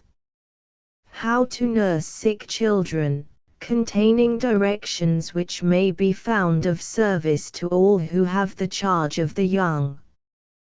By Charles West, MD, and C., Physician to the Hospital for Sick Children. 3rd edition. FCP 8vo. 1s6d. A System of Surgery, Theoretical and Practical, in treatises by various authors. Edited by T. Holmes, M.A. and C. Surgeon and Lecturer on Surgery at St. George's Hospital, and Surgeon-in-Chief to the Metropolitan Police. 2nd edition, thoroughly revised, with numerous illustrations. 5 vols. 8vo £5 Lectures on the Principles and Practice of Physic. By Sir Thomas Watson, Bart. MD, Physician in Ordinary to the Queen. New edition, thoroughly revised. 2 vols. 8vo price 36s. Lectures on Surgical Pathology. By Sir James Paget, Bart., FRS 3rd edition, revised and re-edited by the author and Professor W. Turner, MB 8vo. with 131 woodcuts, 21 s. On chronic bronchitis, especially as connected with gout, emphysema, and diseases of the heart, by E. Headlam Greenhow, MD FRCP and C8 Vo. 7s6d. The climate of the south of France is suited to invalids, with notices of Mediterranean and other winter stations. By C. T. Williams, M.A.M.D., Oxon. Physician to the Hospital for Consumption at Brompton. 2nd edition. Crown 8 Vo. 6s Clinical Lectures on Diseases of the Liver, Jaundice, and Abdominal Dropsy. By C. Murchison, M.D. Physician and Lecturer on the Practice of Medicine, Middlesex Hospital. Post 8 Vo. With 25 woodcuts, 10s. 6d Anatomy, Descriptive and Surgical. By Henry Gray, FRS. With about 410 woodcuts from dissections. 5th edition, by T. Holmes, M.A. Cantab. With a new introduction by the editor. Royal 8 Vo. 28s Clinical Notes on Diseases of the Larynx, investigated and treated with the assistance of the laryngoscope. By W. Marset, M.D. FRS Crown 8 Vo. With 5 lithographs, 6s. Physiological Anatomy and Physiology of Man. By the late R. B. Todd, M.D. FRS and W. Bowman, FRS of King's College. With numerous illustrations. Volume 2. 8 Vo 25s.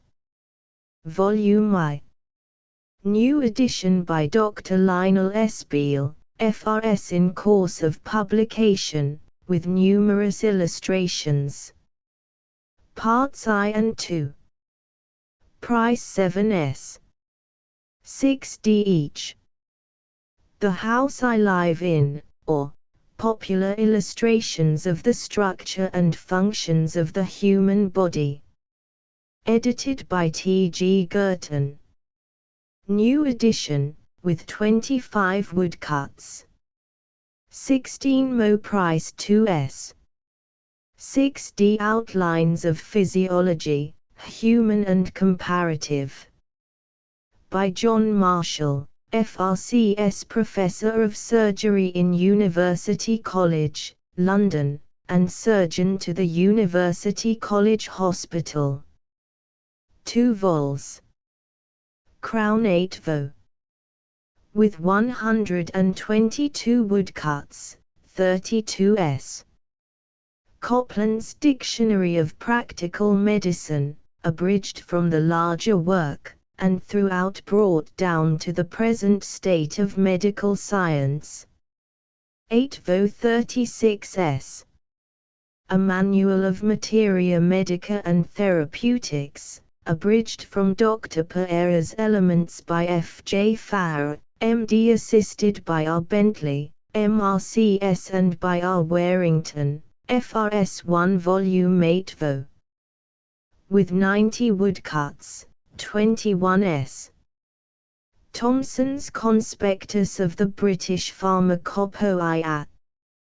25th edition, corrected by E. Lloyd Burkitt, M.D. 18 Mo.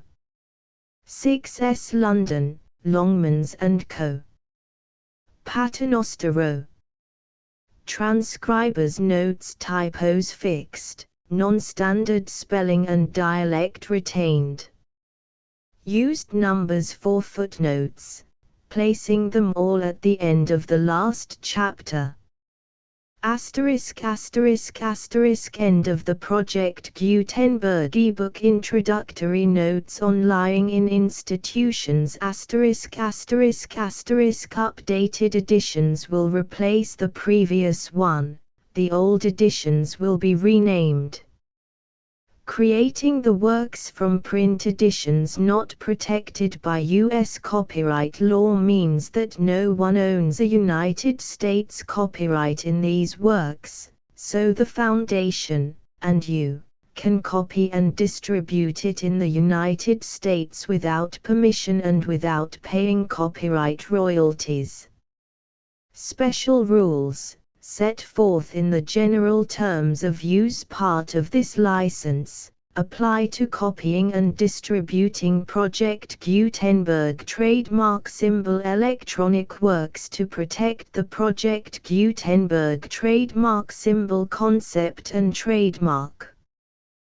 Project Gutenberg is a registered trademark, and may not be used if you charge for an ebook, except by following the terms of the trademark license, including paying royalties for use of the Project Gutenberg trademark.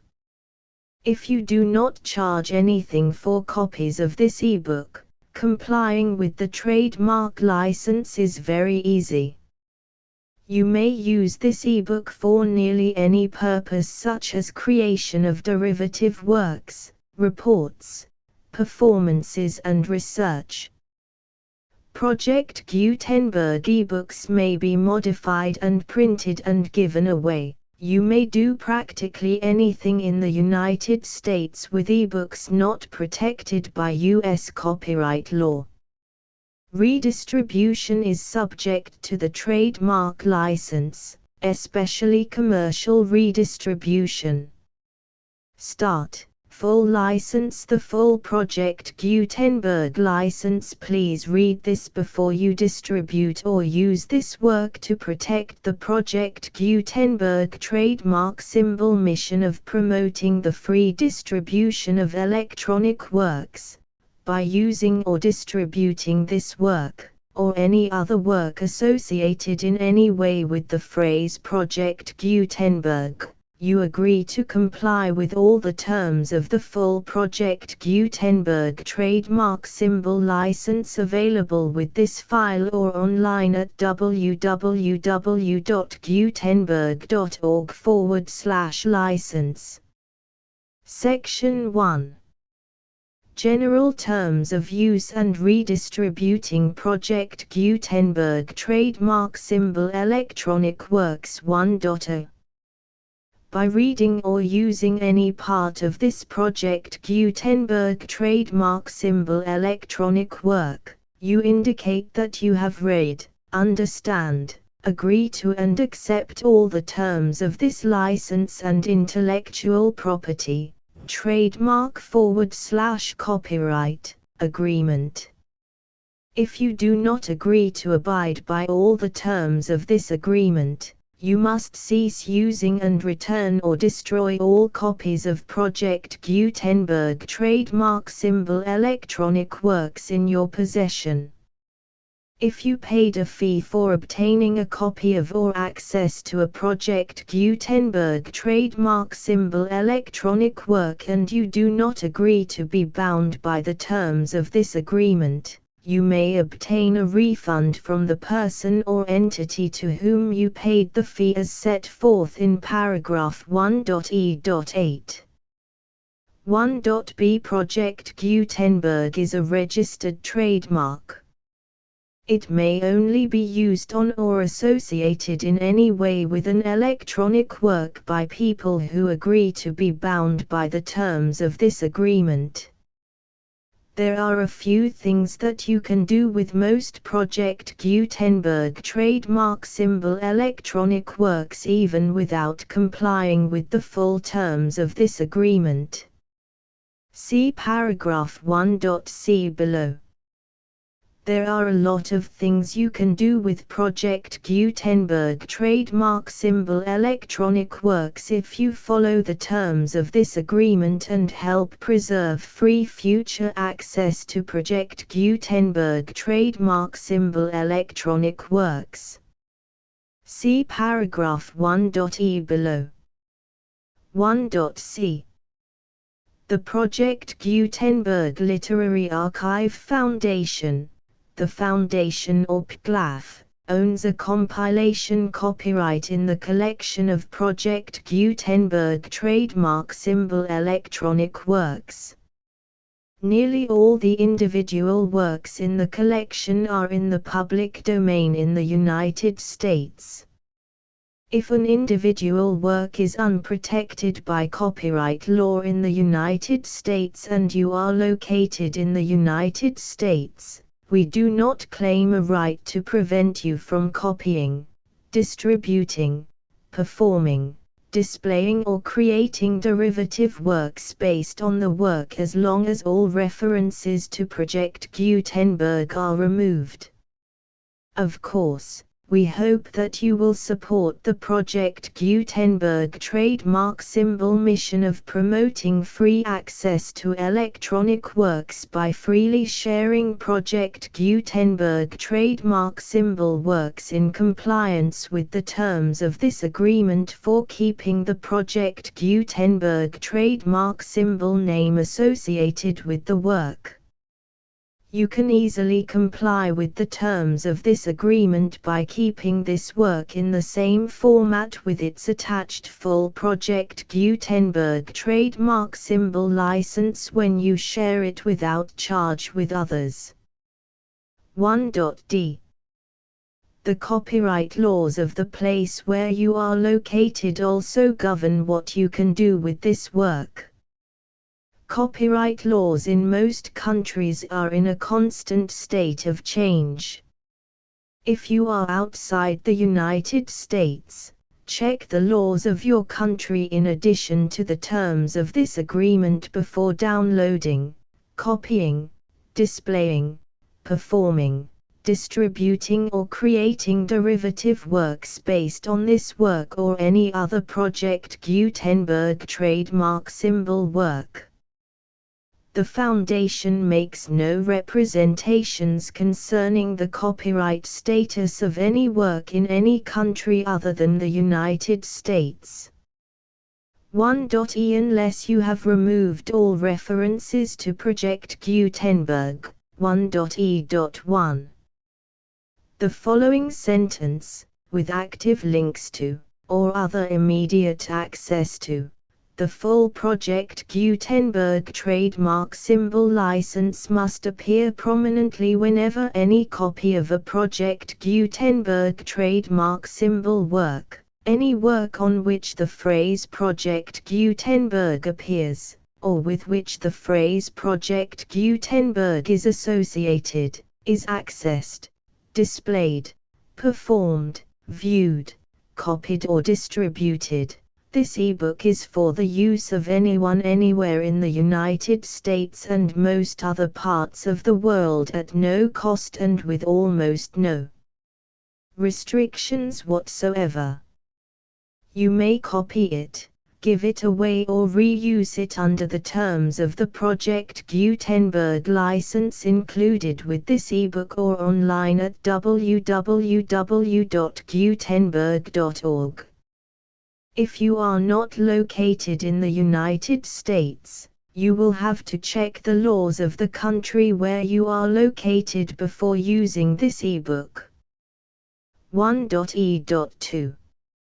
If an individual Project Gutenberg trademark symbol electronic work is derived from texts not protected by U.S. copyright law, does not contain a notice indicating that it is posted with permission of the copyright holder, the work can be copied and distributed to anyone in the United States without paying any fees or charges.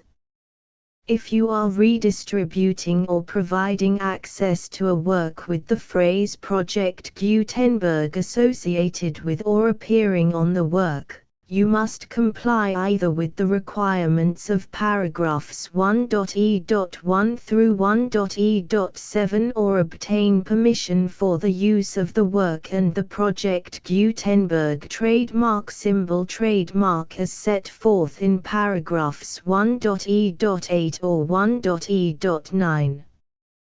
1.e.3.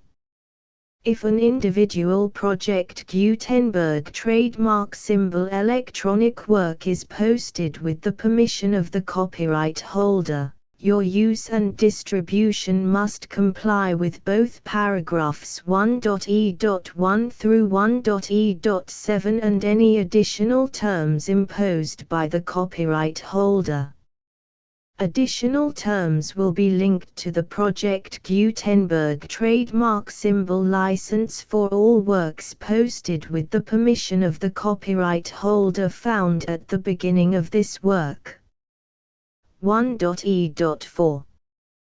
Do not unlink or detach or remove the full Project Gutenberg trademark symbol license terms from this work, or any files containing a part of this work or any other work associated with Project Gutenberg trademark symbol. 1.e.5. Do not copy, display, perform, distribute or redistribute this electronic work, or any part of this electronic work, without prominently displaying the sentence set forth in paragraph 1.e.1 with active links or immediate access to the full terms of the Project Gutenberg trademark symbol license. 1.e.6. You may convert to and distribute this work in any binary, compressed, marked up, non-proprietary or proprietary form, including any word processing or hypertext form. However, if you provide access to or distribute copies of a Project Gutenberg trademark symbol work in a format other than plain vanilla ASCII or other format used in the official version posted on the official Project Gutenberg trademark symbol website, www.gutenberg.org, you must, at no additional cost, fee or expense to the user, provide a copy, a means of exporting a copy, or a means of obtaining a copy upon request, of the work in its original plain vanilla ASCII or other form. Any alternate format must include the full Project Gutenberg trademark symbol license as specified in paragraph 1.e.1. 1.e.7. Do not charge a fee for access to, viewing, displaying, performing, copying or distributing any Project Gutenberg trademark symbol works unless you comply with paragraph 1.e.8 or 1.e.9. 1.e.8. You may charge a reasonable fee for copies of or providing access to or distributing Project Gutenberg trademark symbol electronic works provided that you pay a royalty fee of 20% of the gross profits you derive from the use of Project Gutenberg trademark symbol works calculated using the method you already use to calculate your applicable taxes. The fee is owed to the owner of the Project Gutenberg trademark symbol trademark, but he has agreed to donate royalties under this paragraph to the Project Gutenberg Literary Archive Foundation. Royalty payments must be paid within 60 days following each date on which you prepare, or are legally required to prepare, your periodic tax returns. Royalty payments should be clearly marked as such and sent to the Project Gutenberg Literary Archive Foundation at the address specified in Section 4, Information about donations to the Project Gutenberg Literary Archive Foundation. You provide a full refund of any money paid by a user who notifies you in writing, or by email, within 30 days of receipt that S/he does not agree to the terms of the full Project Gutenberg trademark symbol license.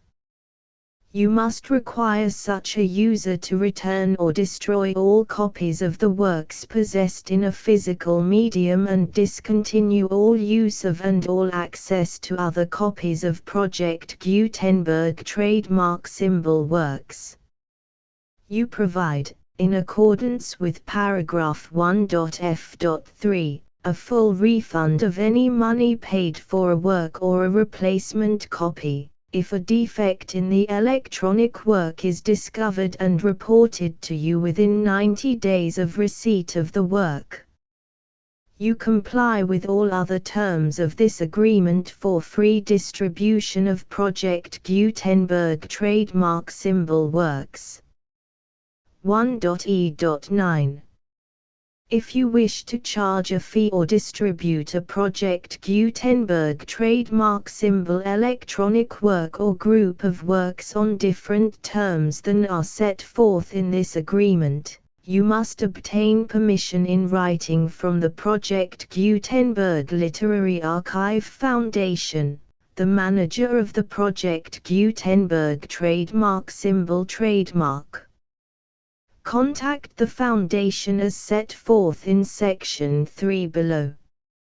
1.f1.f.1 Project Gutenberg volunteers and employees expend considerable effort to identify, do copyright research on, transcribe and proofread works not protected by U.S. copyright law in creating the Project Gutenberg trademark symbol collection. Despite these efforts, Project Gutenberg trademark symbol electronic works, and the medium on which they may be stored, may contain defects such as, but not limited to, incomplete, inaccurate or corrupt data, transcription errors, a copyright or other intellectual property infringement, a defective or damaged disk or other medium, a computer virus, or computer codes that damage or cannot be read by your equipment. 1.f.2 Limited warranty, disclaimer of damages, except for the right of replacement or refund described in paragraph 1.f.3, the Project Gutenberg Literary Archive Foundation, the owner of the Project Gutenberg trademark symbol trademark, and any other party distributing a Project Gutenberg trademark symbol electronic work under this agreement, disclaim all liability to you for damages, costs and expenses, including legal fees. You agree that you have no remedies for negligence, strict liability, breach of warranty or breach of contract except those provided in paragraph 1.f.3. You agree that the Foundation, the trademark owner, and any distributor under this agreement will not be liable to you for actual, direct, indirect, consequential, punitive or incidental damages even if you give notice of the possibility of such damage. 1.f.3 Limited right of replacement or refund. If you discover a defect in this electronic work within 90 days of receiving it, you can receive a refund of the money, if any, you paid for it by sending a written explanation to the person you received the work from. If you received the work on a physical medium, you must return the medium with your written explanation. The person or entity that provided you with the defective work may elect to provide a replacement copy in lieu of a refund. If you received the work electronically, the person or entity providing it to you may choose to give you a second opportunity to receive the work electronically in lieu of a refund. If the second copy is also defective, you may demand a refund in writing without further opportunities to fix the problem. 1.f.4. Except for the limited right of replacement or refund set forth in paragraph 1.f.3, this work is provided to you as is, with no other warranties of any kind, express or implied, including but not limited to warranties of merchantability or fitness for any purpose.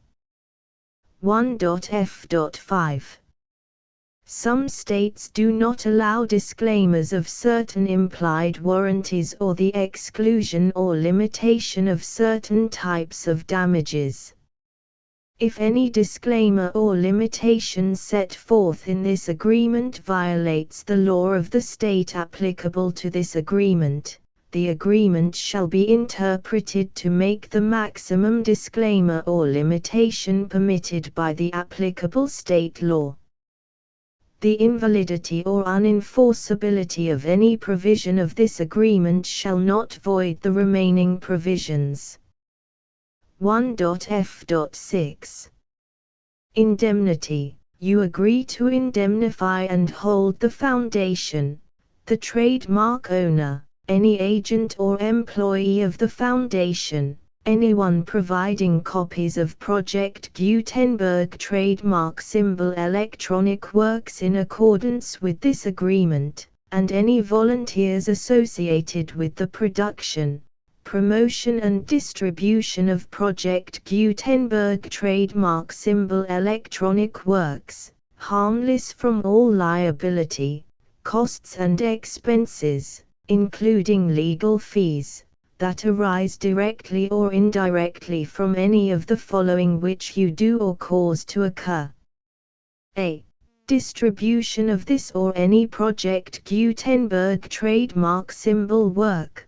B. Alteration, modification, or additions or deletions to any Project Gutenberg trademark symbol work, and C. Any defect you cause. Section 2. Information about the mission of Project Gutenberg trademark symbol. Project Gutenberg trademark symbol is synonymous with the free distribution of electronic works in formats readable by the widest variety of computers, including obsolete, old, middle-aged and new computers. It exists because of the efforts of hundreds of volunteers and donations from people in all walks of life.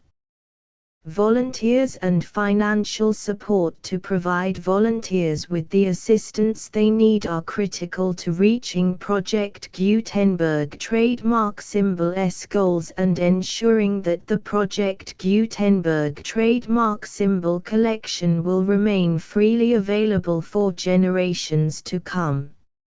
In 2001, the Project Gutenberg Literary Archive Foundation was created to provide a secure and permanent future for Project Gutenberg trademark symbol and future generations. To learn more about the Project Gutenberg Literary Archive Foundation and how your efforts and donations can help, see sections 3 and 4 and the Foundation information page at www.gutenberg.org. Section 3. Information about the Project Gutenberg Literary Archive Foundation. The Project Gutenberg Literary Archive Foundation is a non-profit 501(c)(3) educational corporation organized under the laws of the state of Mississippi and granted tax-exempt status by the Internal Revenue Service. The Foundation's IN or Federal Tax Identification Number is 64-6221541. Contributions to the Project Gutenberg Literary Archive Foundation are tax-deductible to the full extent permitted by U.S. federal laws and your state's laws. The Foundation's business office is located at 809 North 1500 West, Salt Lake City, UT 84116. 801, 596-1887. Email contact links and up-to-date contact information can be found at the Foundation's website and official page at www.gutenberg.org/contact section 4. Information about donations to the Project Gutenberg Literary Archive Foundation. Project Gutenberg trademark symbol depends upon and cannot survive without widespread public support and donations to carry out its mission of increasing the number of public domain and licensed works that can be freely distributed in machine-readable form accessible by the widest array of equipment including outdated equipment. Many small donations, $1 to $5,000, are particularly important to maintaining tax-exempt status with the IRS. The Foundation is committed to complying with the laws regulating charities and charitable donations in all 50 states of the United States.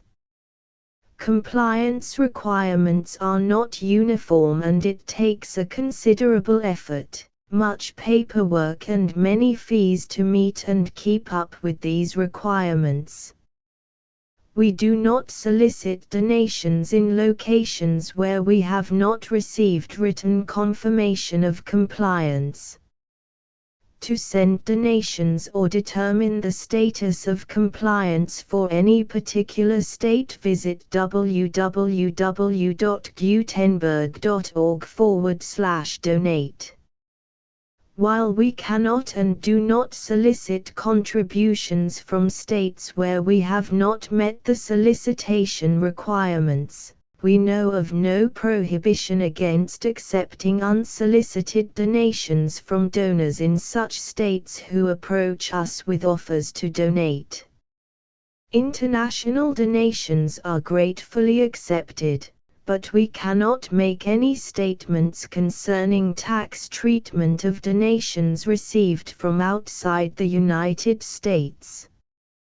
U.S. laws alone swamp our small staff. Please check the Project Gutenberg web pages for current donation methods and addresses. Donations are accepted in a number of other ways including checks, online payments and credit card donations. To donate, please visit www.gutenberg.org/donate. Section 5. General information about Project Gutenberg trademark symbol electronic works. Professor Michael S. Hart was the originator of the Project Gutenberg trademark symbol concept of a library of electronic works that could be freely shared with anyone. For 40 years, he produced and distributed Project Gutenberg trademark symbol ebooks with only a loose network of volunteer support. Project Gutenberg trademark symbol ebooks are often created from several printed editions, all of which are confirmed as not protected by copyright in the U.S. unless a copyright notice is included. Thus, we do not necessarily keep ebooks in compliance with any particular paper edition. Most people start at our website, which has the main PG search facility, www.gutenberg.org.